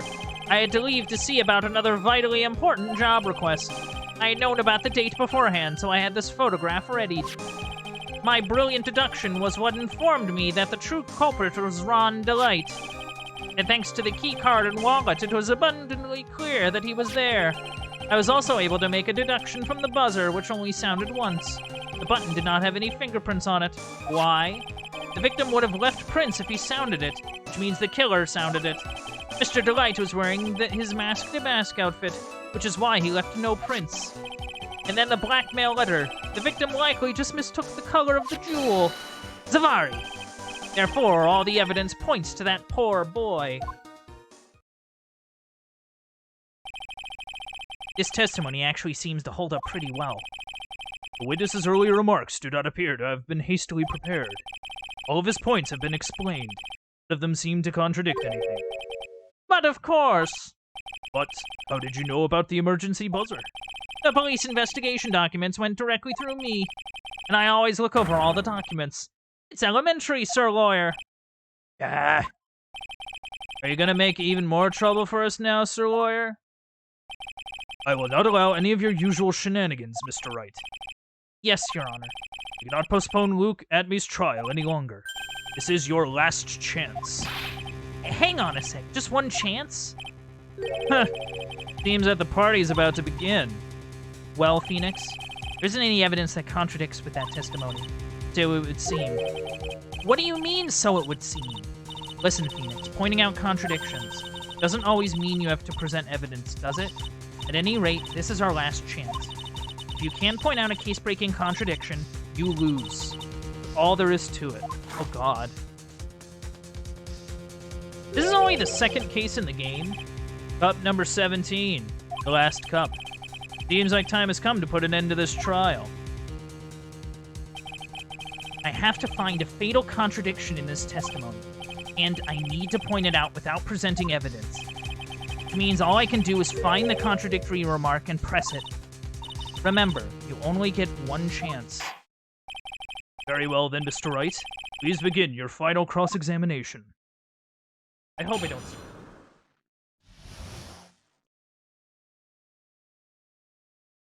Okay, I'm gonna focus.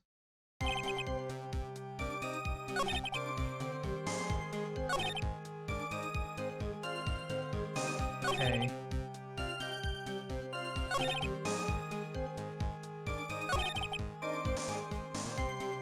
Okay.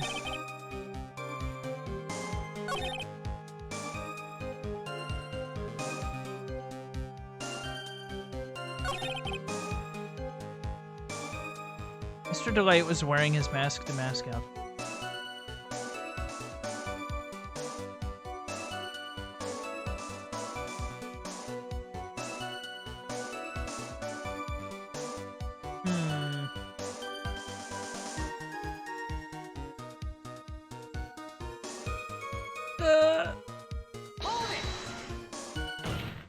Oh, okay. I was worried there, because I thought it might have been that, but I wasn't sure. Mr. Atmey, about this last remark. You still don't get it, do you, Trite? This isn't the time to be pressing the witness on every little statement. I'm afraid you're the one who still doesn't get it, Mr. Godot. What? Mr. Atmey, it seems you have finally admitted that you were in the CEO's office on the night of the murder. How can you say that? Let's review your testimony, shall we, Mr. Atmey? The button did not have any fingerprints on it. Why? Mr. Delight was wearing his mask-to-mask outfit, is that correct? Indeed, that's what I said. My deductions are absolutely foolproof. More like your deductions prove that you're a fool. I'm sorry. Whatever you mean. For some reason, I'm starting to get really thirsty. When exactly did we learn the fact that Ron Delight was dressed as mask-to-mask when he went to the scene of the crime? That was, it was just a few hours ago. Back when my sixth pup was looking at me with a cold stare. Huh? Oh, did I forget to mention it before? I'm sorry, I just never had a chance to mention it up until now. That's right. The defendant had yet to tell anyone else this fact before this morning.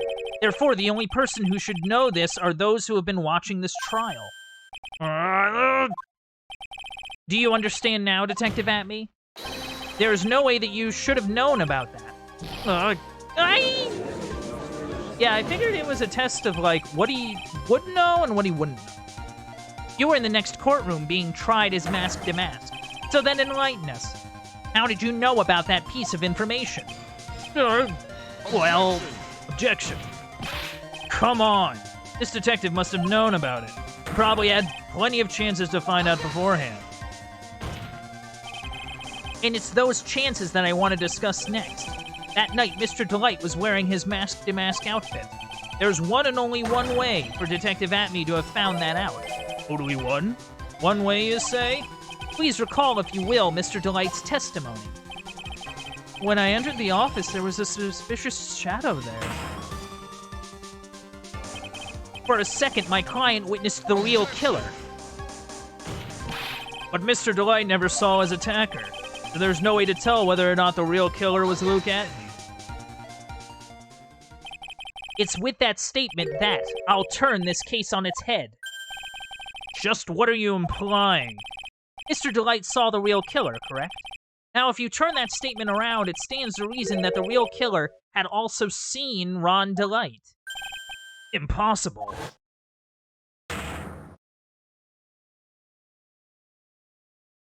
Oh.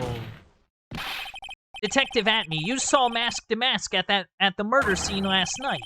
You saw him when you killed Kane Bullard and assaulted Ron Delight. That was the only way you could have known what Ron was wearing. Oh my god, people are going nuts. Oh man. What is happening?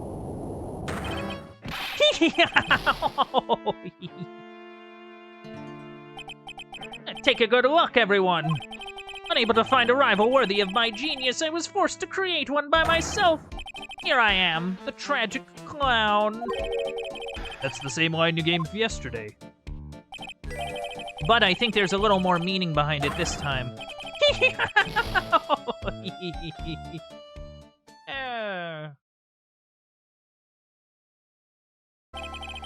What an awfully complicated incident.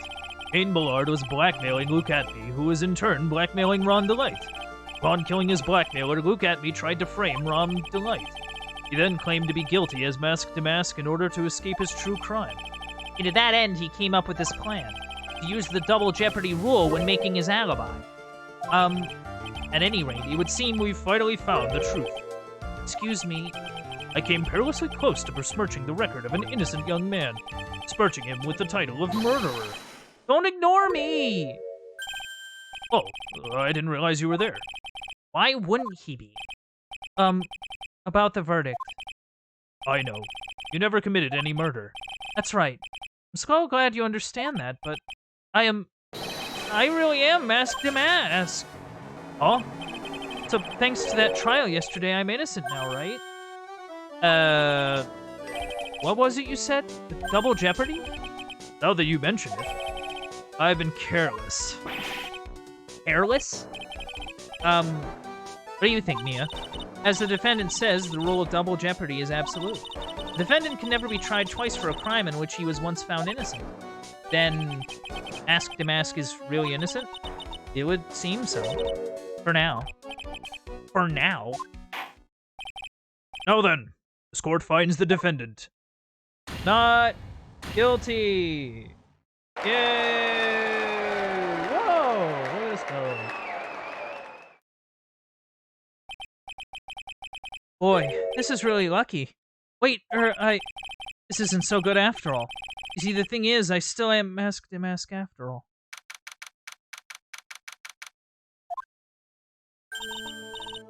You did it, Phoenix. Thanks, Mia. It's been a long time, hasn't it? Yeah, it's because Maya doesn't call me much these days. Oh? I'm just joking, Phoenix. Don't take everything so seriously.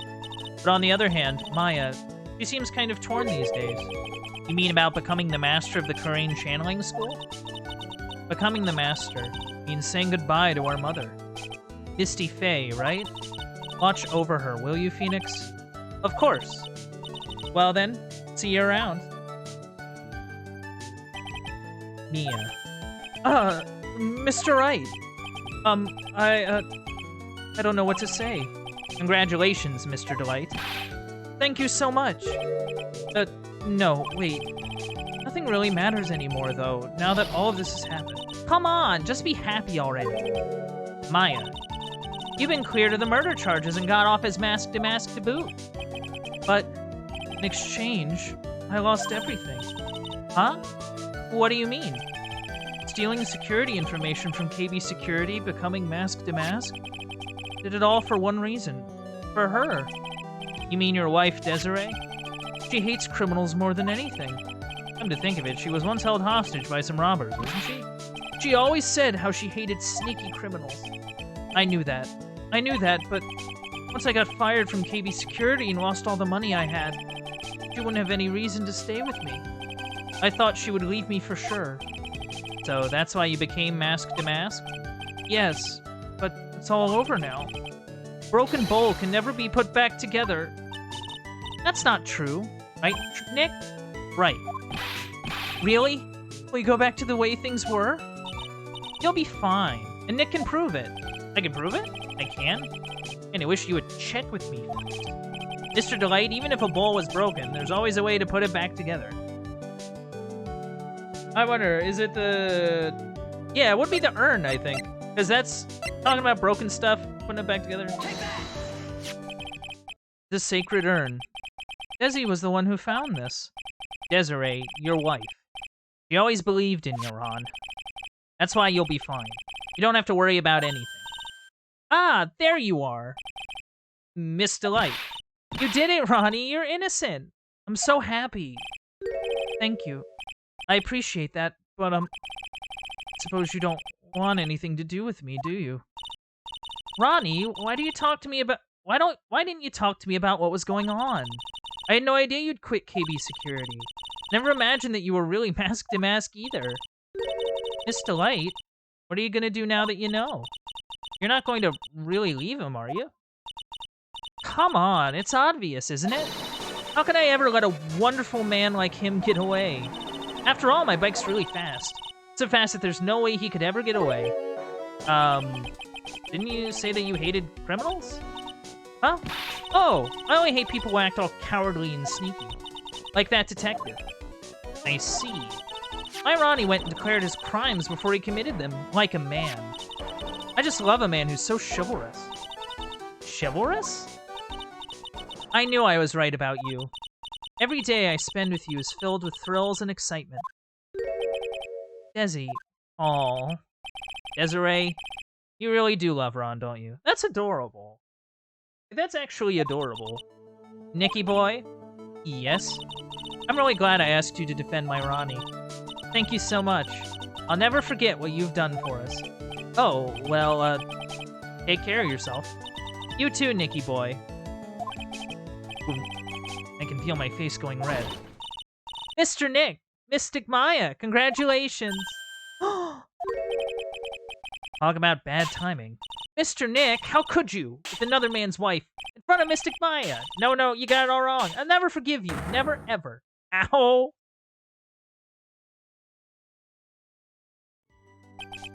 So, just as the case came to a close, so did my consciousness. Ron said a broken bowl can never be put back together. I know that's not true. I mean, just look. Here's a perfect example of one that was put back together even better than before. Aww. Yay! We did it. Alright, I definitely went over time, but that's okay. We completed the episode. Oh! Oh, she's a waitress outfit. That's cute. Recipe for turnabout. Oh, that's cool. Gonna do a save now. Alright. That's it from me tonight, everyone. Had a good time with that. That was definitely one with a lot of sort of twists and turns. I really appreciated that. But without further ado, we're gonna roll it over now to the aftermath. So what did we learn today? We learned that being charged with robbery is generally better than being charged with murder. We learned that if you discover a body, don't stuff it in a safe. Generally not a great idea. We also learned that if there's a broken bowl, you know, you can always put it back together. Especially, you know, since crazy glue was invented and all that. Anyway, thank you for coming out to the Uncle Bandit stream. If you enjoyed streams like this, don't be afraid to leave a follow. If you want to help support the stream, you can also sub and donate. Those things really help me out. If you want to check out any old playthroughs or keep up with any current playthroughs, you can head over to the Uncle Bandit stream archive over on youtube.com. And if you want to keep up with any stream updates like playthrough announcements, or just want to see what I'm up to, you can check me out on Twitter at Uncle_Bandit. This has been it from me. This has been Ace Attorney Trials and Tribulations. And I hope to see you all next time.